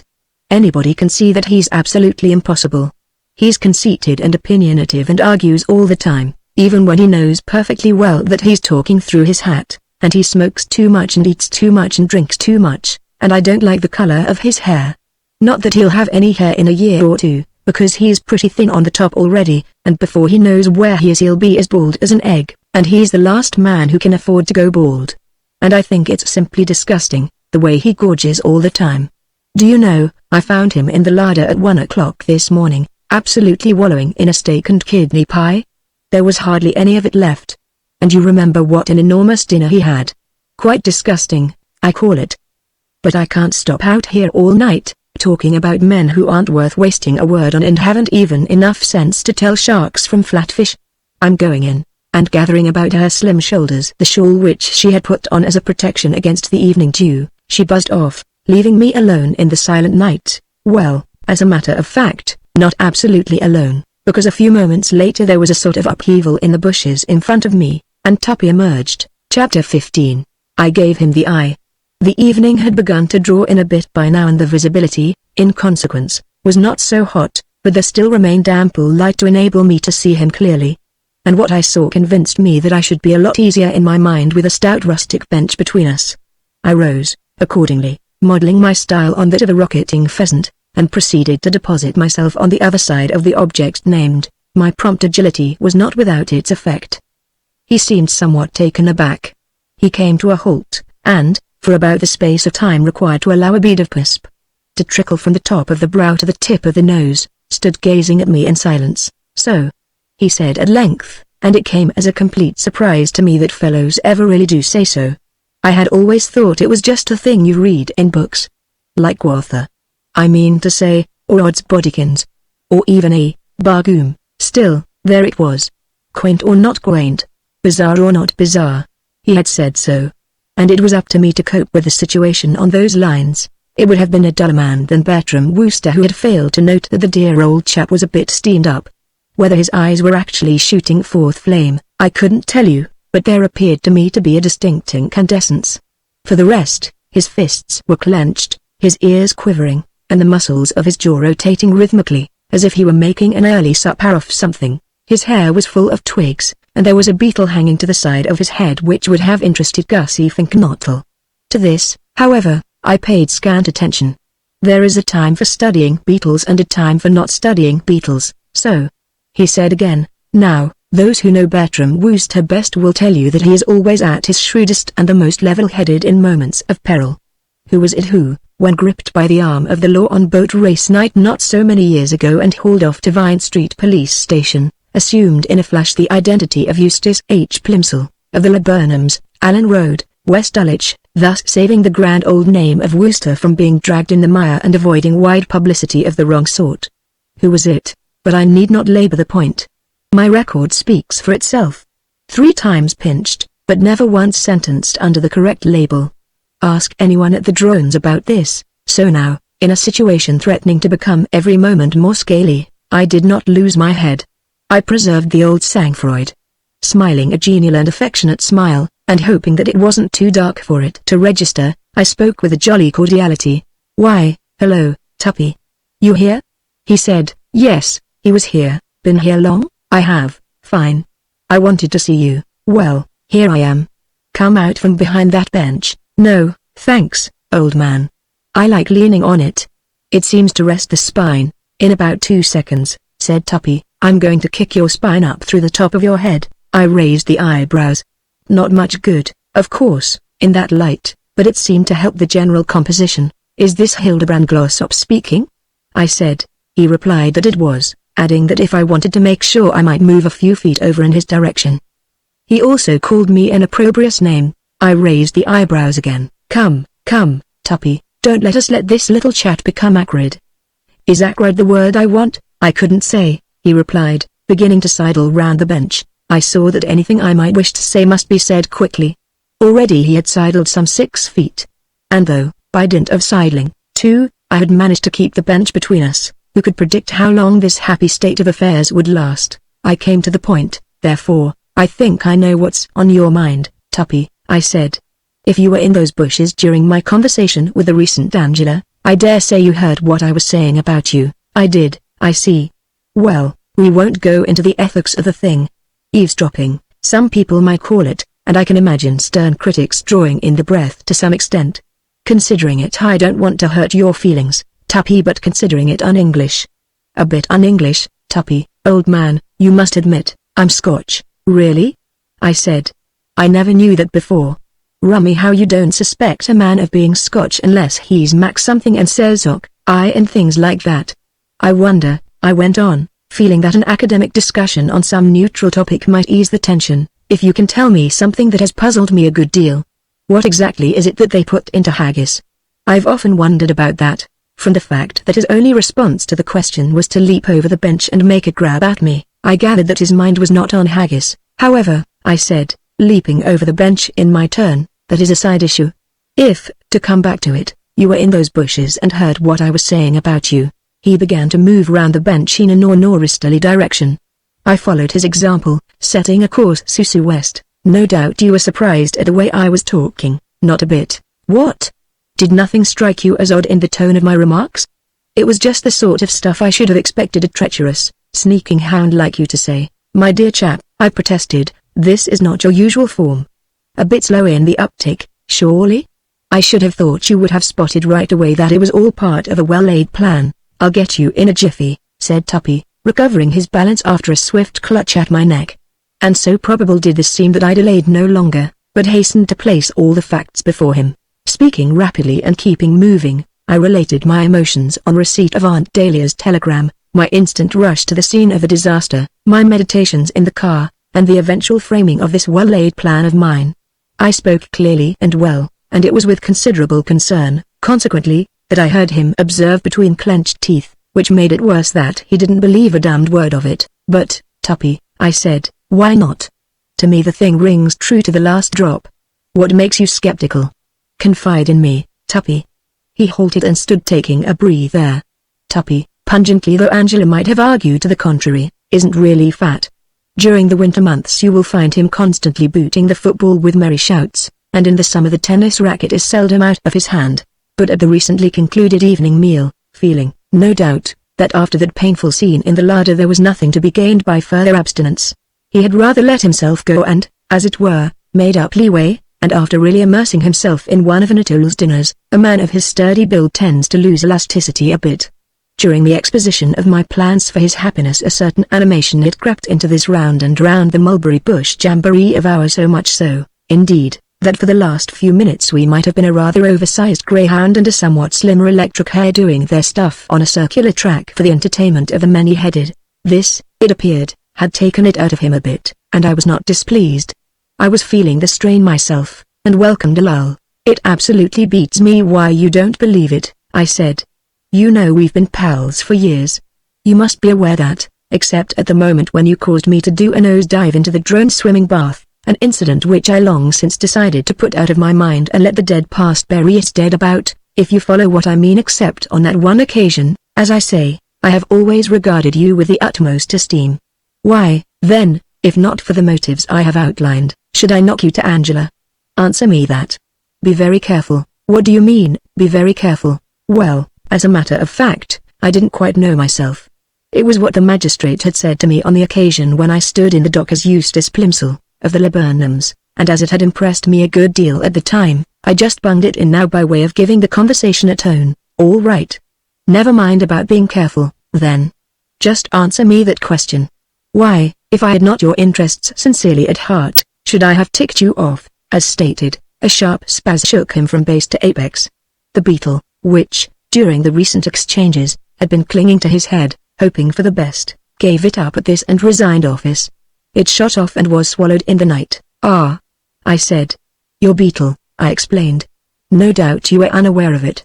But all this while there has been a beetle of sorts parked on the side of your head. You have now dislodged it. He snorted. Beetles, not beetles. One beetle only. I like your crust, cried Tuppy, vibrating like one of Gussie's newts during the courting season. Talking of beetles, when all the time you know you're a treacherous, sneaking hound. It was a debatable point, of course, why treacherous, sneaking hounds should be considered ineligible to talk about beetles, and I dare say a good cross-examining counsel would have made quite a lot of it. But I let it go. That's the second time you've called me that. And, I said firmly, I insist on an explanation. I have told you that I acted throughout from the best and kindliest motives in roasting you to Angela. It cut me to the quick to have to speak like that, and only the recollection of our lifelong friendship would have made me do it. And now you say you don't believe me and call me names for which I am not sure. I couldn't have you up before a beak and jury and mulct you in very substantial damages. I should have to consult my solicitor, of course, but it would surprise me very much if an action did not lie. Be reasonable, Tuppy. Suggest another motive I could have had. Just one, I will. Do you think I don't know? You're in love with Angela yourself. What? And you knocked me in order to poison her mind against me and finally remove me from your path. I had never heard anything so absolutely loopy in my life. Why, dash it, I've known Angela since she was so high. You don't fall in love with close relations you've known since they were so high. Besides, isn't there something in the book of rules about a man may not marry his cousin? Or am I thinking of grandmothers, Tuppy, my dear old ass, I cried, this is pure banana oil. You've come unscrewed. Oh, yes, me in love with Angela? Ha ha, you can't get out of it with ha-has. She called you darling, I know. And I disapproved. This habit of the younger G. of scattering darlings about like bird seed is one that I deprecate. Lax, is how I should describe it. You tickled her ankles, in a purely cousinly spirit. It didn't mean a thing. Why, dash it, you must know that in the deeper and truer sense I wouldn't touch Angela with a barge pole. Oh? And why not? Not good enough for you? You misunderstand me, I hastened to reply. When I say I wouldn't touch Angela with a barge pole, I intend merely to convey that my feelings towards her are those of distant, though cordial, esteem. In other words, you may rest assured that between this young prune and myself there never has been and never could be any sentiment warmer and stronger than that of ordinary friendship. I believe it was you who tipped her off that I was in the larder last night, so that she could find me there with that pie, thus damaging my prestige, my dear Tuppy. A Wooster? I was shocked. You think a Wooster would do that? He breathed heavily. Listen, he said. It's no good you're standing there arguing. You can't get away from the facts. Somebody stole her from me at Cannes. You told me yourself that she was with you all the time at Cannes and hardly saw anybody else. You gloated over the mixed bathing, and those moonlight walks you had together. Not gloated. Just mentioned them, so now you understand why, as soon as I can get you clear of this damned bench, I am going to tear you limb from a limb. Why they have these bally benches in gardens, said Tuppy discontentedly, is more than I can see. They only get in the way. He ceased, and, grabbing out, missed me by a hair's breadth. It was a moment for swift thinking, and it is at such moments, as I have already indicated, that Bertram Wooster is at his best. I suddenly remember the recent misunderstanding with the Basset, and with a flash of clear vision saw that this was where it was going to come in handy. You've got it all wrong, Tuppy, I said, moving to the left. True, I saw a lot of Angela, but my dealings with her were on a basis from start to finish of the purest and most wholesome camaraderie. I can prove it. During that sojourn in Cannes my affections were engaged elsewhere. What, engaged elsewhere? My affections. During that sojourn, I had struck the right note. He stopped sidling. His clutching hand fell to his side. Is that true? Quite official. Who was she, my dear Tuppy? Does one bandy a woman's name? One does if one doesn't want one's ruddy head pulled off. I saw that it was a special case. Madeleine Basset, I said. Who, Madeleine Basset? He seemed stunned. You stand there and tell me you were in love with that Basset disaster? I wouldn't call her the Basset disaster, Tuppy. Not respectful, being respectful. I want the facts. You deliberately assert that you loved that weird God help us? I don't see why you should call her a weird God help us, either. A very charming and beautiful girl. Odd in some of her views, perhaps one does not quite see eye to eye with her in the matter of stars and rabbits, but not a weird, God help us. Anyway, you stick to it that you were in love with her? I do. It sounds thin to me, Wooster, very thin. I saw that it would be necessary to apply the finishing touch. I must ask you to treat this as entirely confidential, Glossop, but I may as well inform you that it is not 24 hours since she turned me down. Turned you down? Like a bedspread. In this very garden. 24 hours? Call it 25. So you will readily see that I can't be the chap, if any, who stole Angela from you at Cannes. And I was on the brink of adding that I wouldn't touch Angela with a barge pole, when I remembered I had said it already and it hadn't gone frightfully well. I desisted, therefore, my manly frankness seemed to be producing good results. The homicidal glare was dying out of Tuppy's eyes. He had the aspect of a hired assassin who had paused to think things over. I see, he said, at length. All right, then. Sorry you were troubled. Don't mention it, old man, I responded courteously. For the first time since the bushes had begun to pour forth glossops, Bertram Wooster could be said to have breathed freely. I don't say I actually came out from behind the bench, but I did let go of it, and with something of the relief which those three chaps in the Old Testament must have experienced after sliding out of the burning fiery furnace, I even groped tentatively for my cigarette case. The next moment a sudden snort made me take my fingers off it as if it had bitten me. I was distressed to note in the old friend a return of the recent frenzy. What the hell did you mean by telling her that I used to be covered with ink when I was a kid, my dear Tuppy? I was almost finickingly careful about my personal cleanliness as a boy. You could have eaten your dinner off me, quite. But, and all that stuff about having no soul. I'm crawling with soul. And being looked on as an outsider at the drones. But, my dear old chap, I explained that. It was all part of my ruse or scheme. It was it? Well, in future do me a favor and leave me out of your foul ruses, just as you say, old boy. All right, then. That's understood. He relapsed into silence, standing with folded arms, staring before him rather like a strong, silent man in a novel when he's just been given the bird by the girl and is thinking of looking in at the Rocky Mountains and bumping off a few bears. His manifest pipedness excited my compassion, and I ventured a kindly word. I don't suppose you know what hope idolatra means, Tuppy, but that's how I don't think you ought to take all that stuff Angela was saying just now too much. He seemed interested. What the devil, he asked, are you talking about? I saw that I should have to make myself clearer. Don't take all that guff of hers too literally, old man.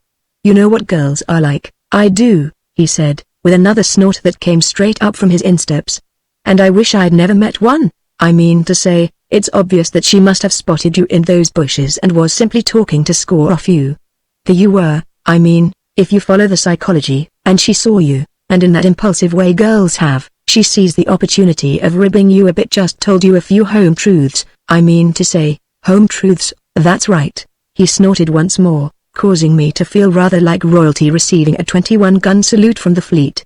I can't remember ever having met a better right and left-hand snorter. What do you mean, home truths? I'm not fat, no. And what's wrong with the color of my hair? Quite in order, Tuppy, old man. The hair, I mean, and I'm not a bit thin on the top. What the dickens are you grinning about? Not grinning. Just smiling slightly. I was conjuring up a sort of vision, if you know what I mean, of you as seen through Angela's eyes. Fat in the middle and thin on the top. Rather funny. You think it funny, do you? Not a bit. You'd better not. Quite. It seemed to me that the conversation was becoming difficult again. I wished it could be terminated. And so it was. For at this moment something came shimmering through the laurels in the quiet evenfall, and I perceived that it was Angela. She was looking sweet and saint-like, and she had a plate of sandwiches in her hand. Ham, I was to discover later. If you see Mr. Glossop anywhere, Bertie, she said, her eyes resting dreamily on Tuppy's facade, I wish you would give him these. I'm so afraid he may be hungry, poor fellow. It's nearly 10 o'clock, and he hasn't eaten a morsel since dinner. I'll just leave them on this bench. She pushed off, and it seemed to me that I might as well go with her. Nothing to keep me here, I mean. We moved towards the house, and presently from behind us there sounded in the night the splintering crash of a well-kicked plate of ham sandwiches, accompanied by the muffled oaths of a strong man in his wrath. How still and peaceful everything is, said Angela. Chapter 16. Sunshine was gilding the grounds of Brinkley Court, and the ear detected a marked twittering of birds in the ivy outside the window when I woke next morning to a new day. But there was no corresponding sunshine in Bertram Wooster's soul and no answering twitter in his heart as he sat up in bed, sipping his cup of strengthening tea. It could not be denied that to Bertram, reviewing the happenings of the previous night, the Tuppy Angela situation seemed more or less to have slipped a cog. With every desire to look for the silver lining, I could not but feel that the rift between these two haughty spirits had now reached such impressive proportions that the task of bridging same would be beyond even my powers. I am a shrewd observer, and there had been something in Tuppy's manner as he booted that plate of ham sandwiches that seemed to tell me that he would not likely forgive. In these circs, I deemed it best to shelve their problem for the nonce and turn the mind to the matter of Gussie, which presented a brighter picture. With regard to Gussie, everything was in train. Jeeves's morbid scruples about lacing the chap's orange juice had put me to a good deal of trouble, but I had surmounted every obstacle in the old Wooster way. I had secured an abundance of the necessary spirit, and it was now lying in its flask in the drawer of the dressing table. I had also ascertained that the jug, duly filled, would be standing on a shelf in the butler's pantry round about the hour of 1. To remove it from that shelf, sneak it up to my room, and return it, laced, in good time for the midday meal would be a task calling, no doubt, for a dress, but in no sense an exacting one. It was with something of the emotions of one preparing a treat for a deserving child that I finished my tea and rolled over for that extra spot of sleep which just makes all the difference when there is man's work to be done and the brain must be kept clear for it. And when I came downstairs an hour or so later, I knew how right I had been to formulate this scheme for Gussie's bucking up. I ran into him on the lawn, and I could see at a glance that if ever there was a man who needed a snappy stimulant, it was he. All nature, as I have indicated, was smiling, but not Augustus Finknottle. He was walking round in circles, muttering something about not proposing to detain us long, but on this auspicious occasion feeling compelled to say a few words. "Ah, Gussie," I said, arresting him as he was about to start another lap. "A lovely morning, is it not?" Even if I had not been aware of it already, I could have divined from the abruptness with which he damned the lovely morning that he was not in merry mood. I addressed myself to the task of bringing the roses back to his cheeks. "I've got good news for you, Gussie." He looked at me with a sudden sharp interest. "Has Market Snodsbury Grammar School burned down?" "Not that I know of." "Have mumps broken out?" "Is the place closed on account of measles?" "No, no." "Then what do you mean you've got good news?" I endeavored to soothe. "You mustn't take it so hard, Gussie. Why worry about a laughably simple job like distributing prizes at a school?" "Laughably simple, eh? Do you realize I've been sweating for days and haven't been able to think of a thing to say yet, except that I won't detain them long?" "You bet I won't detain them long. I've been timing my speech, and it lasts 5 seconds. What the devil am I to say, Bertie?" "What do you say when you're distributing prizes?" I considered. "Once, at my private school, I had won a prize for scripture knowledge, so I suppose I ought to have been full of inside stuff.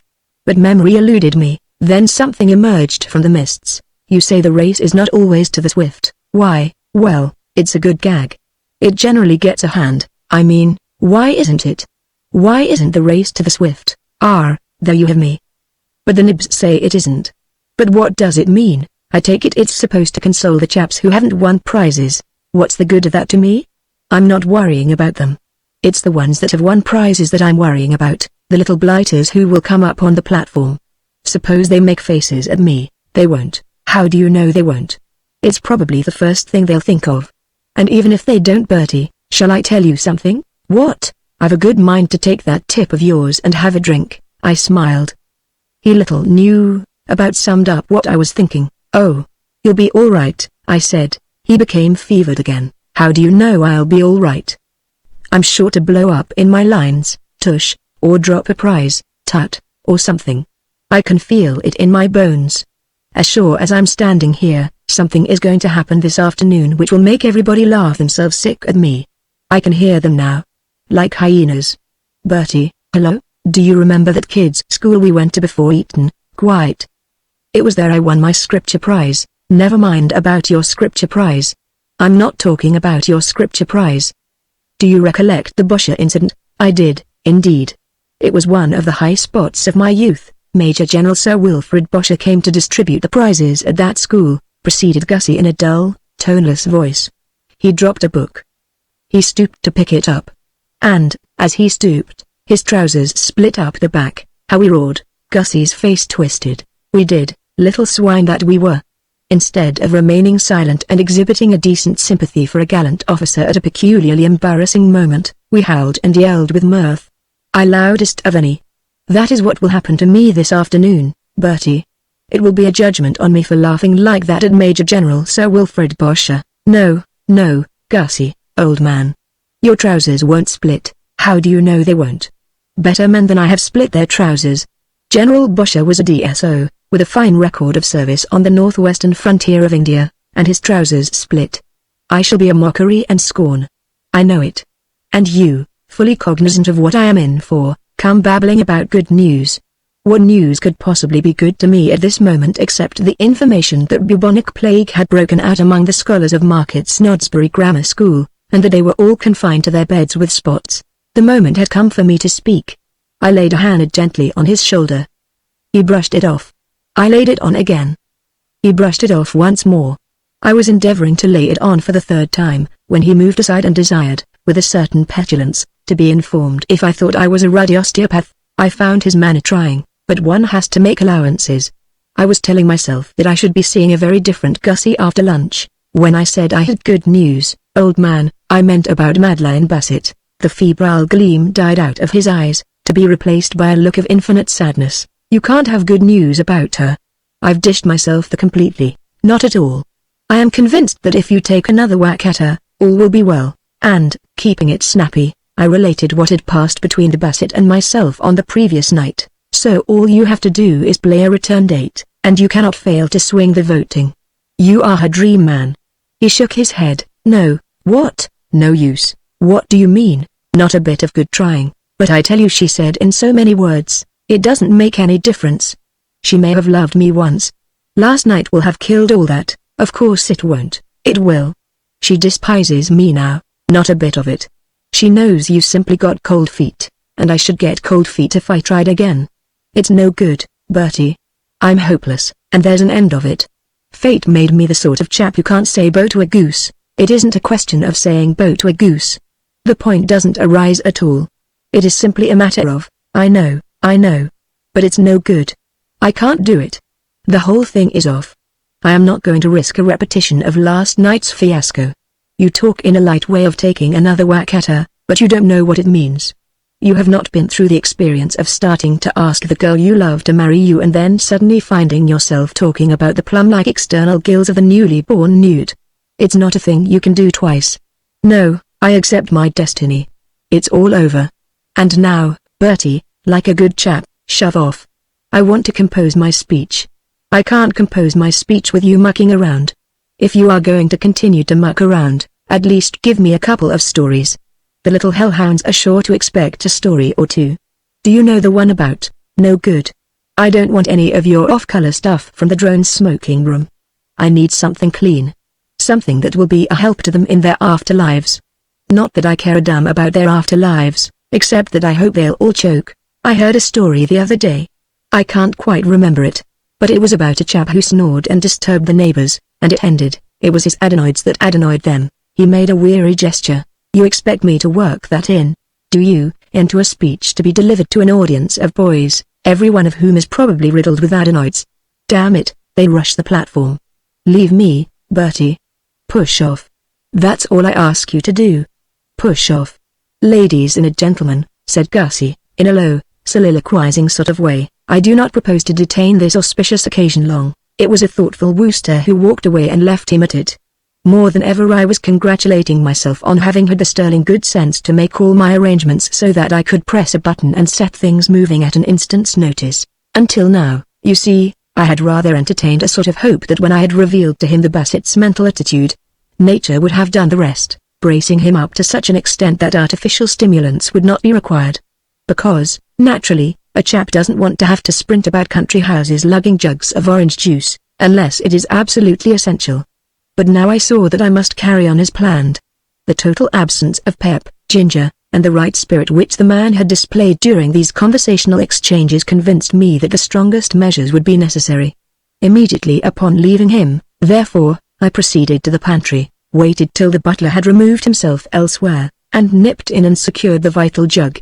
A few moments later, after a wary passage over stairs, I was in my room. And the first thing I saw there was Jeeves, fooling about with trousers. He gave the jug a look which wrongly, as it was to turn out, I diagnosed as censorious. I drew myself up a bit. I intended to have no rot from the fellow. Yes, Jeeves, sir? You have the air of one about to make a remark, Jeeves. Oh, no, sir. I note that you are in possession of Mr. Finknottle's orange juice. I was merely about to observe that in my opinion it would be injudicious to add spirit to it. That is a remark, Jeeves, and it is precisely because I have already attended to the matter, sir. What? Yes, sir. I decided, after all, to acquiesce in your wishes. I stared at the man, astounded. I was deeply moved. Well, I mean, wouldn't any chap who had been going about thinking that the old feudal spirit was dead and then suddenly found it wasn't have been deeply moved? Jeeves, I said, I am touched. Thank you, sir. Touched and gratified. Thank you very much, sir. But what caused this change of heart? I chanced to encounter Mr. Finknottle in the garden, sir, while you were still in bed, and we had a brief conversation, and you came away feeling that he needed a bracer? Very much so, sir. His attitude struck me as defeatist. I nodded. I felt the same. Defeatist sums it up to a nicety. Did you tell him his attitude struck you as defeatist? Yes, sir, but it didn't do any good? No, sir. Very well, then, Jeeves. We must act. How much gin did you put in the jug? A liberal tumblerful, sir. Would that be a normal dose for an adult defeatist? Do you think? I fancy it should prove adequate, sir. I wonder. We must not spoil the ship for a ha'porth of tar. I think I'll add just another fluid ounce or so. I would not advocate it, sir. In the case of Lord Brancaster's parrot, you are falling into your old error, Jeeves, of thinking that Gussie is a parrot. Fight against this. I shall add the os. Very good, sir. And, by the way, Jeeves, Mr. Finknottle is in the market for bright, clean stories to use in his speech. Do you know any? I know a story about two Irishmen, sir, Pat and Mike. Yes, sir, who are walking along Broadway. Yes, sir. Just what he wants. Any more? No, sir. Well, every little helps. You had better go and tell it to him. Very good, sir. He passed from the room, and I unscrewed the flask and tilted into the jug a generous modicum of its contents. And scarcely had I done so, when there came to my ears the sound of footsteps without. I had only just time to shove the jug behind the photograph of Uncle Tom on the mantelpiece before the door opened and in came Gussie, curveting like a circus horse. What ho, Bertie, he said. What ho, what ho, what ho, and again what ho. What a beautiful world this is, Bertie. One of the nicest I ever met. I stared at him, speechless. We Woosters are as quick as lightning, and I saw at once that something had happened. I mean to say, I told you about him walking round in circles. I recorded what passed between us on the lawn. And if I portrayed the scene with anything like adequate skill, the picture you will have retained of this Finknottle will have been that of a nervous wreck, sagging at the knees, green about the gills, and picking feverishly at the lapels of his coat in an ecstasy of craven fear. In a word, defeatist. Gussie, during that interview, had, in fine, exhibited all the earmarks of one lick to a custard. Vastly different was the Gussie who stood before me now. Self-confidence seemed to ooze from the fellow's every pore. His face was flushed, there was a jovial light in his eyes, the lips were parted in a swashbuckling smile. And when with a genial hand he sloshed me on the back before I could sidestep, it was as if I had been kicked by a mule. Well, Bertie, he proceeded, as blithely as a linnet without a thing on his mind, you will be glad to hear that you were right. Your theory has been tested and proved correct. I feel like a fighting cock, my brain ceased to reel. I saw all. Have you been having a drink? I have. As you advised. Unpleasant stuff. Like medicine. Burns your throat, too, and makes one as thirsty as the dickens. How anyone can mop it up, as you do, for pleasure, beats me. Still, I would be the last to deny that it tunes up the system. I could bite a tiger. What did you have? Whiskey. At least, that was the label on the decanter, and I have no reason to suppose that a woman like your aunt staunch, true blue, British would deliberately deceive the public. If she labels her decanters whiskey, then I consider that we know where we are. A whiskey and soda, eh? You couldn't have done better. Soda? Said Gussie thoughtfully. I knew there was something I had forgotten. Didn't you put any soda in it? It never occurred to me. I just nipped into the dining room and drank out of the decanter. How much? Oh, about 10 swallows. 12, maybe. Or 14. Say 16 medium-sized gulps. Gosh, I'm thirsty. He moved over to the washstand and drank deeply out of the water bottle. I cast a covert glance at Uncle Tom's photograph behind his back. For the first time since it had come into my life, I was glad that it was so large. It hid its secret well. If Gussie had caught sight of that jug of orange juice, he would unquestionably have been onto it like a knife. Well, I'm glad you're feeling braced, I said. He moved buoyantly from the washhand stand, and endeavored to slosh me on the back again. Foiled by my nimble footwork, he staggered to the bed and sat down upon it. Braced? Did I say I could bite a tiger? You did. Make it 2 tigers. I could chew holes in a steel door. What an ass you must have thought me out there in the garden. I see now you were laughing in your sleeve. No, no, yes, insisted Gussie. The very sleeve, he said, pointing. And I don't blame you. I can't imagine why I made all that fuss about a potty job like distributing prizes at a rotten little country grammar school. Can you imagine, Bertie? Exactly. Nor can I imagine. There's simply nothing to it. I just shin up on the platform, drop a few gracious words, hand the little blighters their prizes, and hop down again, admired by all. Not a suggestion of split trousers from start to finish. I mean, why should anybody split his trousers? I can't imagine. Can you imagine? No, nor can I imagine. I shall be a riot. I know just the sort of stuff that's needed, simple, manly, optimistic stuff straight from the shoulder. This shoulder, said Gussie, tapping. Why I was so nervous this morning I can't imagine. For anything simpler than distributing a few footling books to a bunch of grimy-faced kids I can't imagine. Still, for some reason I can't imagine, I was feeling a little nervous. But now I feel fine, Bertie, fine, fine, fine, and I say this to you as an old friend. Because that's what you are, old man, when all the smoke has cleared away, an old friend. I don't think I've ever met an older friend. How long have you been an old friend of mine, Bertie? Oh, years and years, imagine. Though, of course, there must have been a time when you were a new friend. Hello, the luncheon gong. Come on, old friend. And, rising from the bed like a performing flea, he made for the door. I followed rather pensively. What had occurred was, of course, so much velvet, as you might say. I mean, I had wanted a braced fink knottle indeed. All my plans had had a braced fink knottle as their end and aim, but I found myself wondering a little whether the fink knottle now sliding down the banister wasn't, perhaps, a shade too braced. His demeanor seemed to me that of a man who might quite easily throw bread about at lunch. Fortunately, however, the settled gloom of those round him exercised a restraining effect upon him at the table. It would have needed a far more plastered man to have been rollicking at such a gathering. I had told the Bassett that there were aching hearts in Brinkley Court, and it now looked probable that there would shortly be aching tummies. Enatole, I learned, had retired to his bed with a fit of the vapors, and the meal now before us had been cooked by the kitchen maid as C3 a performer as ever wielded a skillet. This, coming on top of their other troubles, induced in the company a pretty unanimous silence, a solemn stillness, as you might say, which even Gussie did not seem prepared to break. Except, therefore, for one short snatch of song on his part, nothing untoward marked the occasion, and presently we rose, with instructions from Aunt Dahlia to put on festal raiment and be at Market's Snodsbury not later than 3:30.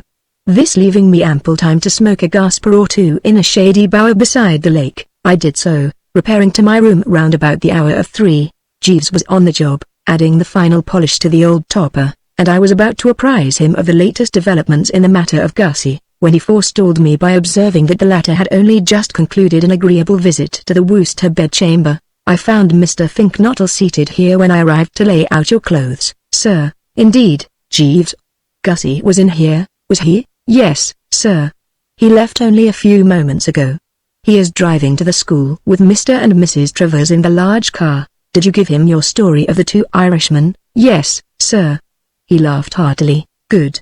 Had you any other contributions for him? I ventured to suggest that he might mention to the young gentleman that education is a drawing out, not a putting in. The late Lord Brancaster was much addicted to presenting prizes at schools, and he invariably employed this dictum. And how did he react to that? He laughed heartily. Sir, this surprised you, no doubt? This practically incessant merriment, I mean, yes, sir, you thought it odd in one who, when you last saw him, was well up in group of the defeatists. Yes, sir, there is a ready explanation, Jeeves. Since you last saw him, Gussie has been on a bender. He's as tight as an owl. Indeed, sir, absolutely. His nerve cracked under the strain. and he sneaked into the dining room and started mopping the stuff up like a vacuum cleaner. Whiskey would seem to be what he filled the radiator with. I gather that he used up most of the decanter. Golly, Jeeves, it's lucky he didn't get at that laced orange juice on top of that. What? Extremely, sir. I eyed the jug. Uncle Tom's photograph had fallen into the fender, and it was standing right out in the open, where Gussie couldn't have helped seeing it. Mercifully, it was empty now. It was a most prudent act on your part, if I may say so, sir, to dispose of the orange juice. I stared at the man. What? Didn't you? No, sir. Jeeves, let us get this clear. Was it not you who threw away the OJ? No, sir. I assumed, when I entered the room and found the pitcher empty, that you had done so. We looked at each other, awed. Two minds with but a single thought. I very much fear, sir. So do I, Jeeves. It would seem almost certain, quite certain. Weigh the facts. Sift the evidence. The jug was standing on the mantelpiece, for all eyes to behold. Gussie had been complaining of thirst. You found him in here, laughing heartily. I think that there can be little doubt, Jeeves, that the entire contents of that jug are at this moment reposing on top of the existing cargo in that already brilliantly lit man's interior. Disturbing, Jeeves, most disturbing, sir. Let us face the position, forcing ourselves to be calm. You inserted in that jug, shall we say, a tumblerful of the right stuff, fully a tumblerful, sir, and I added of my plenty about the same amount. Yes, sir. And in 2 shakes of a duck's tail Gussie, with all that lapping about inside him, will be distributing the prizes at Market Snodsbury Grammar School before an audience of all that is fairest and most refined in the county. Yes, sir, it seems to me, Jeeves, that the ceremony may be one fraught with considerable interest. Yes, sir. What, in your opinion, will the harvest be? One finds it difficult to hazard a conjecture, sir. You mean imagination boggles? Yes, sir. I inspected my imagination. He was right. It boggled. Chapter 17. And yet, Jeeves, I said, twiddling a thoughtful steering wheel, there is always the bright side. Some 20 minutes had elapsed, and having picked the honest fellow up outside the front door, I was driving in the 2-seater to the picturesque town of Market Snodsbury. Since we had parted, he to go to his lair and fetch his hat, I to remain in my room and complete the formal costume. I had been doing some close thinking. The results of this I now proceeded to hand on to him. However dark the prospect may be, Jeeves, however murkily the storm clouds may seem to gather, a keen eye can usually discern the bluebird. It is bad, no doubt, that Gussie should be going, some 10 minutes from now, to distribute prizes in a state of advanced intoxication, but we must never forget that these things cut both ways. You imply, sir, precisely. I am thinking of him in his capacity of wooer. All this ought to have put him in rare shape for offering his hand in marriage. I shall be vastly surprised if it won't turn him into a sort of caveman. Have you ever seen James Cagney in the movies? Yes, sir, something on those lines. I heard him cough, and sniped him with a sideways glance. He was wearing that informative look of his. Then you have not heard, sir, eh? You are not aware that a marriage has been arranged and will shortly take place between Mr. Finknottle and Miss Bassett? What? Yes, sir. When did this happen? Shortly after Mr. Finknottle had left your room, sir. Ah. In the post-orange juice era? Yes, sir. But are you sure of your facts? How do you know? My informant was Mr. Finknottle himself, sir. He appeared anxious to confide in me. His story was somewhat incoherent, but I had no difficulty in apprehending its substance. Prefacing his remarks with the statement that this was a beautiful world, he laughed heartily and said that he had become formally engaged. No details, no, sir. But one can picture the scene. Yes, sir. I mean, imagination doesn't boggle. No, sir, and it didn't. I could see exactly what must have happened. Insert a liberal dose of mixed spirits in a normally abstemious man, and he becomes a force. He does not stand around, twiddling his fingers and stammering. He acts. I had no doubt that Gussie must have reached for the Bassett and clasped her to him like a stevedore handling a sack of coals. And one could readily envisage the effect of that sort of thing on a girl of romantic mind. Well, Jeeves. Yes, sir. This is splendid news. Yes, sir. You see now how right I was. Yes, sir. It must have been rather an eye-opener for you, watching me handle this case. Yes, sir. The simple, direct method never fails. No, sir. Whereas the elaborate does. Yes, sir. Right-ho, Jeeves. We had arrived at the main entrance of Market Snodsbury Grammar School. I parked the car, and went in, well content. True.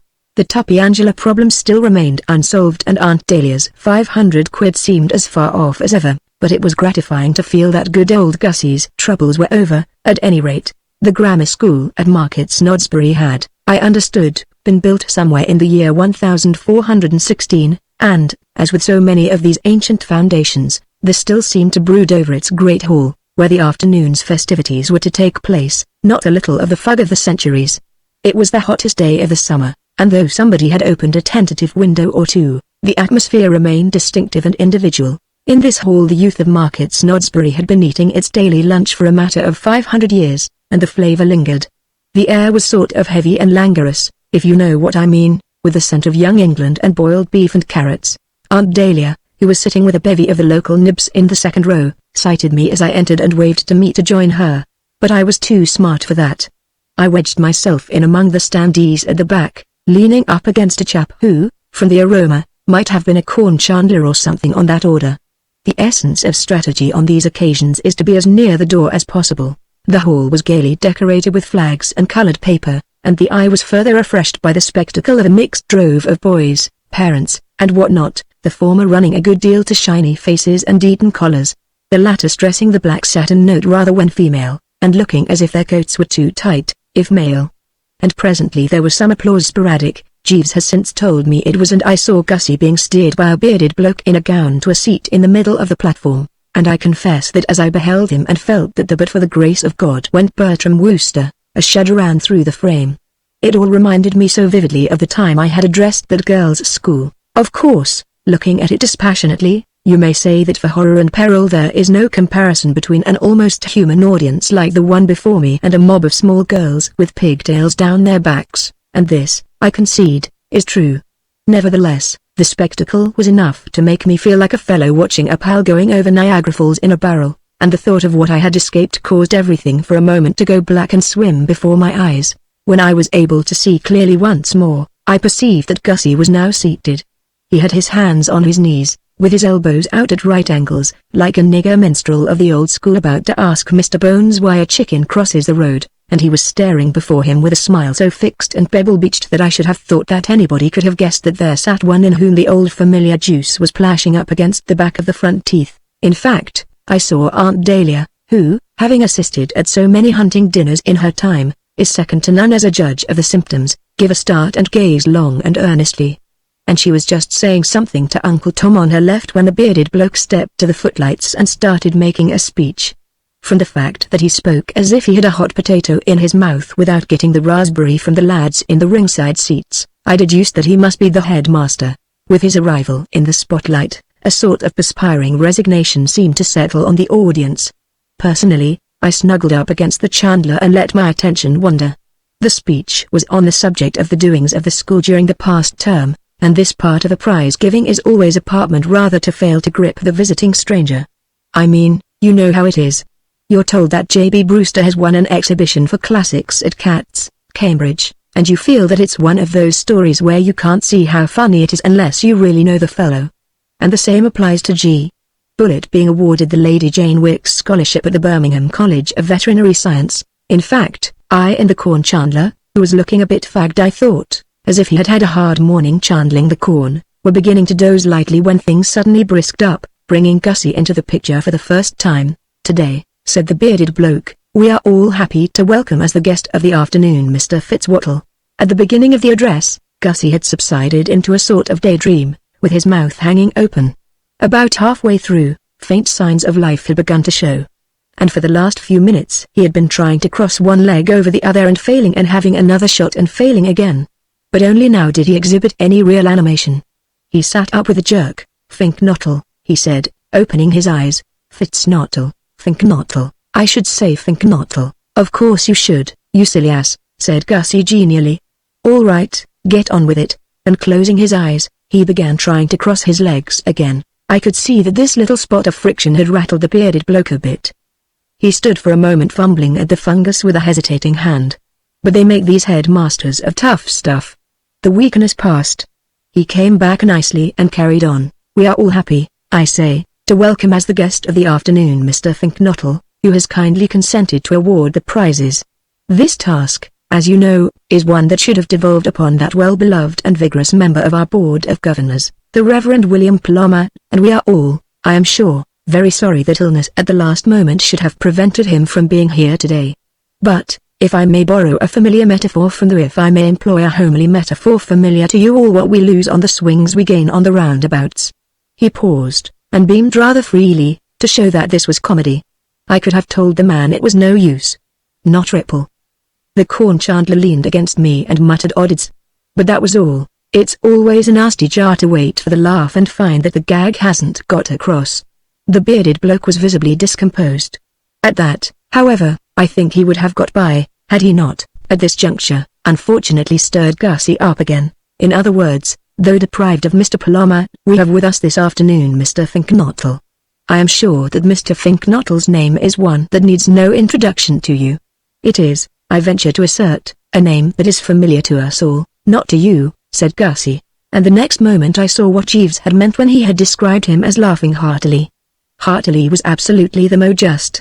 It sounded like a gas explosion. You didn't seem to know it so dashed well. What, said Gussie.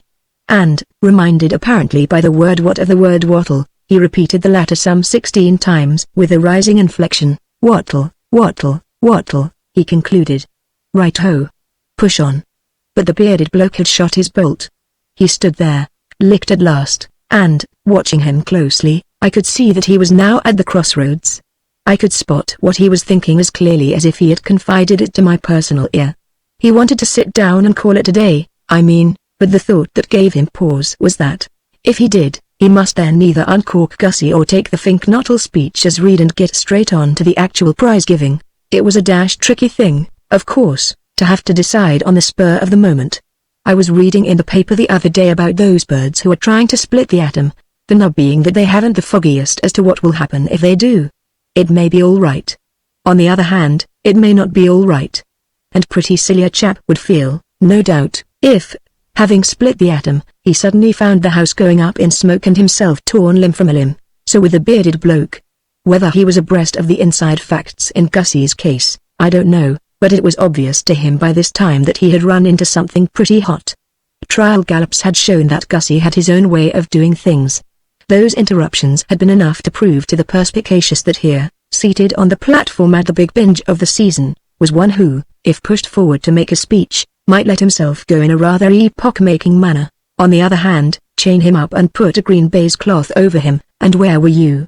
The proceeding would be over about half an hour too soon. It was, as I say, a difficult problem to have to solve, and, left to himself, I don't know what conclusion he would have come to. Personally, I think he would have played it safe. As it happened, however, the thing was taken out of his hands, for at this moment, Gussie, having stretched his arms and yawned a bit, switched on that pebble-beached smile again and tacked down to the edge of the platform. Speech, he said affably. He then stood with his thumbs in the armholes of his waistcoat, waiting for the applause to die down. It was some time before this happened, for he had got a very fine hand indeed. I suppose it wasn't often that the boys of Market Snodsbury Grammar School came across a man public-spirited enough to call their headmaster a silly ass, and they showed their appreciation in no uncertain manner. Gussie may have been one over the 8, but as far as the majority of those present were concerned he was sitting on top of the world. Boys, said Gussie, I mean ladies and gentlemen and boys, I do not detain you long, but I suppose on this occasion to feel compelled to say a few auspicious words. Ladies and boys and gentlemen, we have all listened with interest to the remarks of our friend here who forgot to shave this morning. I don't know his name, but then he didn't know mine. Fitzwaddle, I mean, absolutely absurd, which squares things up a bit, and we are all sorry that the Reverend whatever he was called should be dying of adenoids, but after all, here today, gone tomorrow, and all flesh is as grass, and what not. But that wasn't what I wanted to say. What I wanted to say was this, and I say it confidently without fear of contradiction. I say, in short, I am happy to be here on this auspicious occasion, and I take much pleasure in kindly awarding the prizes, consisting of the handsome books you see laid out on that table. As Shakespeare says, there are sermons in books, stones in the running brooks, or, rather, the other way about, and there you have it in a nutshell. It went well, and I wasn't surprised. I couldn't quite follow some of it, but anybody could see that it was real ripe stuff, and I was amazed that even the course of treatment he had been taking could have rendered so normally tongue-tied a dumb brick as Gussie capable of it. It just shows, what any member of parliament will tell you, that if you want real oratory, the preliminary noggin is essential. Unless pie-eyed, you cannot hope to grip. Gentlemen, said Gussie, I mean ladies and gentlemen and, of course, boys, what a beautiful world this is. A beautiful world, full of happiness on every side. Let me tell you a little story. Two Irishmen, Pat and Mike, were walking along Broadway, and one said to the other, Begorra, the race is not always to the swift, and the other replied, Faith and begob, education is a drawing out, not a putting in. I must say it seemed to me the rottenest story I had ever heard, and I was surprised that Jeeves should have considered it worthwhile shoving into a speech. However, when I taxed him with this later, he said that Gussie had altered the plot a good deal, and I dare say that accounts for it. At any rate, that was the canty as Gussie told it, and when I say that it got a very fair laugh, you will understand what a popular favourite he had become with the multitude. There might be a bearded bloke or so on the platform and a small section in the second row who were wishing the speaker would conclude his remarks and resume his seat, but the audience as a whole was for him solidly. There was applause, and a voice cried, Hear, hear. Yes, said Gussie, it is a beautiful world. The sky is blue, the birds are singing, there is optimism everywhere. And why not, boys and ladies and gentlemen? I'm happy, you're happy, we're all happy, even the meanest Irishman that walks along Broadway. Though, as I say, there were two of them, Pat and Mike, one drawing out, the other putting in. I should like you boys, taking the time from me, to give 3 cheers for this beautiful world. All together now. Presently the dust settled down and the plaster stopped falling from the ceiling, and he went on, People who say it isn't a beautiful world don't know what they are talking about. Driving here in the car today to award the kind prizes, I was reluctantly compelled to tick off my host on this very point. Old Tom Travers. You will see him sitting there in the second row next to the large lady in beige. He pointed helpfully, and the 100 or so Market Snodsburians who craned their necks in the direction indicated were able to observe Uncle Tom blushing prettily. I ticked him off properly. The poor fish. He expressed the opinion that the world was in a deplorable state. I said, Don't talk rot, Old Tom Travers. I am not accustomed to talk rot, he said. Then, for a beginner, I said, You do it dashed well. And I think you will admit, boys and ladies and gentlemen, that was telling him. The audience seemed to agree with him. The point went big. The voice that had said, Here, here, said here, here again, and my corn chandler hammered the floor vigorously with a large-size walking stick. Well, boys, resumed Gussie, having shot his cuffs and smirked horribly, this is the end of the summer term, and many of you, no doubt, are leaving the school. And I don't blame you, because there's a frost in here you could cut with a knife. You are going out into the great world. Soon many of you will be walking along Broadway. And what I want to impress upon you is that, however much you may suffer from adenoids, you must all use every effort to prevent yourselves becoming pessimists and talking rot like Old Tom Travers. There in the second row. The fellow with a face rather like a walnut. He paused to allow those wishing to do so to refresh themselves with another look at Uncle Tom, and I found myself musing in some little perplexity. Long association with the members of the drones has put me pretty well in touch with the various ways in which an overdose of the blushful Hippocratean can take the individual, but I had never seen anyone react quite as Gussie was doing. There was a snap about his work which I had never witnessed before, even in balmy Fotheringay Phipps on New Year's Eve. Jeeves, when I discussed the matter with him later, said it was something to do with inhibitions, if I caught the word correctly, and the suppression of, I think he said, the ego. What he meant, I gathered, was that, owing to the fact that Gussie had just completed a 5-year stretch of blameless seclusion among the newts, all the goofiness which ought to have been spread out thin over those 5 years and had been bottled up during that period came to the surface on this occasion in a lump or, if you prefer to put it that way, like a tidal wave. There may be something in this. Jeeves generally knows. Anyway, be that as it may, I was dashed glad I had had the shrewdness to keep out of that second row. It might be unworthy of the prestige of the Wooster to squash in among the proletariat in the standing room only section, but at least, I felt, I was out of the danger zone. So thoroughly had Gussie got it up his nose by now that it seemed to me that had he sighted me he might have become personal about even an old school friend. If there's one thing in the world I can't stand, proceeded Gussie, it's a pessimist. Be optimists, boys. You will know the difference between an optimist and a pessimist. An optimist is a man who take the case of 2 Irishmen walking along Broadway. One is an optimist and one is a pessimist, just as one's name is Pat and the other's Mike. Why, hello, Bertie, I didn't know you were here. too late. I endeavored to go to Earth behind the Chandler, only to discover that there was no Chandler there. Some appointment, suddenly remembered, possibly a promise to his wife that he would be home to tea, had caused him to ooze away while my attention was elsewhere, leaving me right out in the open. Between me and Gussie, who was now pointing in an offensive manner, there was nothing but a sea of interested faces looking up at me. "Now, there," boomed Gussie, continuing to point, "is an instance of what I mean. Boys and ladies and gentlemen, take a good look at that object standing up there at the back. Morning coat, trousers as worn, quiet grey tie, and carnation in buttonhole. You can't miss him. Bertie Wooster, that is, and as foul a pessimist as ever bit a tiger. I tell you, I despise that man. And why do I despise him? Because, boys and ladies and gentlemen, he is a pessimist. His attitude is defeatist. When I told him I was going to address you this afternoon, he tried to dissuade me. And do you know why he tried to dissuade me? Because he said my trousers would split up the back. The cheers that greeted this were the loudest yet. Anything about splitting trousers went straight to the simple hearts of the young scholars of Market Snodsbury Grammar School.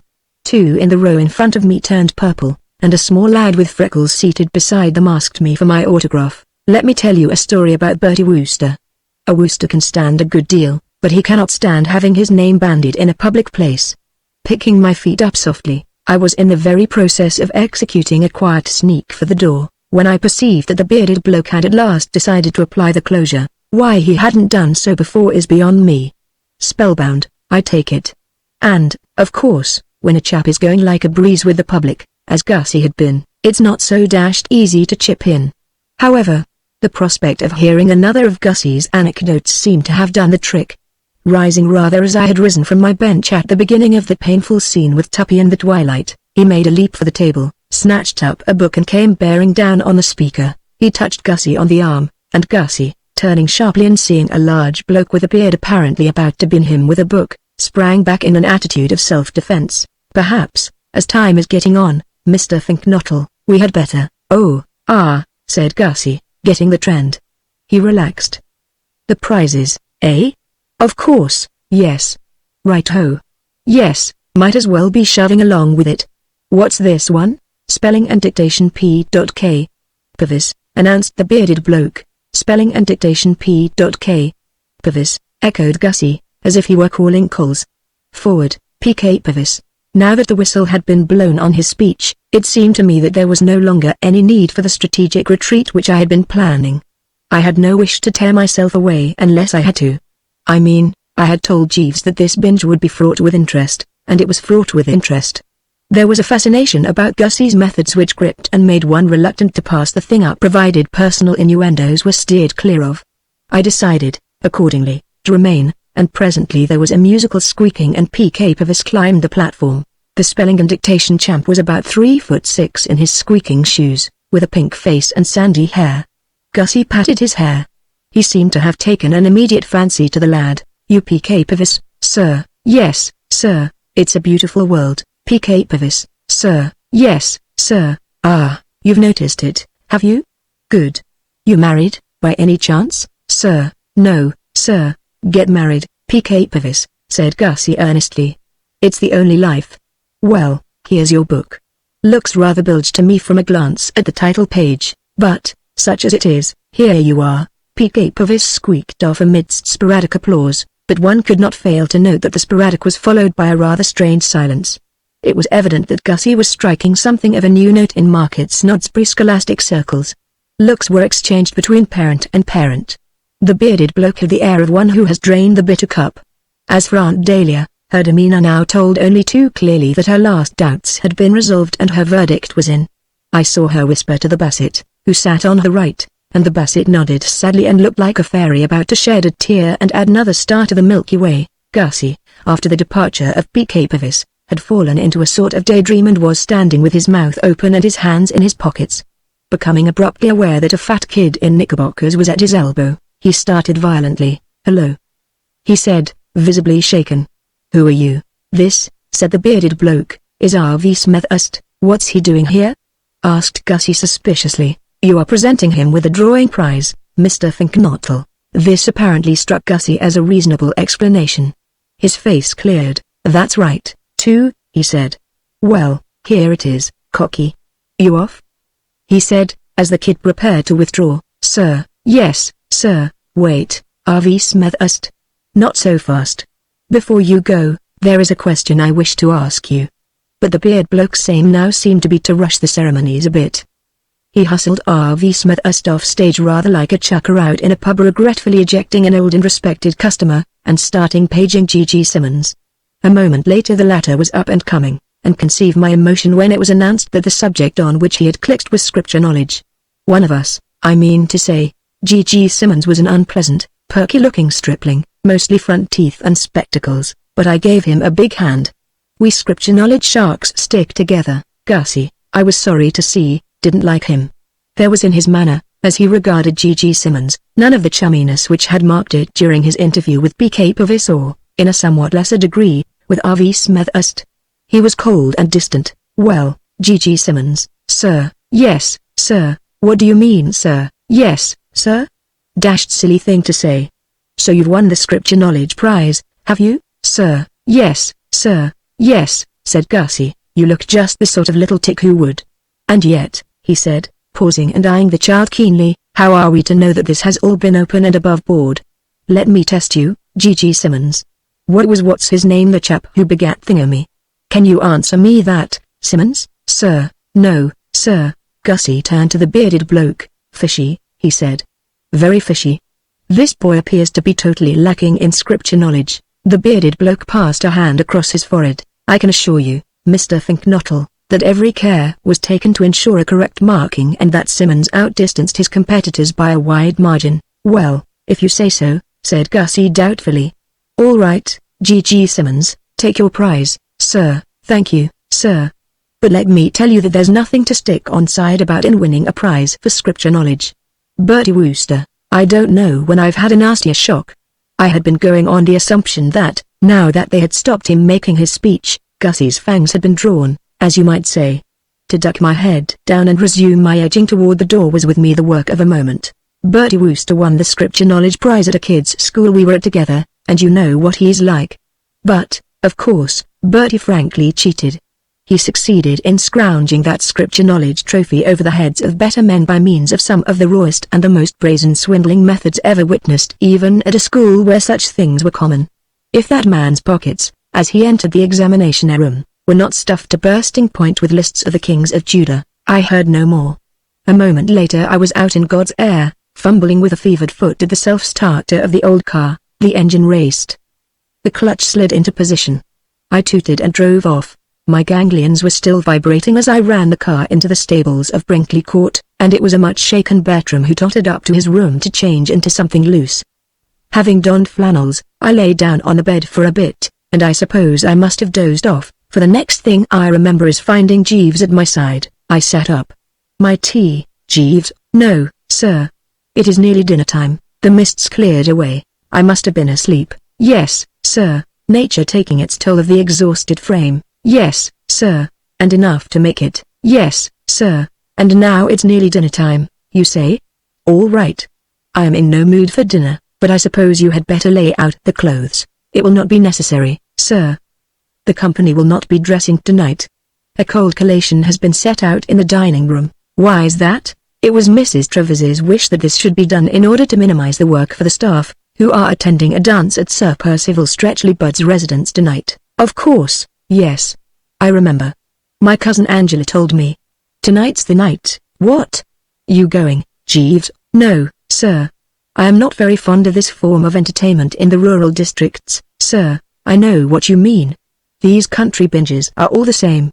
A piano, one fiddle, and a floor like sandpaper. Isn't it all going?" Angela hinted not. Miss Angela was correct, sir. Monsieur Anatole is in bed. Temperamental blighters. These Frenchmen. "Yes, sir." There was a pause. "Well, Jeeves," I said, "it was certainly one of those afternoons." "What?" "Yes, sir. I cannot recall one more packed with incident." "And I left before the finish." "Yes, sir. I observed your departure. You couldn't blame me for withdrawing." "No, sir."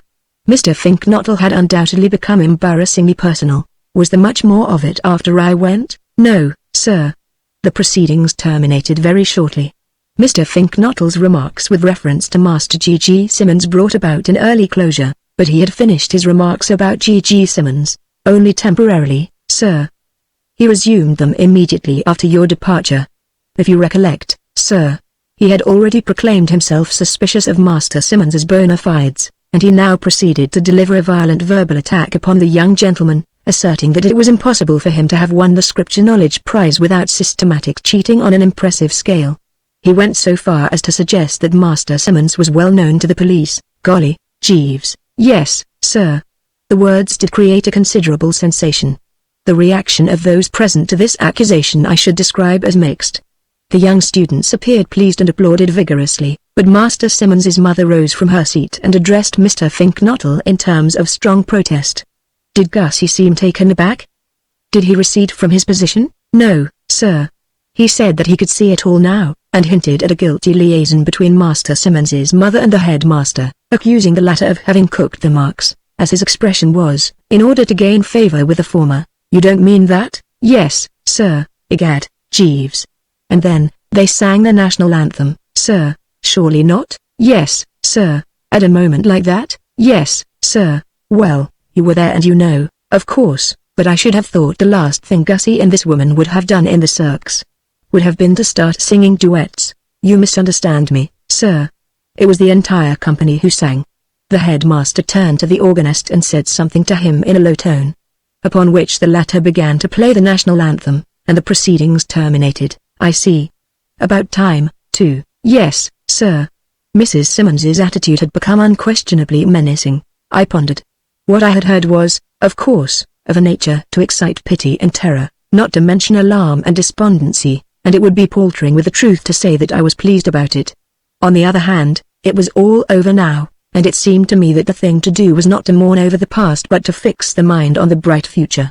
I mean to say, Gussie might have lowered the existing Worcestershire record for goofiness and definitely forfeited all chance of becoming Market Snodsbury's favourite son.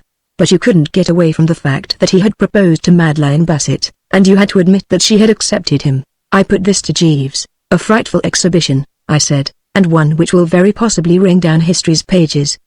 But we must not forget, Jeeves, that Gussie, though now doubtless looked upon in the neighborhood as the world's worst freak, is all right otherwise. No, sir, I did not get quite this. When you say no, sir, do you mean yes, sir? No, sir. I mean no, sir. He is not all right otherwise? No, sir, but he's betrothed, no longer, sir. Miss Bassett has severed the engagement. You don't mean that? Yes, sir. I wonder if you have noticed a rather peculiar thing about this chronicle. I allude to the fact that at one time or another practically everybody playing a part in it has had occasion to bury his or her face in his or her hands. I have participated in some pretty glutinous affairs in my time, but I think that never before or since have I been mixed up with such a solid body of brow clutchers. Uncle Tom did it, if you remember. So did Gussie. So did Tuppy. So, probably, though I have no data, did Anatole, and I wouldn't put it past the Bassett. And Aunt Dahlia, I have no doubt, would have done it, too, but for the risk of disarranging the carefully fixed coiffure. Well, what I am trying to say is that at this juncture I did it myself. Up went the hands and down went the head, and in another jiffy I was clutching as energetically as the best of them, and it was while I was still massaging the coconut and wondering what the next move was that something barged up against the door like the delivery of a ton of coals. I think this may very possibly be Mr. Finknottle himself, sir, said Jeeves. His intuition, however, had led him astray. It was not Gussie but Tuppy. He came in and stood breathing asthmatically. It was plain that he was deeply stirred. Chapter 18. I eyed him narrowly. I didn't like his looks. Mark you, I don't say I ever had, much, because nature, when planning this sterling fellow, shoved in a lot more lower jaw than was absolutely necessary and made the eyes a bit too keen and piercing for one who was neither an empire builder nor a traffic policeman. But on the present occasion, in addition to offending the aesthetic sense, this glossop seemed to me to be wearing a distinct air of menace, and I found myself wishing that Jeeves wasn't always so tactful. I mean, it's all very well to remove yourself like an eel sliding into mud when the employer has a visitor, but there are moments, and it looked to me as if this was going to be one of them, when the true tact is to stay ground and stand ready to lend a hand in the free-for-all, for Jeeves was no longer with us. I hadn't seen him go, and I hadn't heard him go, but he had gone. As far as the eye could reach, one noted nobody but Tuppy. And in Tuppy's demeanor, as I say, there was a certain something that tended to disquiet. He looked to me very much like a man who had come to reopen that matter of my tickling Angela's ankles. However, his opening remark told me that I had been alarming myself unduly. It was of a pacific nature, and came as a great relief. "Bertie," he said, "I owe you an apology. I have come to make it." My relief on hearing these words, containing as they did no reference of any sort to tickled ankles, was, as I say, great. But I don't think it was any greater than my surprise. Months had passed since that painful episode at the drones, and until now he hadn't given a sign of remorse and contrition. Indeed, word had reached me through private sources that he frequently told the story at dinners and other gatherings and, when doing so, laughed his silly head off. I found it hard to understand, accordingly, what could have caused him to abase himself at this later date. Presumably he had been given the elbow by his better self, but why? Still, there it was. "My dear chap," I said, gentlemanly to the gills, "don't mention it." "What's the sense of saying, 'Don't mention it'? I have mentioned it. I mean, don't mention it any more. Don't give the matter another thought. We all of us forget ourselves sometimes and do things which, in our calmer moments, we regret. No doubt you were a bit tight at the time. What the devil do you think you're talking about?" I didn't like his tone. "Brusque, correct me if I am wrong," I said, with a certain stiffness, "but I assumed that you were apologizing for your foul conduct in looping back the last ring that night in the drones, causing me to plunge into the swimming pea. In the full soup and fish, ass. Not that, at all." "Then what? This Bassett business." "What Bassett business, Bertie?" said Tuppy. "When you told me last night that you were in love with Madeline Bassett, I gave you the impression that I believed you. But I didn't. The thing seemed too incredible. However, since then I have made inquiries, and the facts appear to square with your statement. I have now come to apologize for doubting you." "Made inquiries?" "I asked her if you had proposed to her, and she said, yes, you had, Tuppy." "You didn't." "I did." "Have you no delicacy, no proper feeling?" "No." "Oh? Well, right ho, of course, but I think you ought to have. Delicacy be dashed. I wanted to be certain that it was not you who stole Angela from me. I now know it wasn't. So long as he knew that, I didn't so much mind him having no delicacy." "Ah," I said. "Well, that's fine. Hold that thought, I have found out who it was." "What?" He stood brooding for a moment. His eyes were smoldering with a dull fire. His jaw stuck out like the back of Jeeves's head. "Bertie," he said, "do you remember what I swore I would do to the chap who stole Angela from me? As nearly as I recall, you planned to pull him inside out and make him swallow himself. Correct? The program still holds good, but, Tuppy, I keep assuring you, as a competent eyewitness, that nobody snitched Angela from you during that canned trip." "No. But they did after she got back." "What? Don't keep saying, what?" "You heard, but she hasn't seen anybody since she got back." "Oh, no? How about that newt bloke, Gussie?" "Precisely. The serpent Finknottle." This seemed to me absolute gibbering, but Gussie loves the Bassett. You can't all love this blighted Bassett. What astonishes me is that anyone can do it. He loves Angela, I tell you. And she loves him. But Angela handed you your hat before Gussie ever got here." "No, she didn't. Couple of hours after. He couldn't have fallen in love with her in a couple of hours." "Why not?" "I fell in love with her in a couple of minutes. I worshipped her immediately we met, the pop-eyed little excrescence, but, dash it. Don't argue, Bertie. The facts are all docketed. She loves this newt-nuzzling blister. Quite absurd, laddie, quite absurd." "Oh?" He ground a heel into the carpet, a thing I've often read about, but had never seen done before. "Then perhaps you will explain how it is that she happens to come to be engaged to him? You could have knocked me down with F. Engaged to him? She told me herself. She was kidding you." "She was not kidding me." Shortly after the conclusion of this afternoon's binge at Market Snodsbury Grammar School he asked her to marry him, and she appears to have right-hoed without a murmur. There must be some mistake. There was. The snake Finknottle made it, and by now I bet he realizes it. I've been chasing him since 5.30. Chasing him? All over the place. I want to pull his head off. "I see. Quite. You haven't seen him, by any chance?" "No." "Well, if you do, say goodbye to him quickly and put in your order for lilies." "Oh, Jeeves, sir?" I hadn't heard the door open, but the man was on the spot once more. My private belief, as I think I have mentioned before, is that Jeeves doesn't have to open doors. He's like one of those birds in India who bung their astral bodies about their chaps, who having gone into thin air in Bombay, reassemble the parts and appear 2 minutes later in Calcutta. Only some such theory will account for the fact that he's not the one moment and is the next.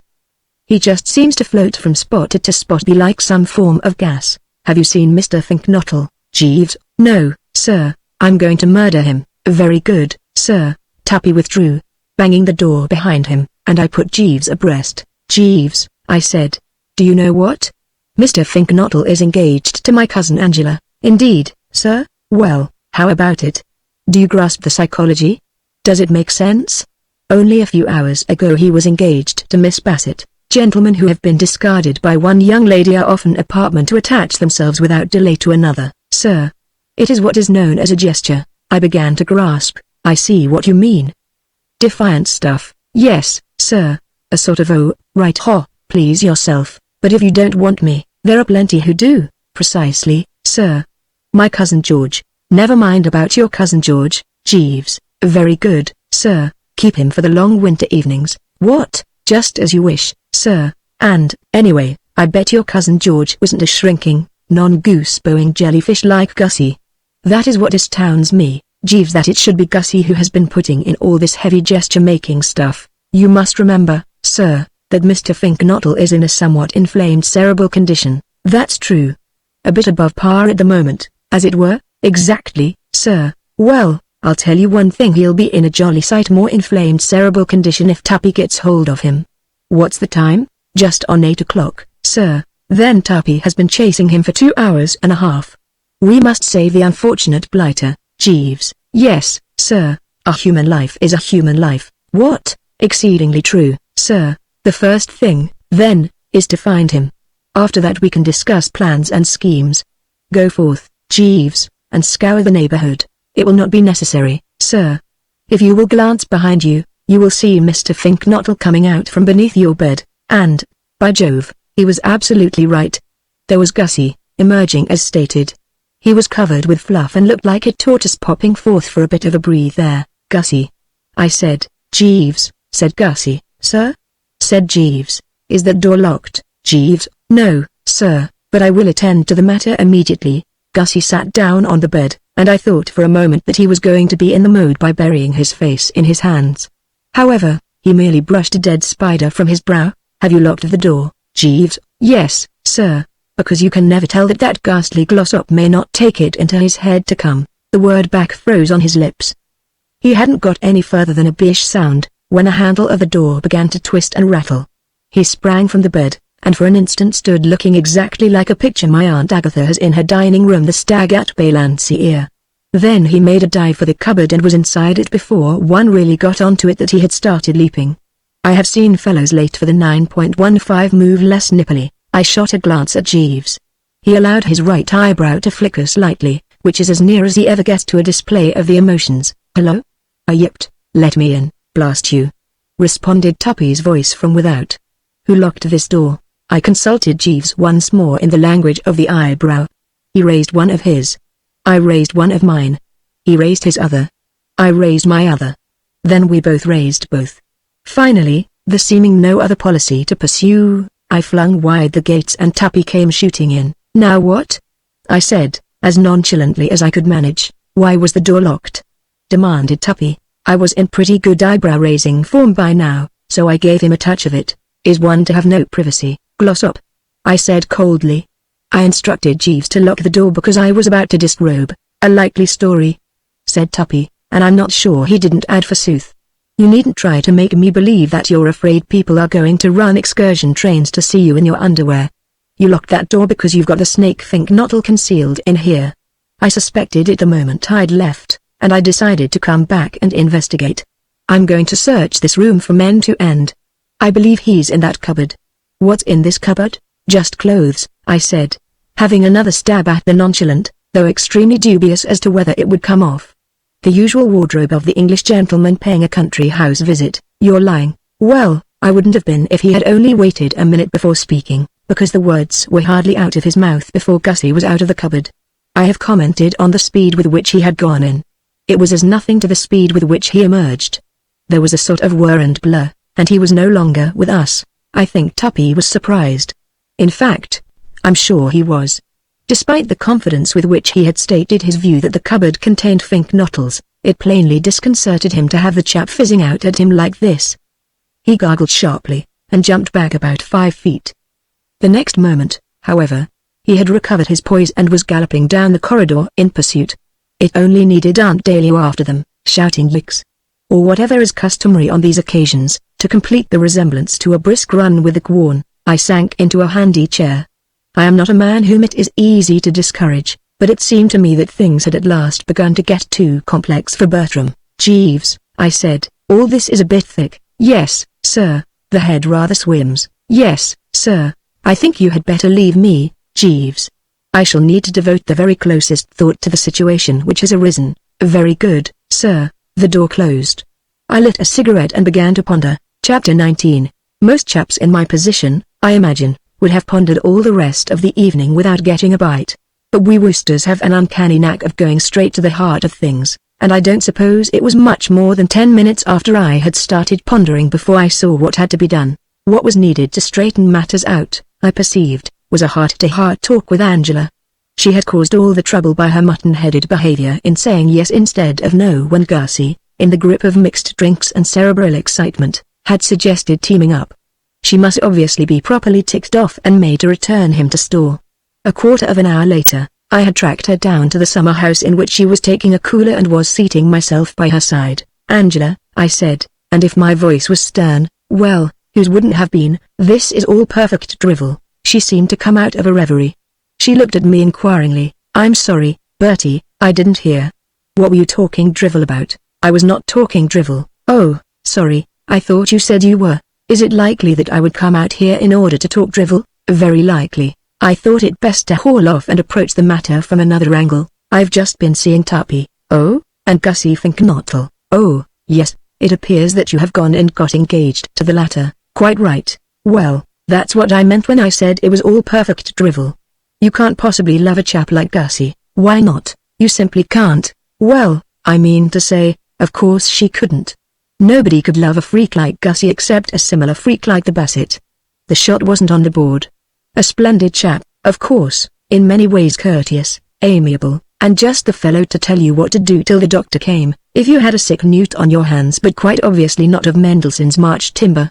I have no doubt that you could have flung bricks by the hour in England's most densely populated districts without endangering the safety of a single girl capable of becoming Mrs. Augustus Fink Nottle without an anesthetic. I put this to her, and she was forced to admit the justice of it. All right, then. Perhaps I don't. Then what? I said keenly. Did you want to go and get engaged to him for, you unreasonable young fathead? I thought it would be fun, and so it has been. I've had a lot of fun out of it. You should have seen Tuppy's face when I told him. A sudden bright light shone upon me. Ha! A gesture. What? You got engaged to Gussie just to score off Tuppy? I did. Well, then, that was what I was saying. It was a gesture. Yes, I suppose you could call it that. And I'll tell you something else. I'll call it viz. A dashed low trick. I'm surprised at you, young Angela. I don't see why. I curled the lip about half an inch. Being a female, you wouldn't. You gentler sexes are like that. You pull off the rawest stuff without a pang. You pride yourselves on it. Look at Jill, the wife of Heber. Where did you ever hear of Jill, the wife of Heber? Possibly you are not aware that I once won a scripture knowledge prize at school? Oh, yes. I remember Augustus mentioning it in his speech. Quite, I said, a little hurriedly. I had no wish to be reminded of Augustus's speech. Well, as I say, look at Jill, the wife of Heber. Dug spikes into the guest's coconut while he was asleep, and then went swanking about the place like a girl guide. No wonder they say, oh, woman, who? The chaps who do. Oh, what a sex. But you aren't proposing to keep this up, of course? Keep what up? This rot of being engaged to Gussie? I certainly am, just to make Tuppy look silly. Do you think he looks silly? I do, so he ought to. I began to get the idea that I wasn't making real headway. I remember when I won that scripture knowledge prize, having to go into the facts about Balaam's ass. I can't quite recall what they were, but I still retain a sort of general impression of something digging its feet in and putting its ears back and refusing to cooperate, and it seemed to me that this was what Angela was doing now. She and Balaam's ass were, so to speak, sisters under the skin. There's a word beginning with re something rickles something no, it's gone. But what I am driving at is that is what this Angela was showing herself. Silly young geezer, I said. She pinkened. I'm not a silly young geezer, you are a silly young geezer.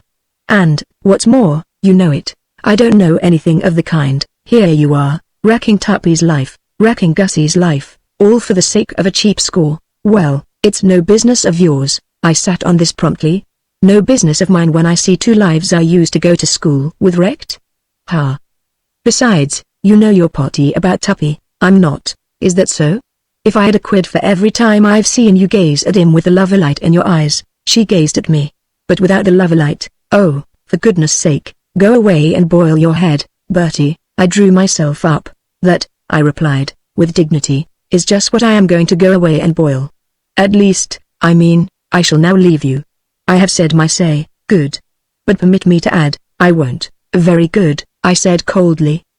In that case, tinkety-tunk, and I meant it to sting. Moody and discouraged were about the two adjectives you would have selected to describe me as I left the summer house. It would be idle to deny that I had expected better results from this little chat. I was surprised at Angela. Odd how you never realize that every girl is at heart a vicious specimen until something goes wrong with her love affair.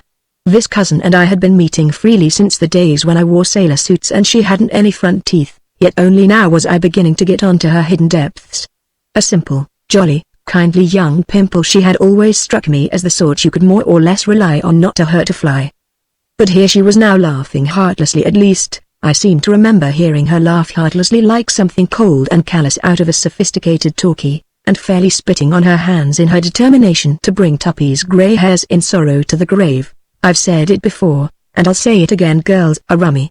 Old Pop Kipling never said a truer word than when he made that crack about the F of the S being more D than the M. It seemed to me in the circs that there was but one thing to do, that is head for the dining room and take a slash at the cold collation of which Jeeves had spoken. I felt in urgent need of sustenance, for the recent interview had pulled me down a bit. There is no gainsaying the fact that this naked emotion stuff reduces a chap's vitality and puts him in the vein for a good whack at the beef and ham. To the dining room, accordingly, I repaired, and had barely crossed the threshold when I perceived Aunt Dahlia at the sideboard, tucking into salmon mayonnaise. The spectacle drew from me a quick "Oh," for I was somewhat embarrassed.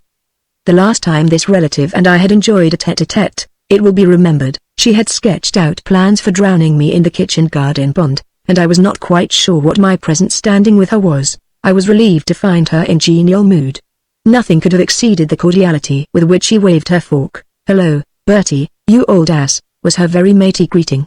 "I thought I shouldn't find you far away from the food. Try some of this salmon." "Excellent, and Atools?" I queried. "No. He's still in bed."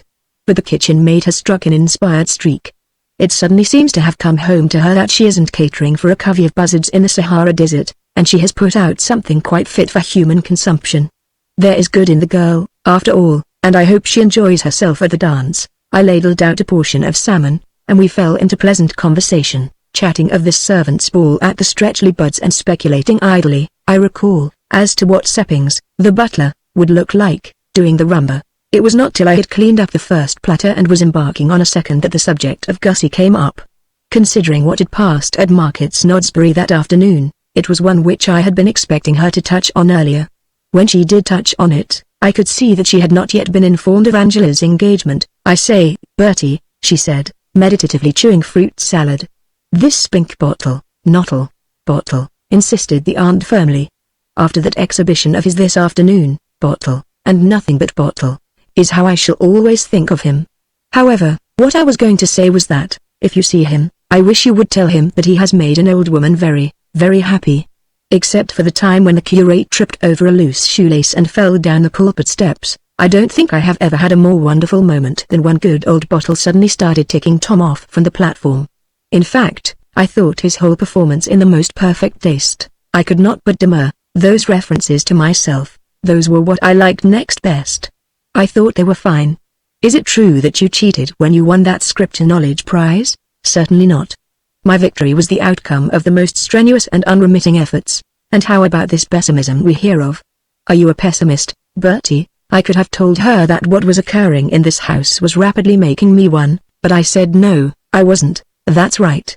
Never be a pessimist. Everything is for the best in this best of all possible worlds. It's a long lane that has no turning. It's always darkest before the dawn. Have patience and all will come right. The sun will shine, although the day's a grey one. Try some of this salad. I followed her advice, but even as I plied the spoon my thoughts were elsewhere. I was perplexed. It may have been the fact that I had recently been hobnobbing with so many bowed-down hearts that made this cheeriness of hers seem so bizarre, but bizarre was certainly what I found it. I thought you might have been a trifle peeved, I said. Peeved? By Gussie's maneuvers on the platform this afternoon. I confess that I had rather expected the tapping foot and the drawn brow. Nonsense. What was it to be peeved about? I took the whole thing as a great compliment, proud to feel that any drink from my cellars could have produced such a majestic jag. It restores one's faith in post-war whiskey. Besides, I couldn't be peeved at anything tonight. I'm like a little child clapping its hands and dancing in the sunshine.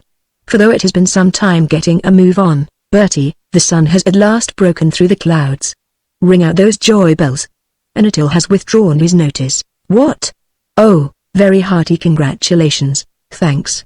Yes, I worked on him like a beaver after I got back this afternoon, and finally, vowing he would ne'er consent, he consented.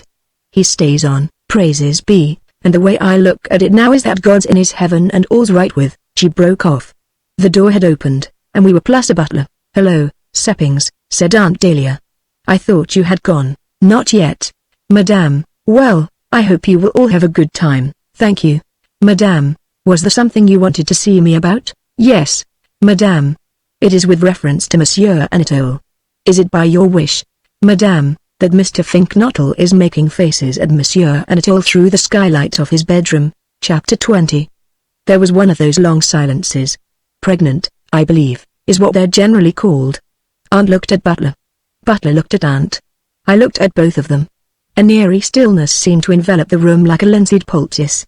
I happened to be biting on a slice of apple in my fruit salad at the moment, and it sounded as if Carnera had jumped off the top of the Eiffel Tower onto a cucumber frame. Aunt Dahlia steadied herself against the sideboard, and spoke in a low, husky voice. Faces? Yes, Madame. Through the skylight? Yes, Madame. You mean he's sitting on the roof? Yes, Madame. It has upset Monsieur Anatole very much. I suppose it was that word upset that touched Aunt Dahlia off. Experience had taught her what happened when Anatole got upset. I had always known her as a woman who was quite active on her pins, but I had never suspected her of being capable of the magnificent burst of speed which she now showed. Pausing merely to get a rich hunting field expletive off her chest, she was out of the room and making for the stairs before I could swallow a sliver of banana. And feeling, as I had felt when I got that telegram of hers about Angelo and Tuppy, that my place was by her side, I put down my plate and hastened after her, Seppings following at a loping gallop. I say that my place was by her side, but it was not so dashed easy to get there, for she was setting a cracking pace.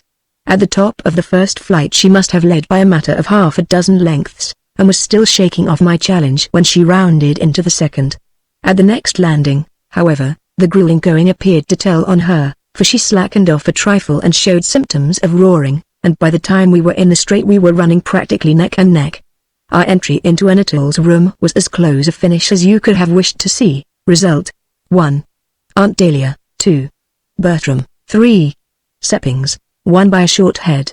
Half a staircase separated second and third. The first thing that met the eye on entering was Anatole. This wizard of the cooking stove is a tubby little man with a moustache of the outsize or soup strainer type, and you can generally take a line through it as to the state of his emotions. When all is well, it turns up at the ends like a sergeant major's. When the soul is bruised, it droops. It was drooping now, striking a sinister note. And if any shadow of doubt had remained as to how he was feeling, the way he was carrying on would have dispelled it. He was standing by the bed in pink pajamas, waving his fists at the skylight. Through the glass, Gussie was staring down. His eyes were bulging and his mouth was open, giving him so striking a resemblance to some rare fish in an aquarium that one's primary impulse was to offer him an ant's egg. Watching this fist-waving cook and this goggling guest, I must say that my sympathies were completely with the former. I considered him thoroughly justified in waving all the fists he wanted to. Review the facts, I mean to say. There he had been, lying in bed, thinking idly of whatever French cooks do think about when in bed, and he had suddenly become aware of that frightful face at the window. A thing to jar the most phlegmatic. I know I should hate to be lying in bed and have Gussie popping up like that. A chap's bedroom, you can't get away from it, is his castle, and he has every right to look askance if gargoyles come glaring in at him. While I stood musing thus, Aunt Dahlia, in her practical way, was coming straight to the point. What's all this? Anatole did a sort of Swedish exercise, starting at the base of the spine, carrying on through the shoulder blades and finishing up among the back hair. Then he told her, in the chats I have had with this wonder man, I have always found his English fluent, but a bit on the mixed side. If you remember, he was with Mrs. Bingo Little for a time before coming to Brinkley, and no doubt he picked up a good deal from Bingo. Before that, he had been a couple of years with an American family at Nice and had studied under their chauffeur, one of the Maloneys of Brooklyn.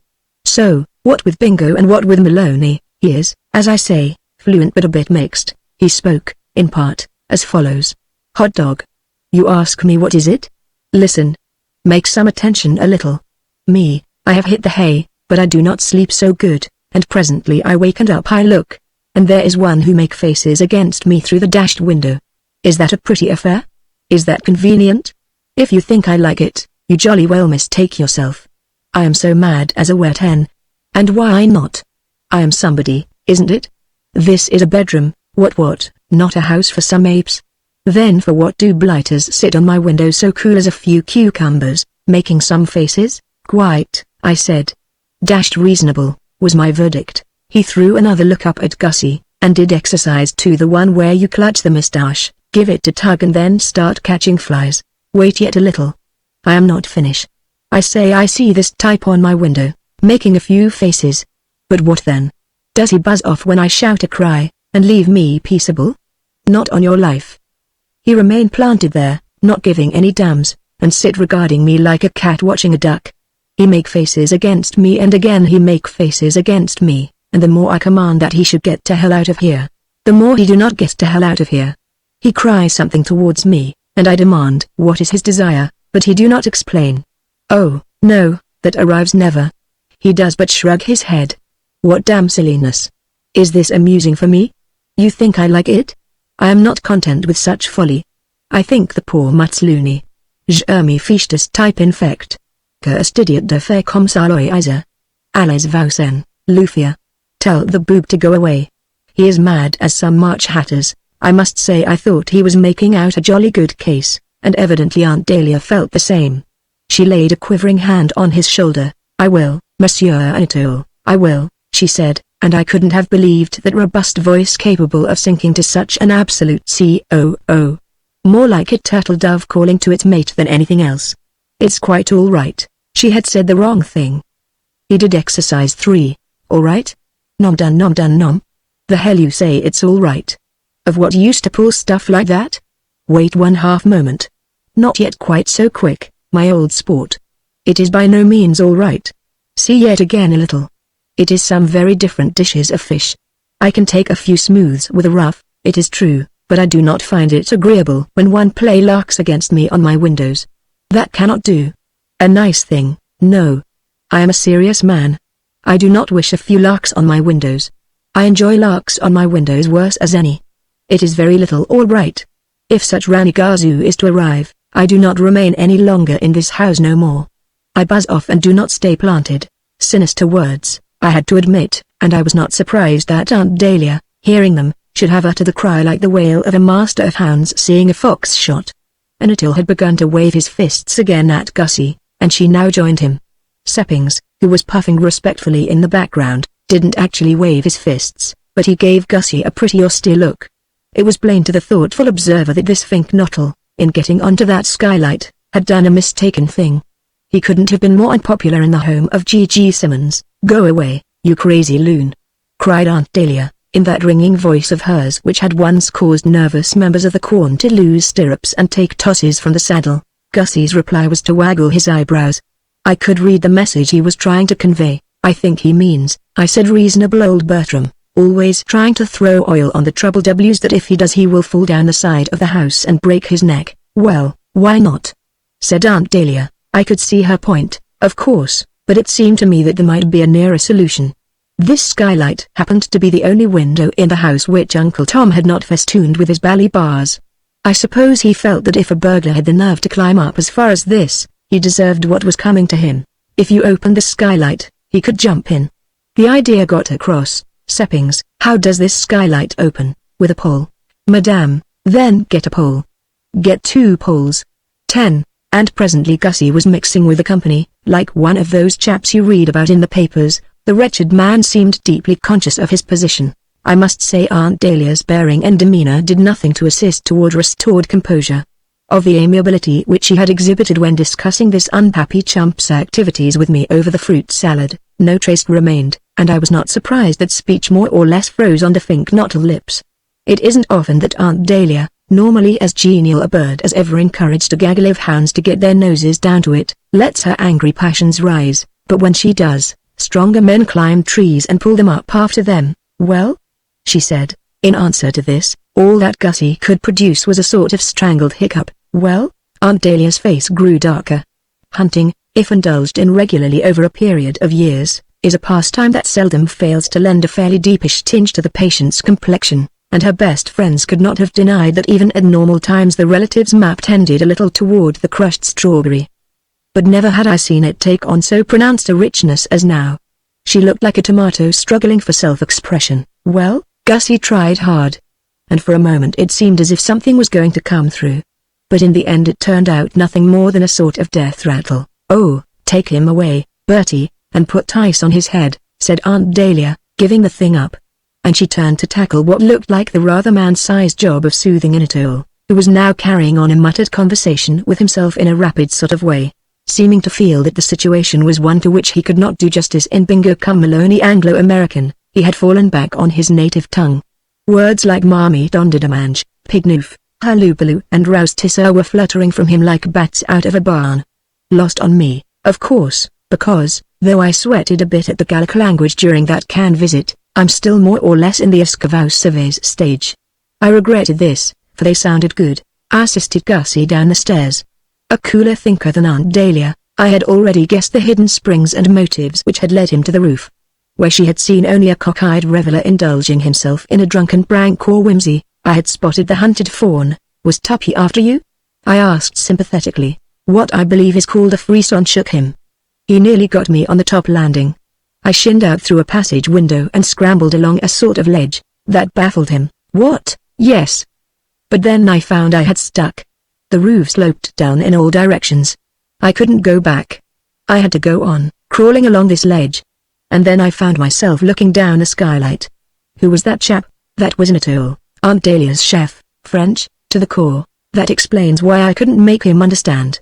What asses these Frenchmen are. They don't seem able to grasp the simplest thing. You'd have thought if a chap saw a chap on a skylight, the chap would realize the chap wanted to be let in. But no. He just stood there, waving a few fists. Yes. Silly idiot. Still, here I am, here you are. Yes, for the moment, eh? I was thinking that Tuppy is probably lurking somewhere. He leapt like a lamb in springtime. What shall I do? I considered this. Sneak back to your room and barricade the door. That is the manly policy. Suppose that's where he's lurking? In that case, move elsewhere. But on arrival at the room, it transpired that Tuppy, if anywhere, was infesting some other portion of the house. Gussie shot in, and I heard the key turn. And feeling that there was no more that I could do in that quarter, I returned to the dining room for further fruit salad and a quiet think. And I had barely filled my plate when the door opened and Aunt Dahlia came in. She sank into a chair, looking a bit shop-worn. Give me a drink, Bertie. What sort? Any sort, so long as it's strong. Approach Bertram Wooster along these lines, and you catch him at his best. St. Bernard dogs doing the square thing by Alpine travelers could not have bustled about more assiduously.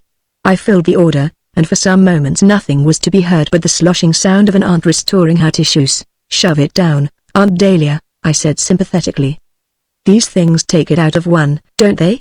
You've had a toughish time, no doubt, soothing Anatole, I proceeded, helping myself to anchovy paste on toast.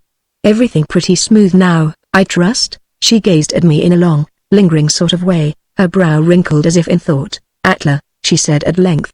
That's the name. Atla, the Hun, eh? I was trying to think who you reminded me of. Somebody who went about strewing ruin and desolation and breaking up homes which, until he came along, had been happy and peaceful. Atla is the man. It's amazing, she said, drinking me in once more.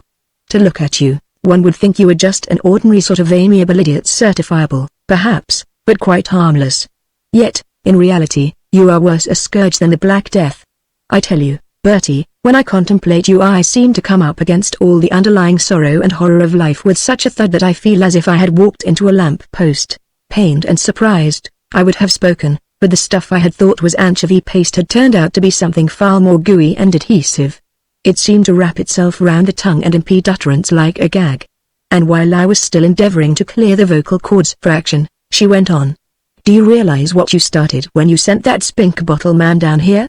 As regards his getting blotto and turning the prize-giving ceremonies at Market Snodsbury Grammar School into a sort of too-real comic film, I will say nothing, for frankly I enjoyed it. But when he comes leering at an all through skylights, just after I had with infinite pains and tact induced him to withdraw his notice, and makes him so temperamental that he won't hear of staying on after tomorrow, the paste stuff gave way. I was able to speak. What? Yes, and it all goes tomorrow, and I suppose poor old Tom will have indigestion for the rest of his life. And that is not all. I have just seen Angela, and she tells me she is engaged to this bottle, temporarily. Yes, I had to admit, temporarily be blowed. She's definitely engaged to him and talks with a sort of hideous coolness of getting married in October. So there it is. If the prophet Job were to walk into the room at this moment, I could sit swapping hard luck stories with him till bedtime.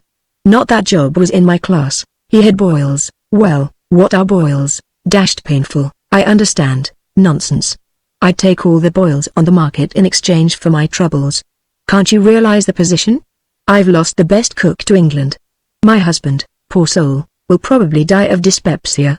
And my only daughter, for whom I had dreamed such a wonderful future, is engaged to be married to an inebriated newt fancier.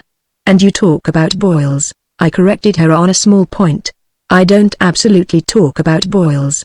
I merely mentioned that Job had them. Yes, I agree with you, Aunt Dahlia, that things are not looking too spiff at the moment, but be of good cheer. A Wooster is seldom baffled for more than a nonce. You rather expect to be coming along shortly with another of your schemes, at any minute, she sighed resignedly. I thought as much. Well, it needed but this. I don't see how things could possibly be worse than they are, but no doubt you will succeed in making them so. Your genius and insight will find the way. Carry on, Bertie. Yes, carry on. I'm past caring now.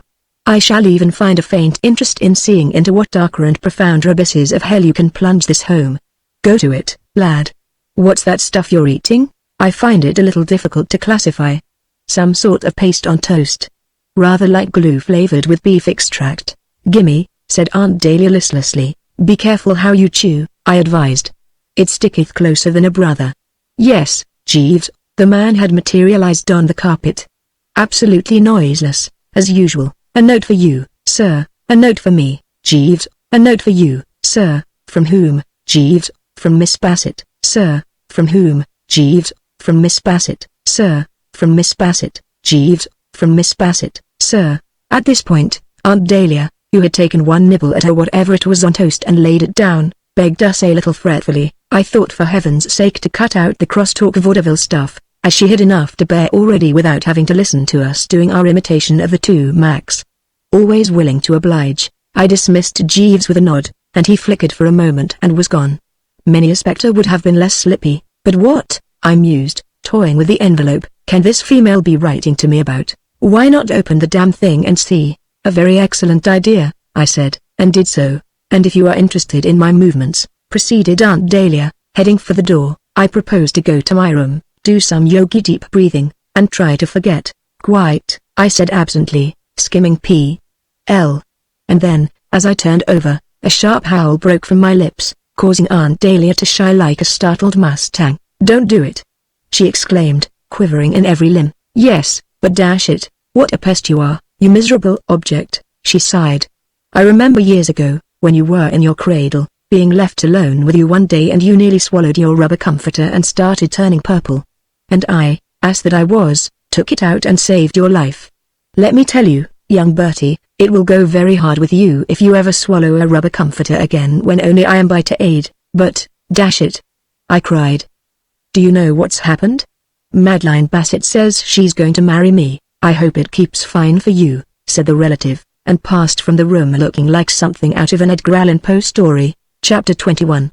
I don't suppose I was looking so dashed unlike something out of an Edgar Allan Poe story myself, for, as you can readily imagine, the news item which I have just recorded had got in amongst me properly.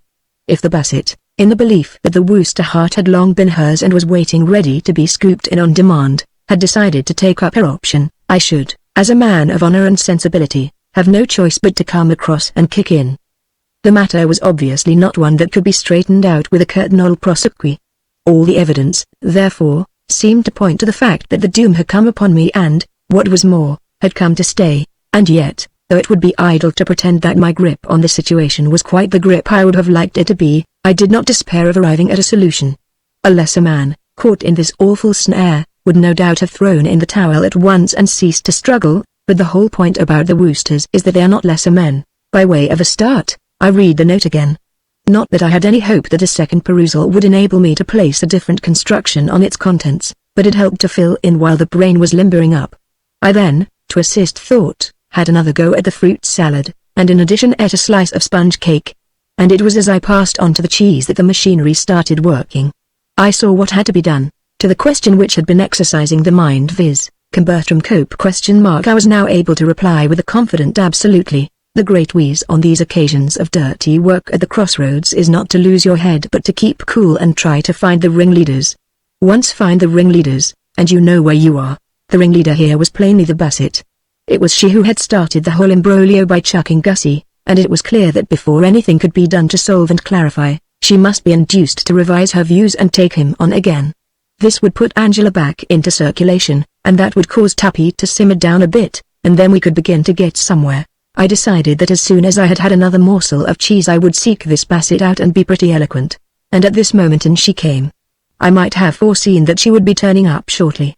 I mean to say, hearts may ache, but if they know that there is a cold collation set out in the dining room, they are pretty sure to come popping in sooner or later. Her eyes, as she entered the room, were fixed on the salmon mayonnaise, and she would no doubt have made a beeline for it and started getting hers, had I not, in the emotion of seeing her, dropped a glass of the best with which I was endeavoring to bring about a calmer frame of mind. The noise caused her to turn, and for an instant embarrassment supervened. A slight flush mantled the cheek, and the eyes popped a bit. "Oh," she said, "I have always found that there is nothing that helps to ease you over one of these awkward moments like a spot of stage business. Find something to do with your hands, and it's half the battle." I grabbed a plate and hastened forward. "A touch of salmon, thank you, with a suspicion of salad, if you please, and to drink?" "Name the poison. I think I would like a little orange juice." She gave a gulp. Not at the orange juice, I don't mean, because she hadn't got it yet, but at all the tender associations those two words provoked. It was as if someone had mentioned spaghetti to the relict of an Italian organ grinder. Her face flushed a deeper shade, she registered anguish, and I saw that it was no longer within the sphere of practical politics to try to confine the conversation to neutral topics like cold-boiled salmon. So did she, I imagine, for when I, as a preliminary to getting down to brass tacks, said she said too, simultaneously, the brace of ers clashing in midair. "I'm sorry, I beg your pardon, you were saying. No, please go on." "Oh, right-ho." I straightened the tie, my habit when in this girl's society, and had at it. "With reference to yours of even date." She flushed again, and took a rather strained forkful of salmon. "You got my note?" "Yes, I got your note. I gave it to Jeeves to give it to you." "Yes. He gave it to me." "That's how I got it." There was another silence. And as she was plainly shrinking from talking turkey, I was reluctantly compelled to do so. "I mean, somebody had got to. Too dashed silly, a male and female in our position simply standing eating salmon and cheese at one another without a word." "Yes, I got it all right, I see." "You got it?" "Yes, I got it. I've just been reading it. And what I was rather wanting to ask you, if we happen to run into each other, was well, what about it? What about it? That's what I say, what about it?" But it was quite clear. "Oh, quite. Perfectly clear. Very well expressed and all that. But I mean, deeply sensible of the honor, and so forth, but well, dash it." She had polished off her salmon, and now put the plate down. "Fruit salad? No, thank you. Spot of pie? No, thanks. One of those glue things on toast? No, thank you." She took a cheese straw. I found a cold egg which I had overlooked.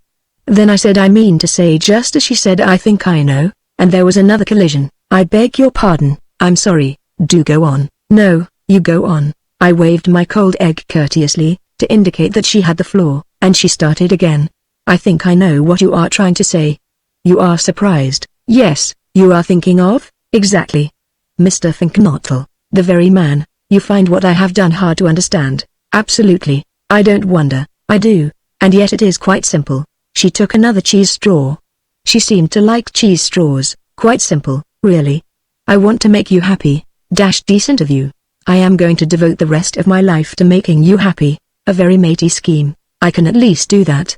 But may I be quite frank with you, Bertie? Oh, rather. Then I must tell you this. I am fond of you. I will marry you. I will do my best to make you a good wife. But my affection for you can never be the flame-like passion I felt for Augustus. Just the very point I was working round to. There, as you say, is the snag. Why not chuck the whole idea of hitching up with me? Wash it out altogether. I mean, if you love old Gussie, no longer. Oh, come, no. What happened this afternoon has killed my love. A smear of ugliness has been drawn across a thing of beauty, and I can never feel towards him as I did. I saw what she meant, of course. Gussie had bunged his heart at her feet. She had picked it up, and, almost immediately after doing so, had discovered that he had been stewed to the eyebrows all the time. The shock must have been severe. No girl likes to feel that a chap has got to be thoroughly plastered before he can ask her to marry him. It wounds the pride. Nevertheless, I persevered. But have you considered, I said, that you may have got a wrong line on Gussie's performance this afternoon?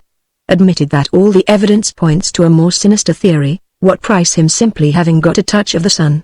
Chaps do get touches of the sun, you know, especially when the weather's hot. She looked at me, and I saw that she was putting in a bit of the old drenched irises stuff. It was like you to say that, Bertie. I respect you for it. Oh, no, yes. You have a splendid, chivalrous soul, not a bit. Yes, you have. You remind me of Cyrano. Who? Cyrano de Bergerac. The chap with the nose? Yes, I can't say I was any too pleased. I felt the old beak furtively. It was a bit on the prominent side, perhaps, but, dash it, not in the Cyrano class. It began to look as if the next thing this girl would do would be to compare me to Schnell Durante. He loved, but pleaded another's cause. Oh, I see what you mean now. I like you for that, Bertie. It was fine of you, fine and big. But it is no use. There are things which kill love. I can never forget Augustus, but my love for him is dead. I will be your wife. Well, one has to be civil, right ho, I said. Thanks awfully. Then the dialogue sort of puffed out once more, and we stood eating cheese straws and cold eggs respectively in silence. There seemed to exist some little uncertainty as to what the next move was. Fortunately, before embarrassment could do much more supervening, Angela came in, and this broke up the meeting. Then Bassett announced our engagement, and Angela kissed her and said she hoped she would be very, very happy, and the Bassett kissed her and said she hoped she would be very, very happy with Gussie, and Angela said she was sure she would, because Augustus was such a dear, and the Bassett kissed her again, and Angela kissed her again and, in a word, the whole thing got so bally feminine that I was glad to edge away. I would have been glad to do so, of course, in any case, for if ever there was a moment when it was up to Bertram to think, and think hard, this moment was that moment. It was, it seemed to me, the end. Not even on the occasion, some years earlier, when I had inadvertently become betrothed to Tuppy's frightful cousin Honoria, had I experienced a deeper sense of being waist-high in the gumbo and about to sink without trace. I wandered out into the garden, smoking a tortured gasper, with the iron well embedded in the soul. And I had fallen into a sort of trance, trying to picture what it would be like having the Bassett on the premises for the rest of my life, and at the same time, if you follow me, trying not to picture what it would be like, when I charged into something which might have been a tree, but was not being, in point of fact. Jeeves, I beg your pardon, sir, he said. I should have moved to one side. I did not reply. I stood looking at him in silence. For the sight of him had opened up a new line of thought. This Jeeves, now, I reflected. I had formed the opinion that he had lost his grip and was no longer the force he had been, but was it not possible, I asked myself, that I might be mistaken? Start him off exploring avenues, and might he not discover one through which I would be enabled to sneak off to safety, leaving no hard feelings behind?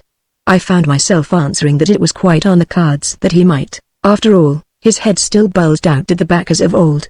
One noted in the eyes the same intelligent glitter, mind you, after what had passed between us in the matter of that white mess jacket with the brass buttons, I was not prepared absolutely to hand over to the man. I would, of course, merely take him into consultation. But, recalling some of his earlier triumphs, the Sipley case, the episode of my Aunt Agatha and the dog Mackintosh, and the smoothly handled affair of Uncle George and the barmaid's niece were a few that sprang to my mind, I felt justified at least in offering him the opportunity of coming to the aid of the young master in his hour of peril. But before proceeding further, there was one thing that had got to be understood between us, and understood clearly. Jeeves, I said, a word with you, sir. I am up against it a bit, Jeeves. I am sorry to hear that, sir. Can I be of any assistance? Quite possibly you can, if you have not lost your grip. Tell me frankly, Jeeves, are you in pretty good shape mentally? Yes, sir. Still eating plenty of fish? Yes, sir. Then it may be all right. But there is just one point before I begin.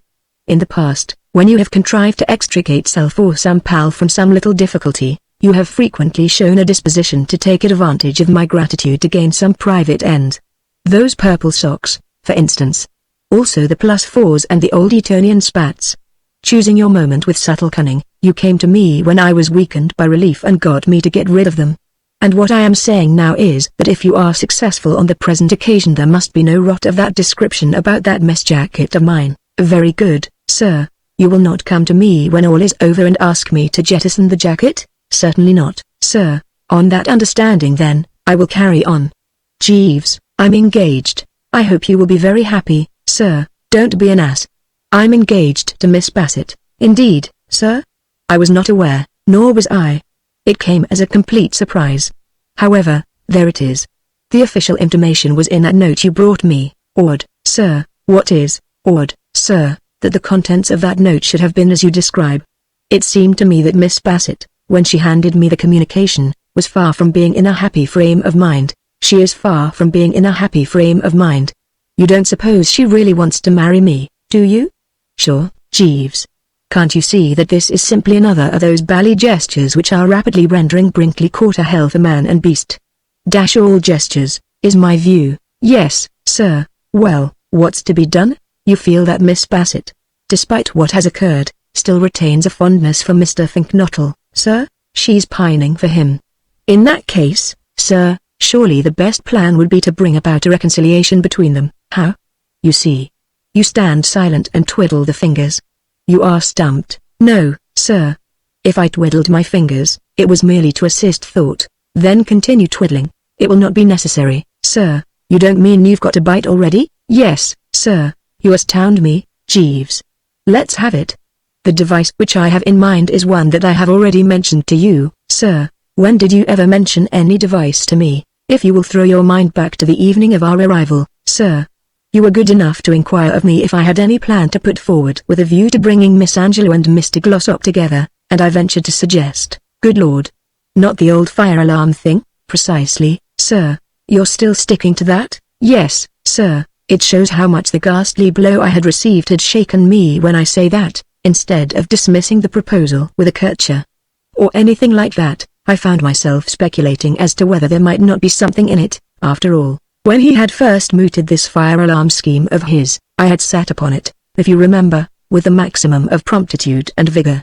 Rotten was the adjective I had employed to describe it, and you may recall that I mused a bit sadly, considering the idea conclusive proof of the general breakdown of one's fine mind. But now it somehow began to look as if it might have possibilities. The fact of the matter was that I had about reached the stage where I was prepared to try anything once, however goofy. Just run through that wheeze again, Jeeves, I said thoughtfully. I remember thinking it cuckoo, but it may be that I missed some of the finer shades. Your criticism of it at the time, sir, was that it was too elaborate, but I do not think it is so in reality. As I see it, sir, the occupants of the house, hearing the fire bell ring, will suppose that a conflagration has broken out. I nodded. One could follow the train of thought. Yes, that seems reasonable. Whereupon Mr. Glossop will hasten to save Miss Angela, while Mr. Finknottle performs the same office for Miss Bassett. Is that based on psychology? Yes, sir. Possibly you may recollect that it was an axiom of the late Sir Arthur Conan Doyle's fictional detective, Sherlock Holmes, that the instinct of everyone, upon an alarm of fire, is to save the object dearest to them. It seems to me that there is a grave danger of seeing Tuppy come out carrying a steak and kidney pie, but resume, Jeeves, resume. You think that this would clean everything up? The relations of the two young couples could scarcely continue distant after such an occurrence, sir. Perhaps you're right. But, dash it, if we go ringing fire bells in the night watches, shan't we scare half the domestic staff into fits? There is one of the housemaids, Jane, I believe, who already skips like the high hills if I so much as come on her unexpectedly round a corner. A neurotic girl, sir, I agree. I have noticed her. But by acting promptly we should avoid such a contingency. The entire staff, with the exception of Monsieur Anatole, will be at the ball at Kingham Manor tonight, of course. That just shows the condition this thing has reduced me to. Forget my own name next. Well, then, let's just try to envisage. Bong goes the bell. Gussie rushes and grabs the basset. Wait. Why shouldn't she simply walk downstairs? You are overlooking the effect of sudden alarm on the feminine temperament, sir. That's true. Miss Bassett's impulse, I would imagine, sir, would be to leap from her window. Well, that's worse. We don't want her spread out in a sort of puree on the lawn.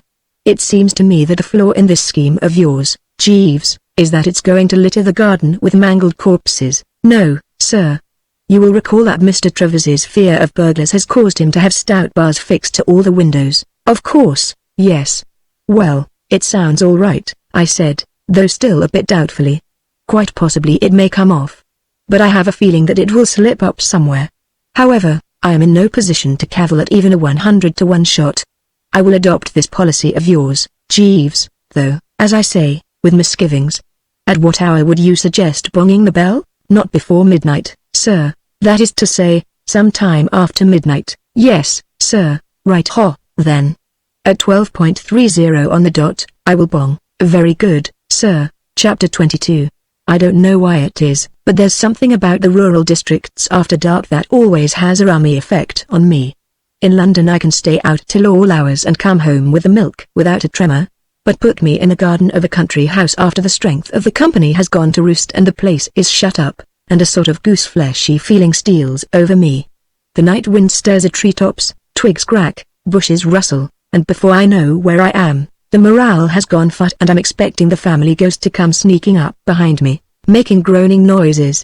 Dashed unpleasant, the whole thing, and if you think it improves matters to know that you are shortly about to ring the loudest fire bell in England and start an all hands to the pumps panic in that quiet, darkened house, I knew all about the Brinkley Court fire bell.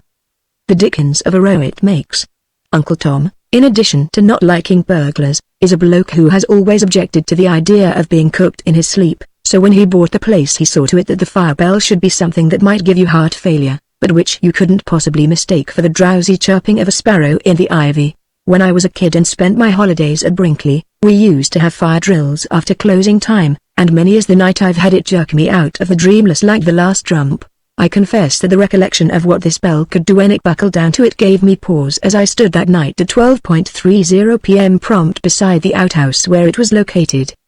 The sight of the rope against the whitewashed wall and the thought of the bloodsome uproar which was about to smash the peace of the night into hash served to deepen that rummy feeling to which I have alluded. Moreover, now that I had had time to meditate upon it, I was more than ever defeatist about this scheme of Jeeves's. Jeeves seemed to take it for granted that Gussie and Tuppy, faced with a hideous fate, would have no thought beyond saving the Bassett and Angela. I could not bring myself to share his sunny confidence. I mean to say, I know how moments when they're faced with a hideous fate affect chaps.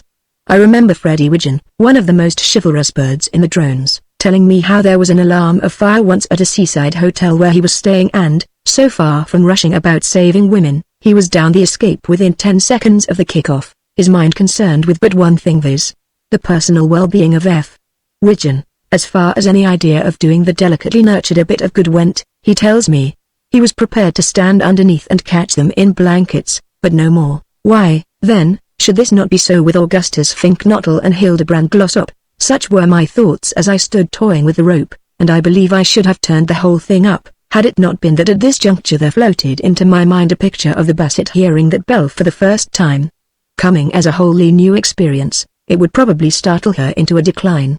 And so agreeable was this reflection that I waited no longer, but seized the rope, braced the feet and snapped into it. Well, as I say, I hadn't been expecting that bell to hush things up to any great extent. nor did it. The last time I had heard it, I had been in my room on the other side of the house, and even so it had hoiked me out of bed as if something had exploded under me. Standing close to it like this, I got the full force and meaning of the thing, and I've never heard anything like it in my puff. I rather enjoy a bit of noise, as a general rule.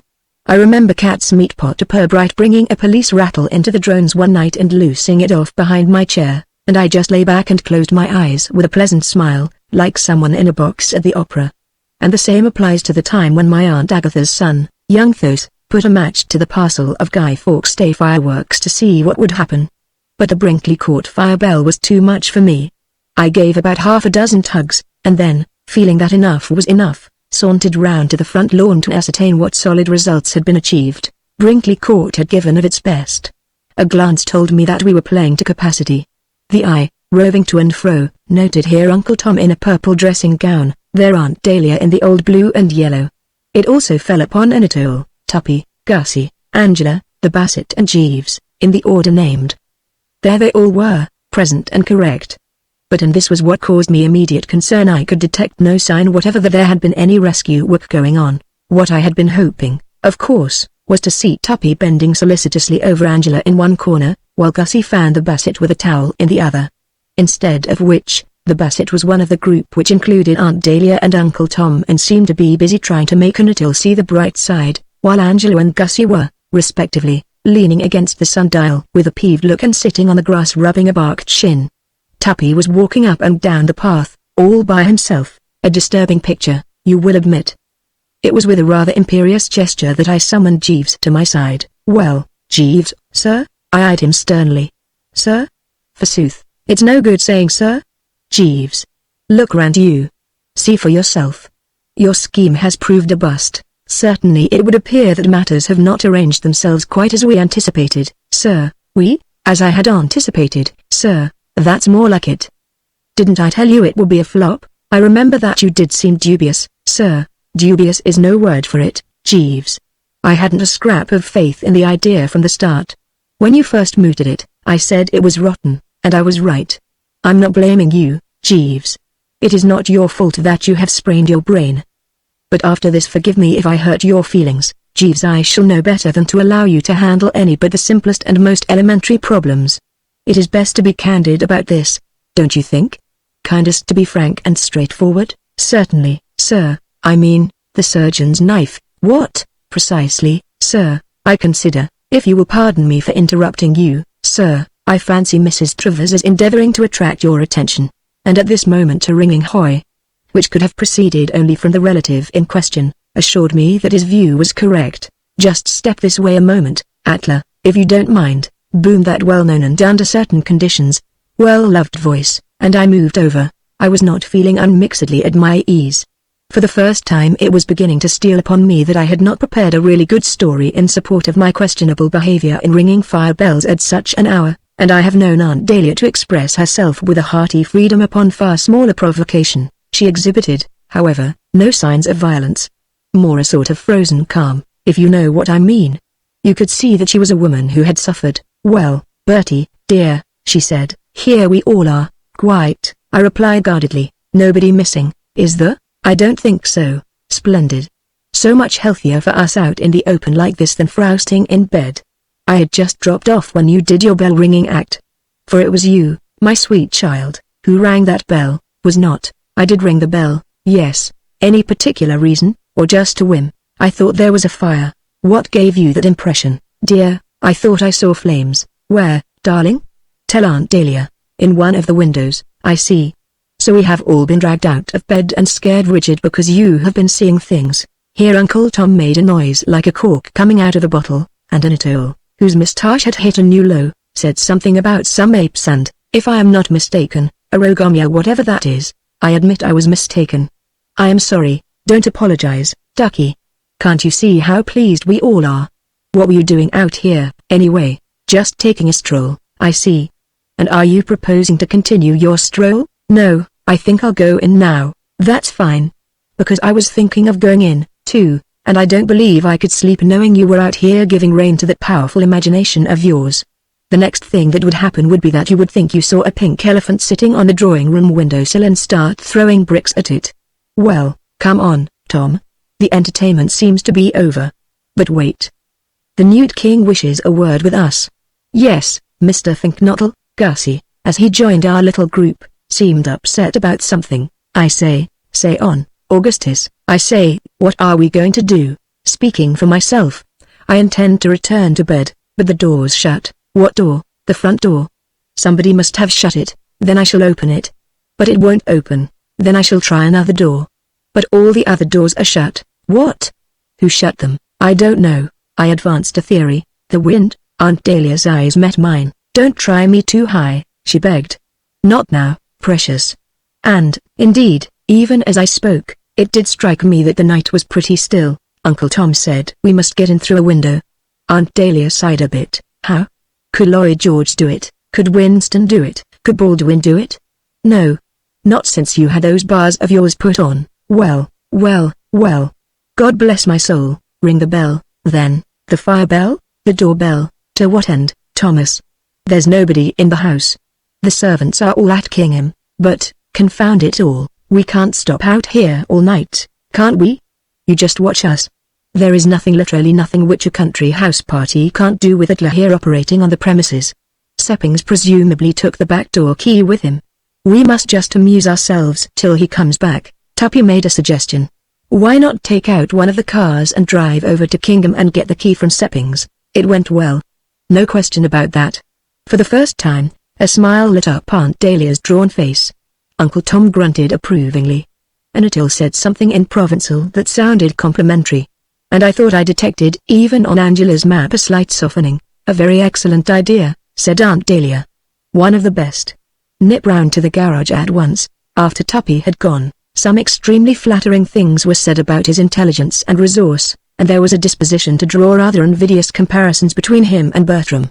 Painful for me, of course, but the ordeal didn't last long, for it couldn't have been more than 5 minutes before he was with us again. Tuppy seemed perturbed. I say, it's all off. Why, the garage is locked. Unlock it. I haven't the key. Shout, then, and wake Waterbury. Who's Waterbury? The chauffeur, ass. He sleeps over the garage, but he's gone to the dance at Kingham. It was the final wallop. Until this moment, Aunt Dahlia had been able to preserve her frozen calm. The dam now burst. The years rolled away from her, and she was once more the Dahlia Wooster of the old Licks and Tantivy days, the emotional, free-speaking girl who had so often risen in her stirrups to yell derogatory personalities at people who were heading hounds. Curse all dancing chauffeurs. What on earth does a chauffeur want to dance for? I mistrusted that man from the start. Something told me he was a dancer. Well, this finishes it. We're out here till breakfast time. If those blasted servants come back before 8 o'clock, I shall be vastly surprised. You won't get Seppings away from a dance till you throw him out. I know him. The jazz'll go to his head, and he'll stand clapping and demanding encores till his hands blister. Damn all dancing butlers. What is Brinkley Court?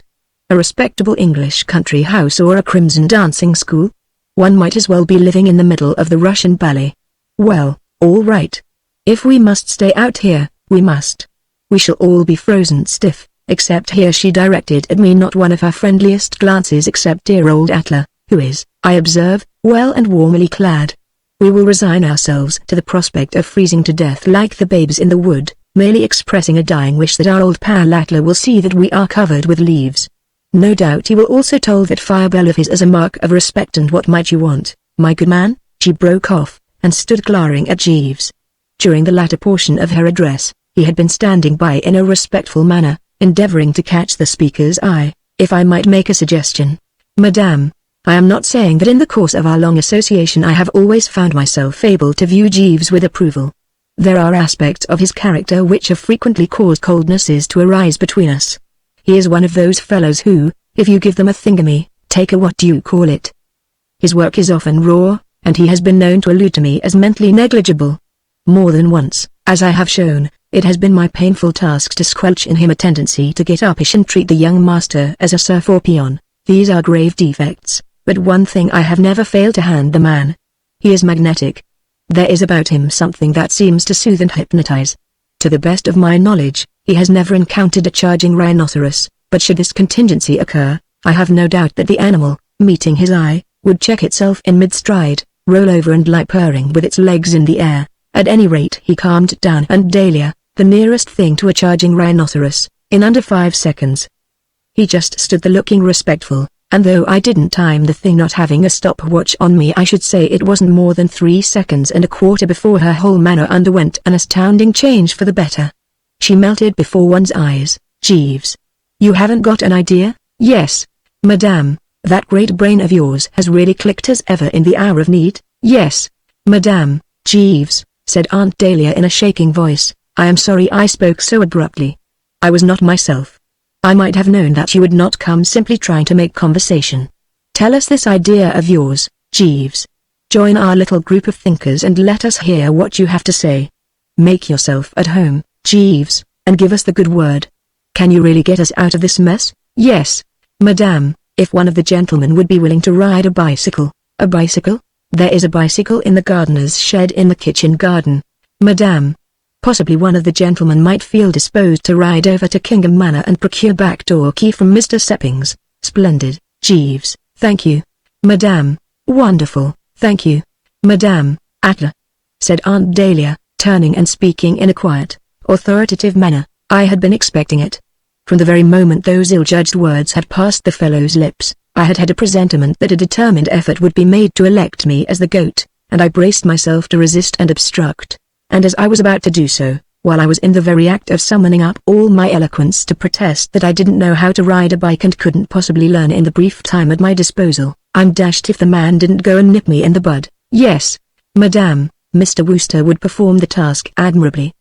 He is an expert cyclist. He has often boasted to me of his triumphs on the wheel. I hadn't done anything of the sort. It's simply monstrous how one's words get twisted. All I had ever done was to mention to him casually, just as an interesting item of information, one day in New York when we were watching the 6-day bicycle race that at the age of 14, while spending my holidays with a vicar of sorts who had been told off to teach me Latin, I had won the choir boys' handicap at the local school treat, a different thing from boasting of one's triumphs on the wheel. I mean, he was a man of the world and must have known that the form of school treats is never of the hottest. And, if I'm not mistaken, I had specifically told him that on the occasion I referred to I had received half a lap start and that woolly punting, the odds-on favourite to whom the race was expected to be a gift, had been forced to retire, owing to having pinched his elder brother's machine without asking the elder brother, and the elder brother coming along just as the pistol went and giving him one on the side of the head and taking it away from him, thus rendering him a scratched-at-the-post non-starter. Yet, from the way he talked, you would have thought I was one of those chaps in sweaters with medals all over them, whose photographs bob up from time to time in the illustrated press on the occasion of their having ridden from Hyde Park Corner to Glasgow in 3 seconds under the hour, or whatever it is, and as if this were not bad enough, Tuppy had to shove his oar in. That's right, said Tuppy. Bertie has always been a great cyclist. I remember at Oxford he used to take all his clothes off on bump-supper nights and ride around the quad, singing comic songs. Jolly fast he used to go too. Then he can go jolly fast now, said Aunt Dahlia with animation. He can't go too fast for me. He may also sing comic songs, if he likes. And if you wish to take your clothes off, Bertie, my lamb, by all means do so. But whether clothed or in the nude, whether singing comic songs or not singing comic songs, get a move on. I found speech. But I haven't ridden for years. Then it's high time you began again. I've probably forgotten how to ride. You'll soon get the knack after you've taken a toss or two. Trial and error. The only way, but it's miles to Kingham, so the sooner you're off, the better. But, Bertie, dear, but, dash it, Bertie, darling, yes, but dash it, Bertie, my sweet. And so it was arranged. Presently I was moving somberly off through the darkness, Jeeves at my side, Aunt Dahlia calling after me something about trying to imagine myself the man who brought the good news from Ghent to X. The first I had heard of a chap. So, Jeeves, I said, as we reached the shed, and my voice was cold and bitter, this is what your great scheme has accomplished. Tuppy, Angela, Gussie and the Basset not on speaking terms, and self-faced with an 8-mile ride, 9, I believe, sir. A 9-mile ride, and another 9-mile ride back. I am sorry, sir, no good being sorry now. Where is this foul bone shaker? I will bring it out, sir. He did so. I eyed it sourly. Where's the lamp? I fear there is no lamp, sir. No lamp? No, sir, but I may come a fearful stinker without a lamp. Suppose I barge into something. I broke off and eyed him frigidly. You smile, Jeeves. The thought amuses you? I beg your pardon, sir. I was thinking of a tale my Uncle Cyril used to tell me as a child.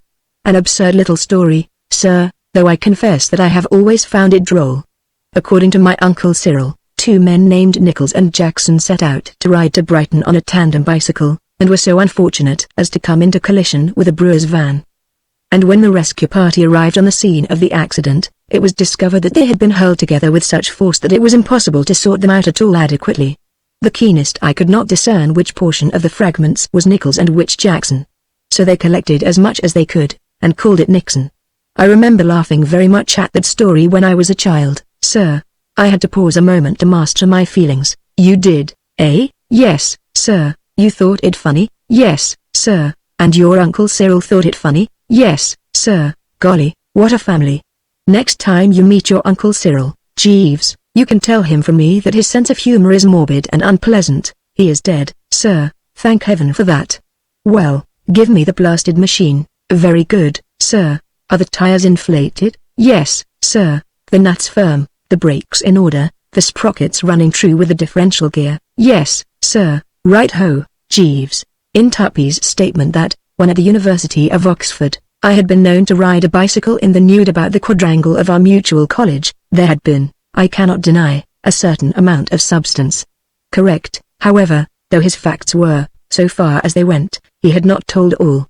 What he had omitted to mention was that I had invariably been well oiled at the time, and when in that condition a chap is capable of feats at which in cooler moments his reason would rebel. Stimulated by the juice, I believe, men have even been known to ride alligators. As I started now to pedal out into the great world, I was icily sober, and the old skill, in consequence, had deserted me entirely.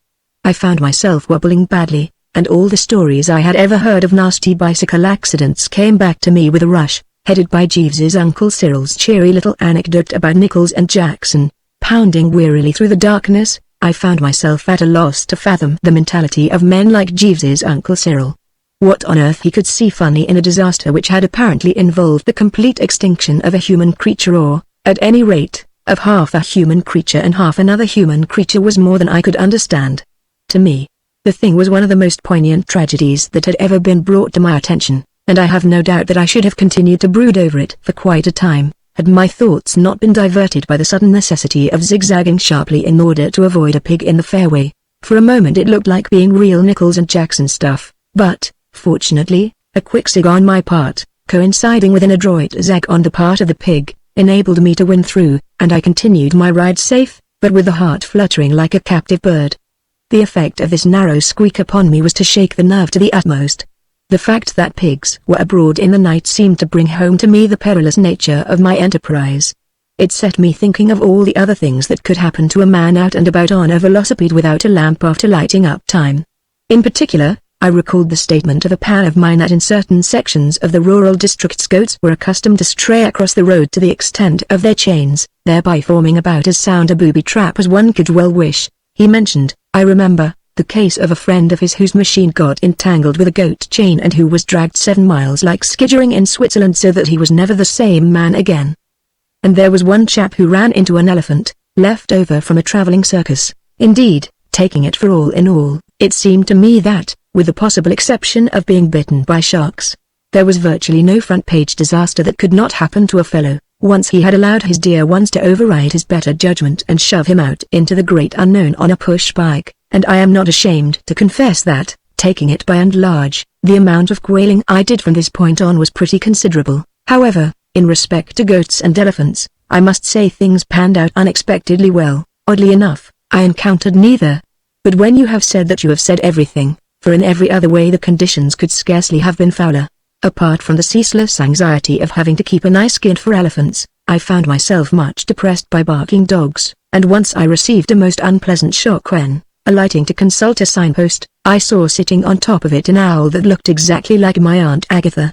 So agitated, indeed, had my frame of mind become by this time that I thought at first it was Aunt Agatha, and only when reason and reflection told me how alien to her habits it would be to climb signposts and sit on them, could I pull myself together and overcome the weakness. In short, What with all this mental disturbance added to the more purely physical anguish in the billowy portions and the calves and ankles, the Bertram Wooster who eventually toppled off at the door of Kingham Manor was a very different Bertram from the gay and insouciant boulevardier of Bond Street in Piccadilly. Even to one unaware of the inside facts, it would have been evident that Kingham Manor was throwing its weight about a bit tonight. Lights shone in the windows, music was in the air, and as I drew nearer my ear detected the sibilant shuffling of the feet of butlers, footmen, chauffeurs, parlourmaids, housemaids, tweenies and, I have no doubt, cooks, who were busily treading the measure. I suppose you couldn't sum it up much better than by saying that there was a sound of revelry by night. The orgy was taking place in one of the ground floor rooms which had French windows opening onto the drive, and it was to these French windows that I now made my way.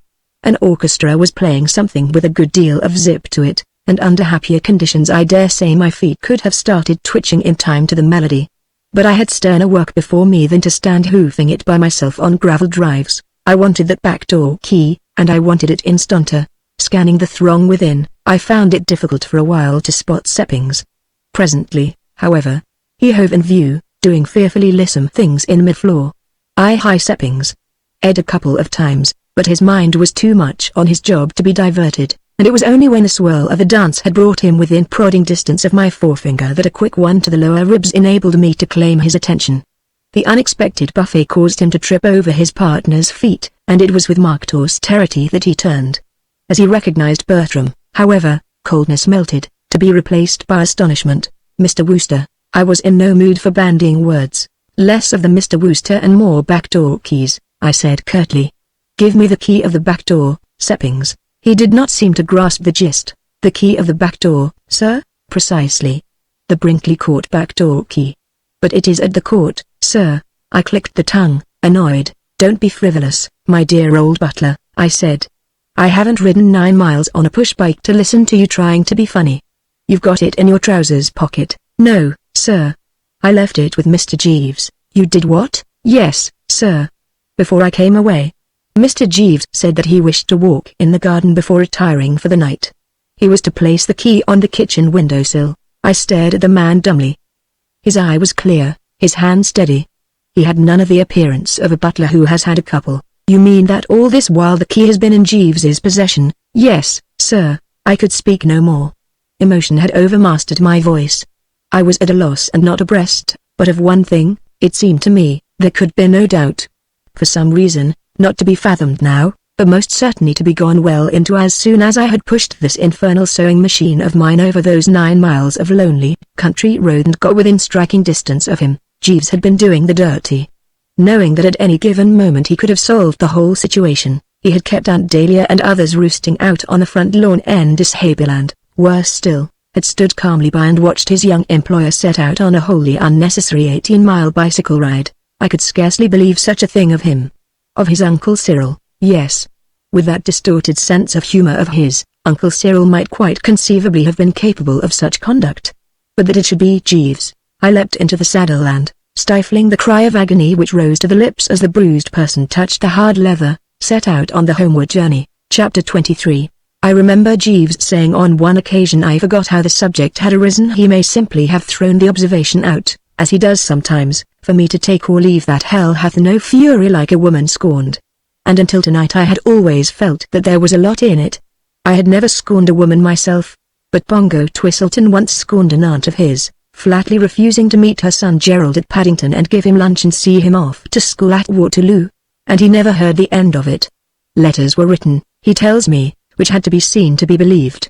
Also 2 very strong telegrams and a bit of picture postcard with a view of the little Chilbury War Memorial on it. Until tonight, therefore, as I say, I had never questioned the accuracy of the statement.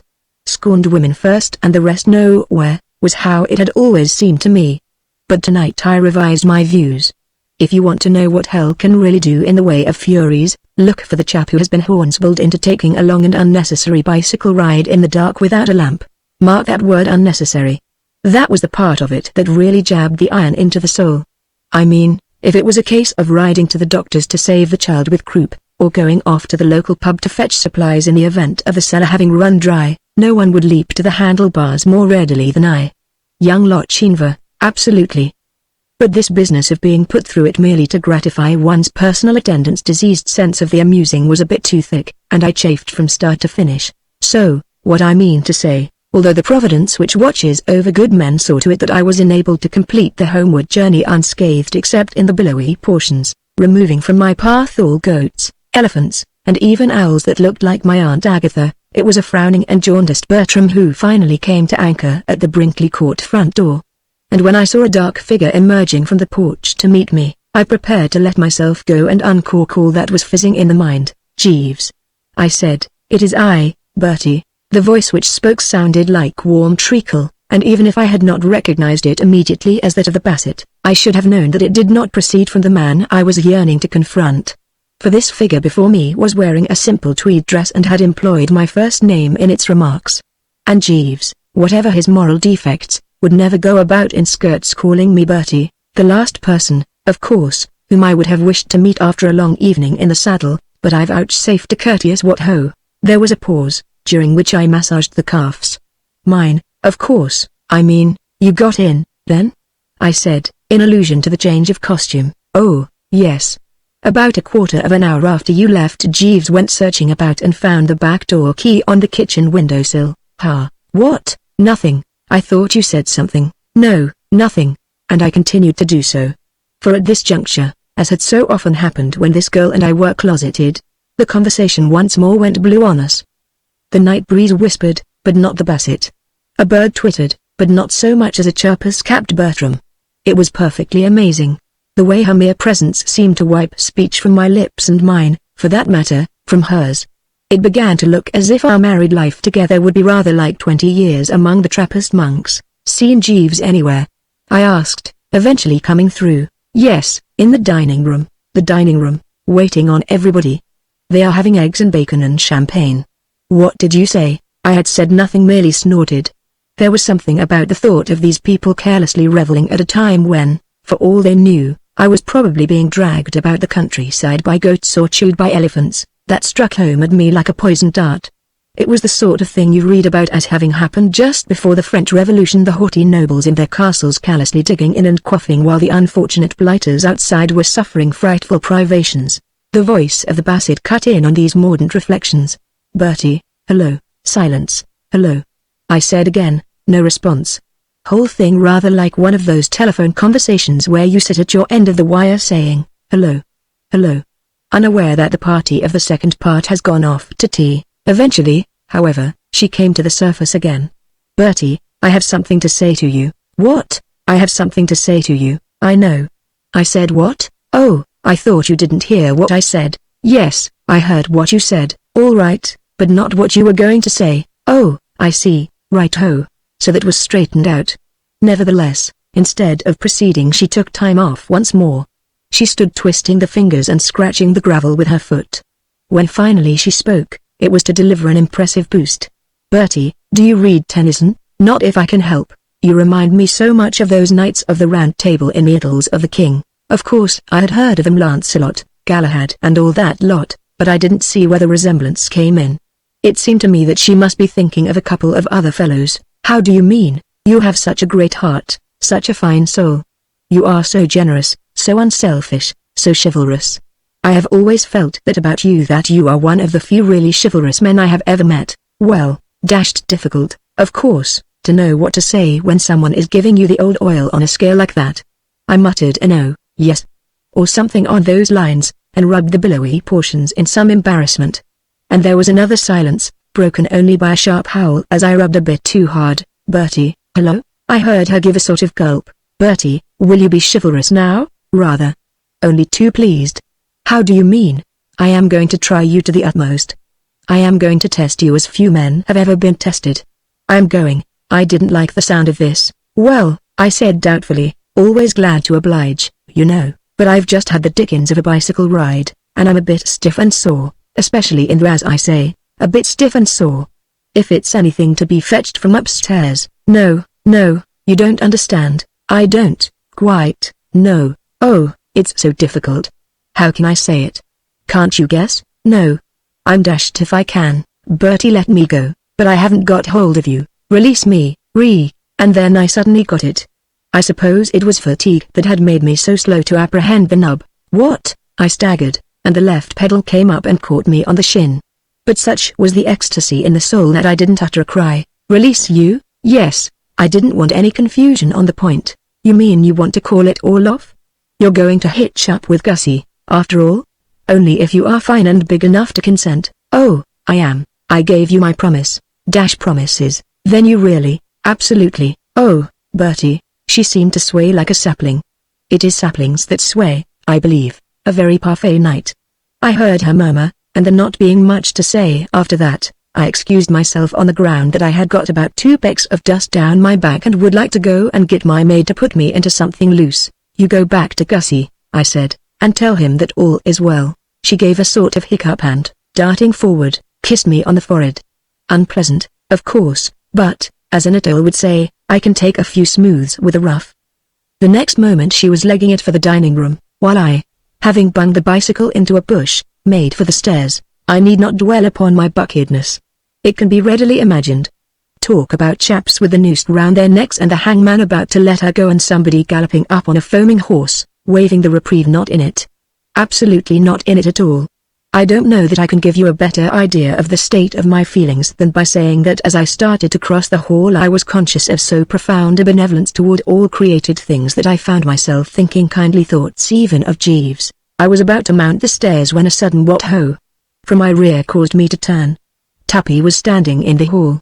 He had apparently been down to the cellar for reinforcements, for there were a couple of bottles under his arm. "Hello, Bertie," he said. "You back?" He laughed amusedly. "You look like the wreck of the Hesperus. Get run over by a steamroller or something?" At any other time I might have found his coarse badinage hard to bear. But such was my uplifted mood that I waved it aside and slipped him the good news. "Tuppy, old man, the Bassett's going to marry Gussie Finknottle. Tough luck on both of them." "What? But don't you understand? Don't you see what this means? It means that Angela is once more out of pawn, and you have only to play your cards properly," he bellowed rollickingly. I saw now that he was in the pink. As a matter of fact, I had noticed something of the sort directly I met him, but had attributed it to alcoholic stimulant. Good Lord. You're right behind the times, Bertie. Only to be expected, of course, if you will go riding bicycles half the night. Angela and I made it up hours ago. What? Certainly. Nothing but a passing tiff. All you need in these matters is a little give and take, a bit of reasonableness on both sides. We got together and talked things over. She withdrew my double chin. I conceded her shark. Perfectly simple. All done in a couple of minutes, but, sorry, Bertie. Can't stop chatting with you all night. There is a rather impressive bingo in progress in the dining room, and they are waiting for supplies. Endorsement was given to this statement by a sudden shout from the apartment named. I recognized as who would not Aunt Dahlia's voice. Glossop, hello, hurry up with that stuff. Coming. Well, come, then. Weeks. Hard for hard, tally-ho, not to mention Tantivy. Your aunt, said Tuppy, is a bit above herself. I don't know all the facts of the case, but it appears that Anatole gave notice and has now consented to stay on, and also your uncle has given her a check for that paper of hers. I didn't get the details, but she is much braced. See you later. I must rush. To say that Bertram was now definitely nonplussed would be but to state the simple truth. I could make nothing of this. I had left Brinkley Court a stricken home, with hearts bleeding wherever you looked, and I had returned to find it a sort of earthly paradise. It baffled me. I bathed bewilderedly. The toy duck was still in the soap dish, but I was too preoccupied to give it a thought.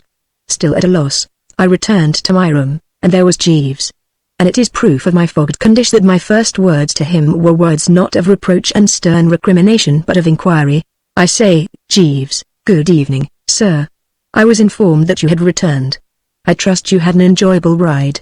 At any other moment, a crack like that would have woken the fiend in Bertram Wooster. I barely noticed it. I was intent on getting to the bottom of this mystery, but I say, Jeeves, what, sir? What does all this mean? You refer, sir, of course I refer. You know what I'm talking about. What has been happening here since I left? The place is positively stiff with happy endings. Yes, sir. I am glad to say that my efforts have been rewarded. What do you mean, your efforts?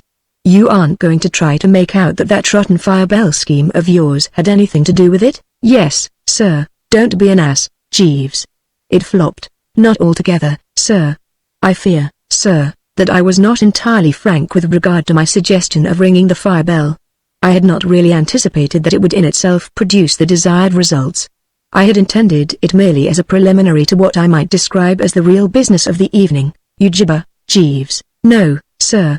It was essential that the ladies and gentlemen should be brought from the house, in order that, once out of doors, I could ensure that they remained there for the necessary period of time. How do you mean? My plan was based on psychology, sir. How? It is a recognized fact, sir, that there is nothing that so satisfactorily unites individuals who have been so unfortunate as to quarrel amongst themselves as a strong mutual dislike for some definite person.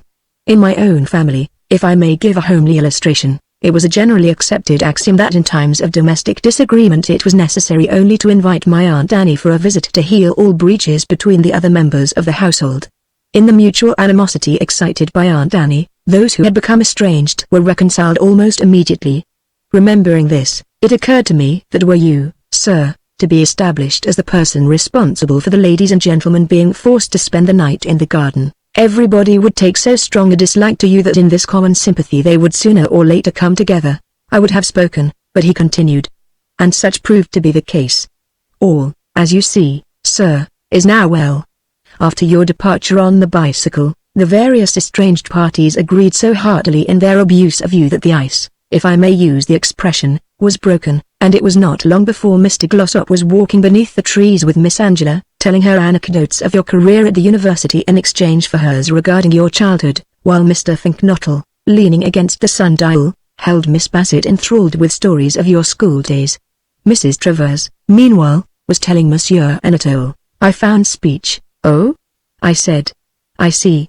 And now, I suppose, as the result of this dashed psychology of yours, Aunt Dahlia is so sore with me that it will be years before I can dare to show my face here again. Years, Jeeves, during which, night after night, Anatole will be cooking those dinners of his. No, sir.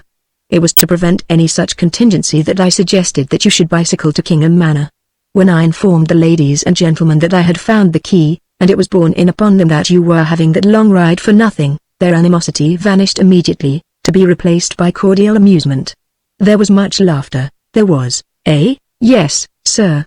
I fear you may possibly have to submit to a certain amount of good-natured chaff, but nothing more. All, if I may say so, is forgiven, sir. Oh, yes, sir. I mused a while. You certainly seem to have fixed things. Yes, sir. Tappy and Angela are once more betrothed. Also Gussie and the Bassett. Uncle Tom appears to have coughed up that money for my lady's boudoir. And Anatole is staying on. Yes, sir. I suppose you might say that all's well that ends well. Very apartment, sir. I mused again. All the same, your methods are a bit rough, Jeeves. One cannot make an omelette without breaking eggs, sir. I started. Omelette. Do you think you could get me one? Certainly, sir, together with half a bot of something? Undoubtedly, sir. Do so, Jeeves, and with all speed. I climbed into bed and sank back against the pillows. I must say that my generous wrath had ebbed a bit. I was aching the whole length of my body, particularly toward the middle, but against this you had to set the fact that I was no longer engaged to Madeline Bassett. In a good cause one is prepared to suffer. Yes, looking at the thing from every angle, I saw that Jeeves had done well, and it was with an approving beam that I welcomed him as he returned with the needful. He did not check up with this beam. A bit grave, he seemed to me to be looking, and I probed the matter with a kindly query. Something on your mind, Jeeves? Yes, sir. I should have mentioned it earlier, but in the evening's disturbance it escaped my memory. I fear I have been remiss, sir. Yes, Jeeves, I said, champing contentedly. In the matter of your mess jacket, sir, a nameless fear shot through me, causing me to swallow a mouthful of omelette the wrong way. I am sorry to say, sir, that while I was ironing it this afternoon I was careless enough to leave the hot instrument upon it. I very much fear that it will be impossible for you to wear it again, sir. One of those old pregnant silences filled the room. I am extremely sorry, sir. For a moment, I confess, the generous wrath of mine came bounding back, hitching up its muscles and snorting a bit through the nose, but, as we say on the Riviera, quoi certil? There was nothing to be gained by GW now. We Woosters can bite the bullet. I nodded moodily and speared another slab of omelette. Right ho, Jeeves, very good, sir.